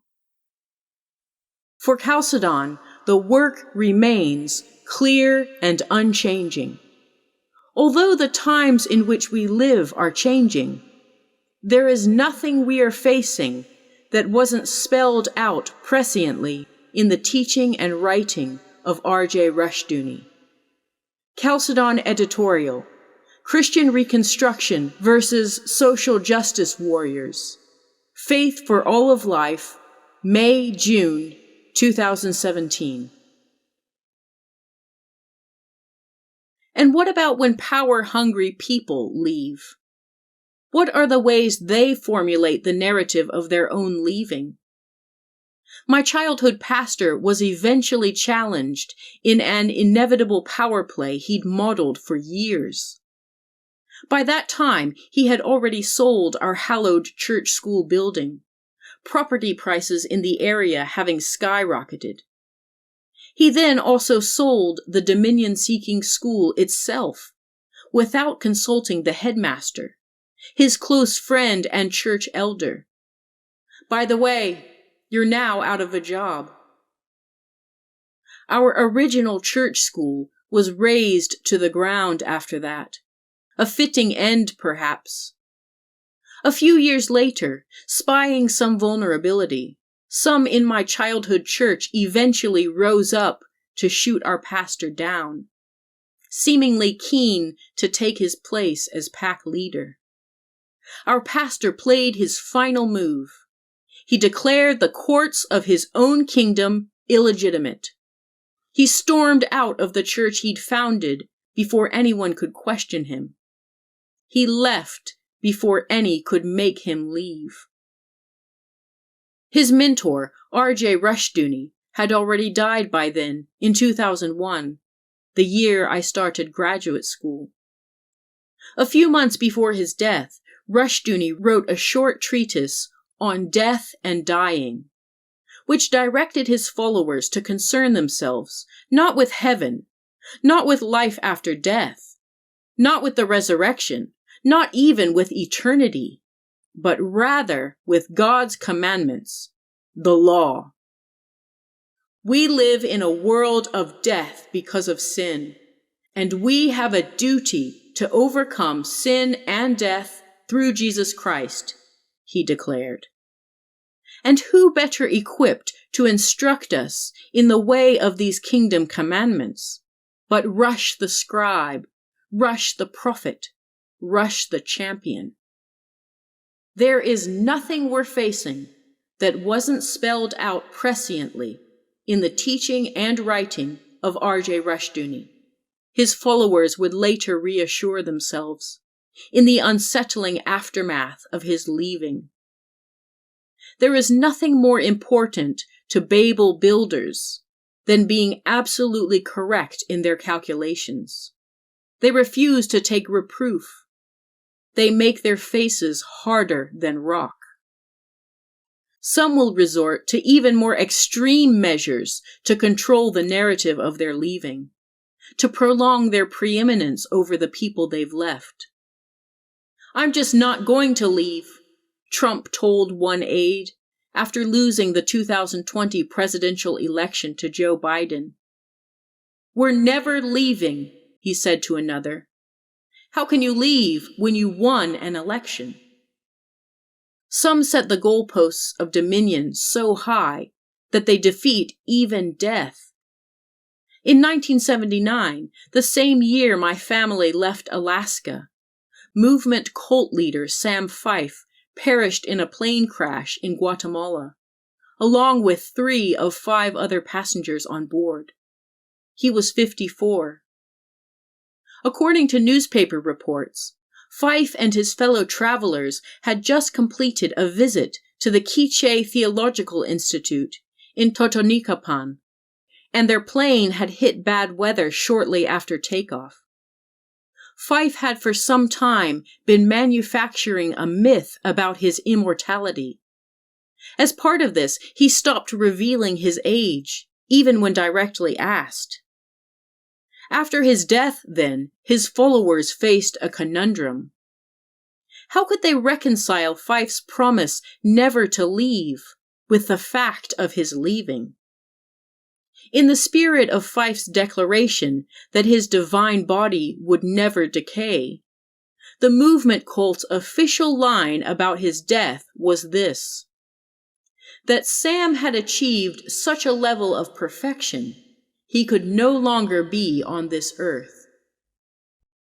So unworthy were Fife's followers, so unrighteous, so filthy, that Fife was forced to leave, to take his superiority elsewhere. It's his followers' fault he left. If only we had been deserving enough, holy enough, if only we'd claimed the cosmos quickly enough, he would have stayed. Men from my college years have used a similar strategy, placing the blame for their leaving which has taken such forms as secret visits to a sex worker, frequent flirtation with work colleagues, double lives, all such leaving, all they lay squarely on the shoulders of their wives. After all, each one, he is a king, and kings do not falter. If only she'd not been so weak, so uncommitted, so unsubmissive, so unsupportive, so selfish, so unwomanly, so unuseful. If only she had proven to be all she had seemed.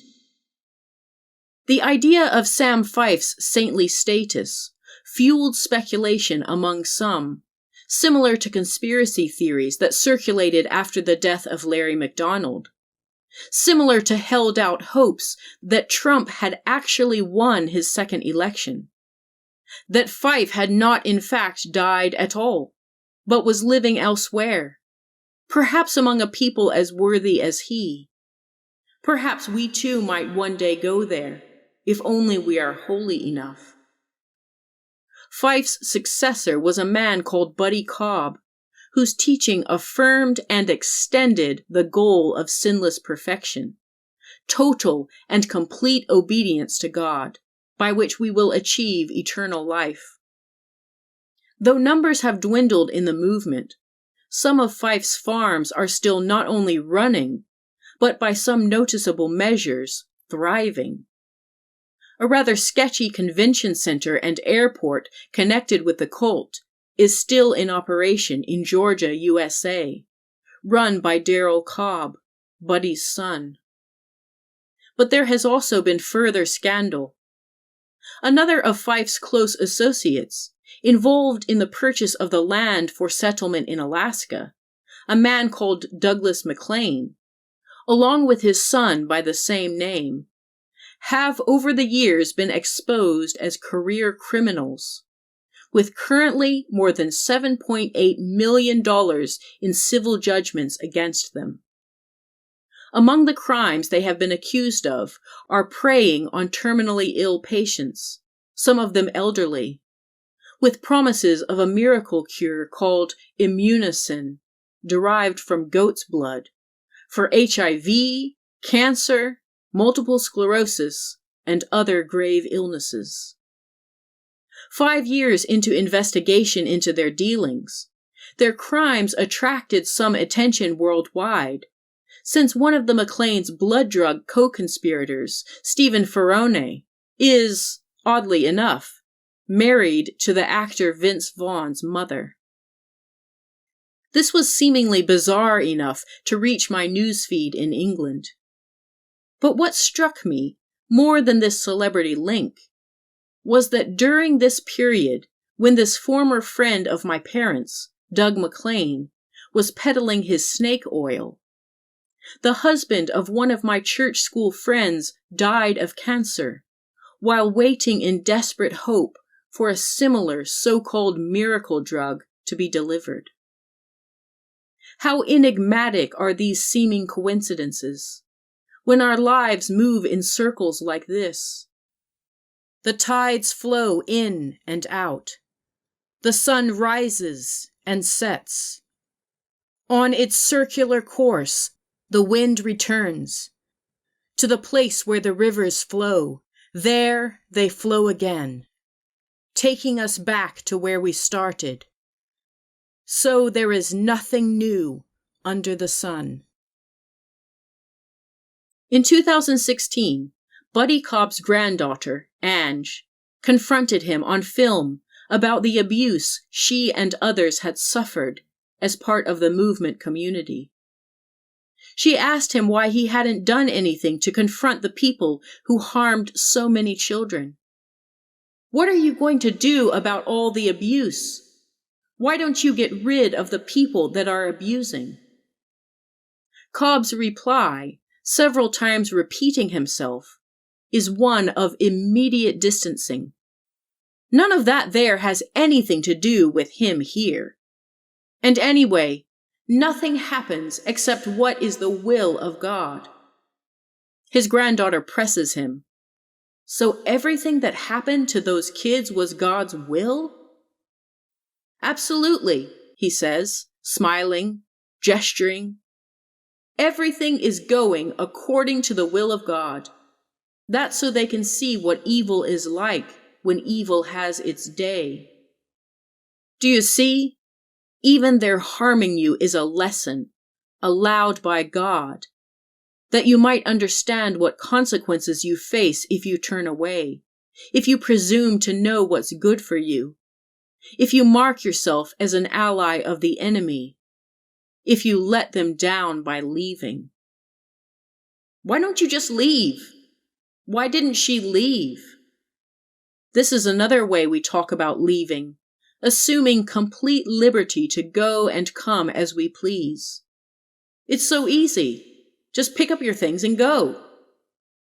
I heard a religious leader make this flippant point publicly at an academic conference on marital captivity in religious environments a few years ago. We were discussing women stuck in limbo in abusive marriages, able to get a civil divorce, but unable to meet the legal spiritual requirements of their religious community. No problem. She should just leave her community then, the religious leader said. She can start a new life elsewhere. Change your name, change your address, if you're afraid of brutal repercussions. So simple. As if we can glide effortlessly in and out of such controlling spaces, of the resulting trauma. As if we can erase and start over. As if we can ignore all the defensive instincts we've honed by being treated as those hunted. As if we can pretend we will be left alone after leaving.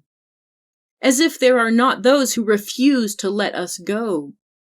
Those who catch the scent of our wounds, stalk us in pursuit of the taste of fresh meat, pull us down into the dust of their earthly ambition. As if what we have left behind leaves us. No matter when a woman leaves, she's left too early, she's left too late. After all this time, you're leaving now? Perhaps things weren't as bad as you said. You could have left, but you didn't. Now you've left, you should have instead stayed, at least a little longer. Look what you've left behind. Look at the manner of your leaving. Look who you've deserted. All this leaving is on my mind. How so many of the men and women I've known have forbidden me and others from leaving. How when we leave, people condemn us, reclaim and reframe our departure. A pastor's wife once expressed gratitude to one of her daughters-in-law like this: "I'm so thankful that you stay home instead of abandoning your children to work." This is another kind of unauthorized leaving. To leave the gendered space of home, even temporarily, is to turn your back on your place in the kingdom of men, to reject your husband, to jilt your family, to blaspheme the name of God, to take the side of Satan. How dare you go out to visit the women of Shechem and jeopardize the second coming, predicated as it is on all our good work?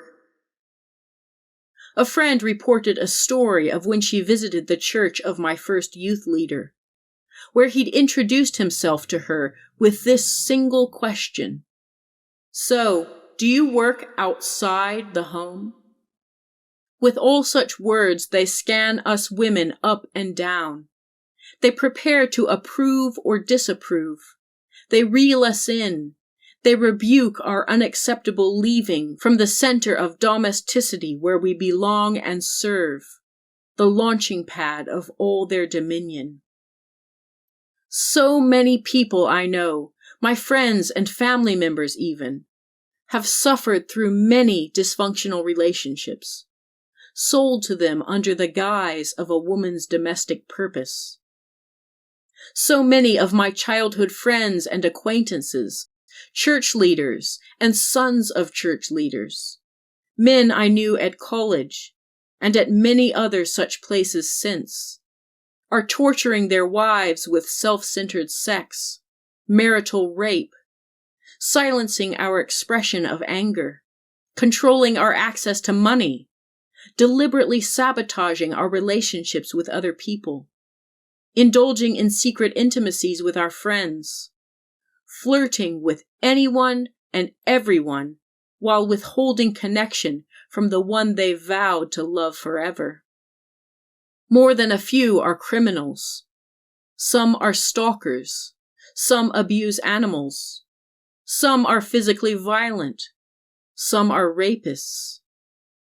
Some women I know are also cold and abusive, normalizing in their marriages, in motherhood, what they suffered during childhood, withholding medical treatment from their children, expecting immediate and unquestioning obedience, deliberately creating harsh home environments under some semblance of apocalyptic preparation, fostering that dependence that disguises itself as the victorious family.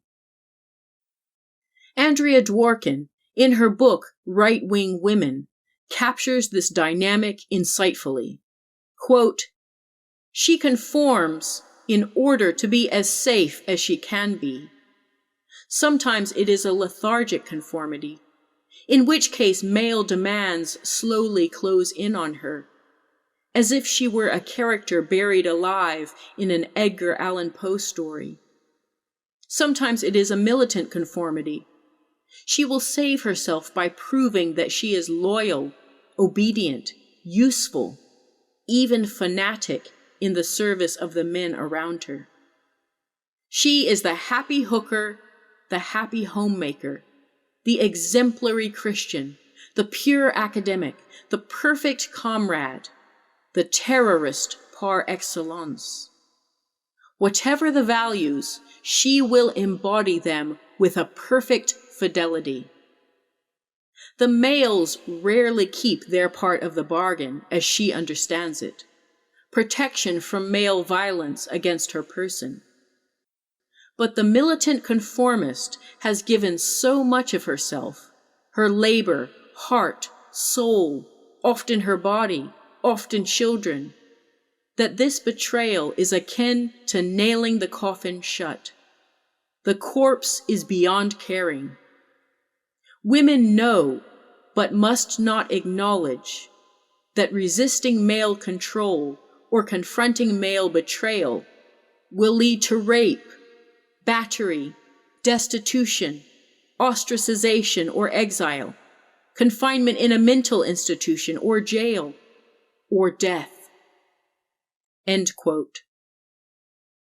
Yet it's worth saying again, in white male Christian supremacist movements like Dominionism, women are so often the most brutal betrayers of other women, keen as they are to resist violence by redirecting it towards others more vulnerable than they. They may rationalize it like this: "The world is harder than I'll ever be," they say. "If I have to suffer in the name of righteousness, so must you. What's more, you'll thank me for it, praise God for it. Whatever cruelty you think you're enduring, I promise it can get worse. So suck it up, stop crying, go back to him, to them, come back to me. We're doing you a favor. You'll be sorry when you see the horrors awaiting you if you try to leave this community, this marriage, this relationship. The place of us women is to sacrifice. Get up on your cross and follow me." By and by, such women persist in guiding their sisters to suffer in service of the empire they cling to and to loathe themselves in the process. Truly, there is no love among people of war. Some of us have left, have been left, are thinking about leaving, are desperate to leave, are putting away persistent thoughts of leaving. Some are in the long, painful process of leaving and going back and leaving again. Some stay for the children, for their parents, for fear of violent retribution, for fear of poverty, for fear of judgment, for fear of being labeled as them against the righteous us, for fear of God. As I sit here today, I see clearly how extremely successful all those years of grooming were. And even in the face of so much violence, how vastly my compatriots' accounts of our youth differ from one another. There is my past, his and hers, ours, theirs. Some person I used to know will read my words and protest. No, it was never like that. She got that all wrong. It all went like this instead. We were happy. We loved one another. They cling to their hope like heaven. For some, these were the golden days, the best of all times. Such a blessing. If only our kids could have what we did. One church school friend speaks this wish to me over Skype. Her husband sitting nearly out of my line of vision. Just enough man presence to intimidate both her and me. Under his eye. I watch my words for her sake. In this one utterance, in this one image, I see the state of their current lives. How deeper their descent into hell. So many of us have chosen what's familiar, are still choosing only what's known, even when it harms us. We choose it over and over. We re-sacralize it. We pass it down to our children, our children's children. Now it's typical. Now we don't have to see it anymore. Now we don't have to face the uproar of change, the risk of something new or different. What a danger it is for warriors to be even a little bit wrong. I see others of us have given the appearance of leaving, but merely been transferred to another abusive relationship, another cultish institution, another movement that offers fast food answers, demanding payment via the same excesses and abuses. We are so eager to place our every decision into the hands of someone else. We pretend to prize liberty while we sit in a cold and joyless prison. In some minds, moving on to another anguished community is progress. Finally, a more ideal, more correct form of holy misery from the wholly inferior first attempt. If only those first fools had put it properly into practice. The problem of that past place was this uncommitted leader or that ignorant one. Except for them, we'd all be slotted suitably in our cells by now. Every man, woman, child in their correct place. Such people boast about peace. They walk in the stubbornness of their heart. The iniquity of fathers on the children and on the grandchildren to the third and fourth generations. I want now to be honest with myself, to carry no shame about who I was then, or 10 years ago, last year, yesterday. I've spent my years weighed down with confusion and shame at my stupidity, my internalized misogyny and racism. I've been smitten with madness and with blindness and with bewilderment of heart. I've been oppressed and robbed continually, seemingly with none to save me. How could I join in all these acts of oppression, since I myself know the feelings of being oppressed, since I myself also have been oppressed? So many times I have sworn to myself I'd not go there again. I'd not allow myself to be put through that again. I'd not participate in harming anyone else. But here's the real sting. Not only that we embrace the hate that harms us, but that we can also be ignorant of love, deprived and unaware of it, unable to locate even our own longing for it.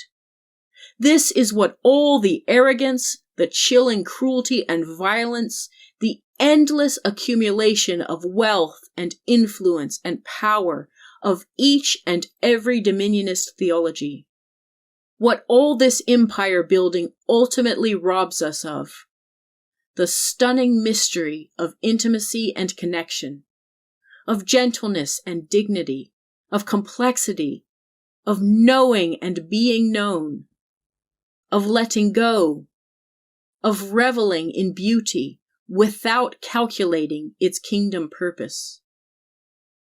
Perhaps more than all of this, the mindset of war denies us the wonderful world of being a pilgrim, a wanderer, a wallflower, a guest, even a nobody. All these are treasures deemed worthless in places where only certain expressions of power are prioritized. How heartbreaking that we can be seen and loved and yet be fully unaware of what gifts of contentedness, what sensitivity and self-loving and self-sacrificial service lie within our reach when we sit off-center, as people of the quiet spaces. How bleak that our eyes can scan a text written in the language of kindness by those who seek simply to stand as witness to our humanity, those who invite us to bask in the perfect peace of love. How devastating that, lacking all proficiency in such a tongue, we can be untouched and unmoved by such unfamiliar and stunning tenderness. What hope is there for us? What rest can be found for we who have made so many lives such a misery? As I am finishing this text, 2 men from my church school have died, one an elder, and the other a drug addict and criminal of my own generation. The elder's family have puffed up his life with praise, a man who pushed through pain and infirmity for years, rarely with any complaint, a man of rare and incandescent genius, character of utmost excellence, steadfast dedication, fervent enthusiasm, and unimpeachable integrity. Hundreds of comments have poured into social media from people I used to know.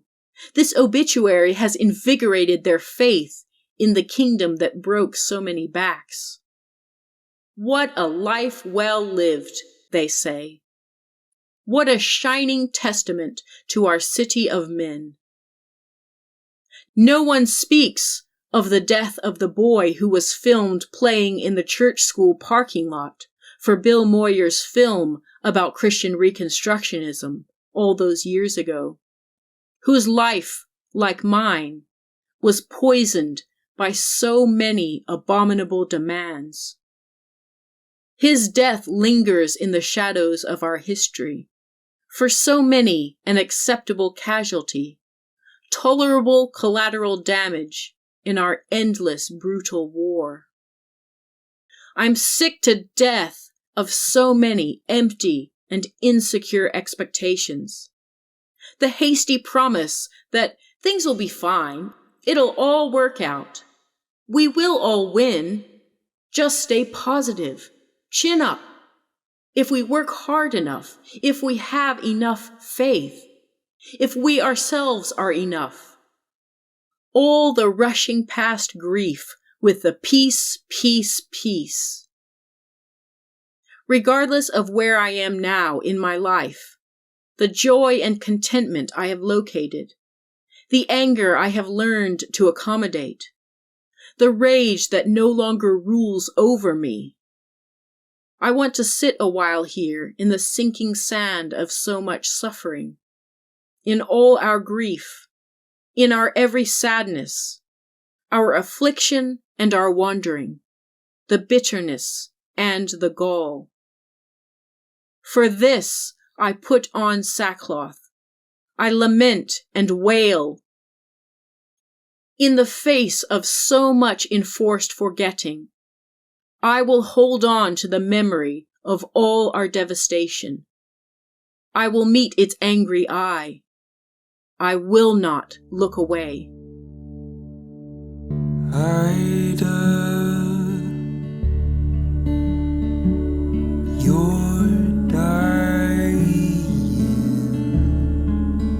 This has been No Love in War, a story of Christian nationalism.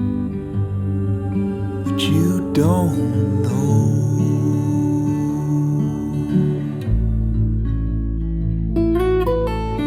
Haida, you're crying,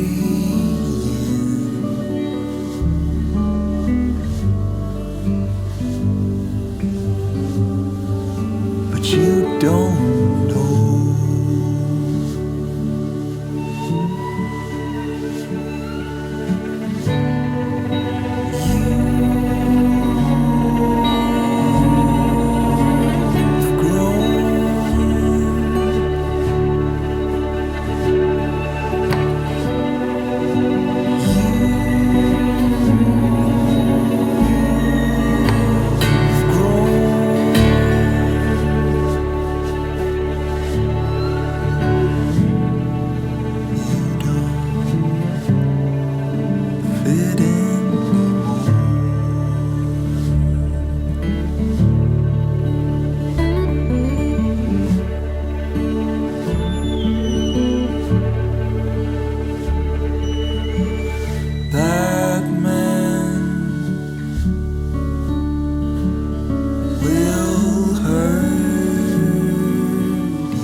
As he stays,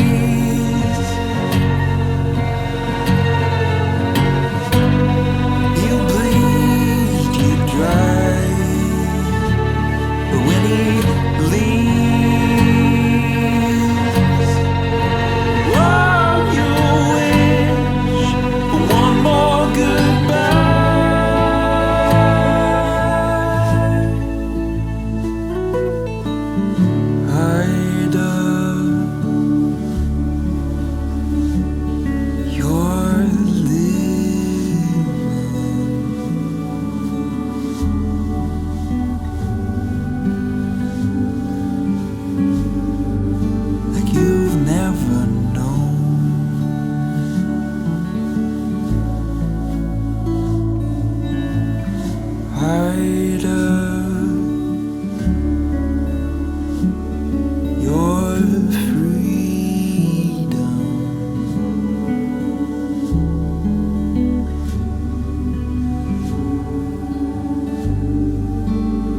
Safest home.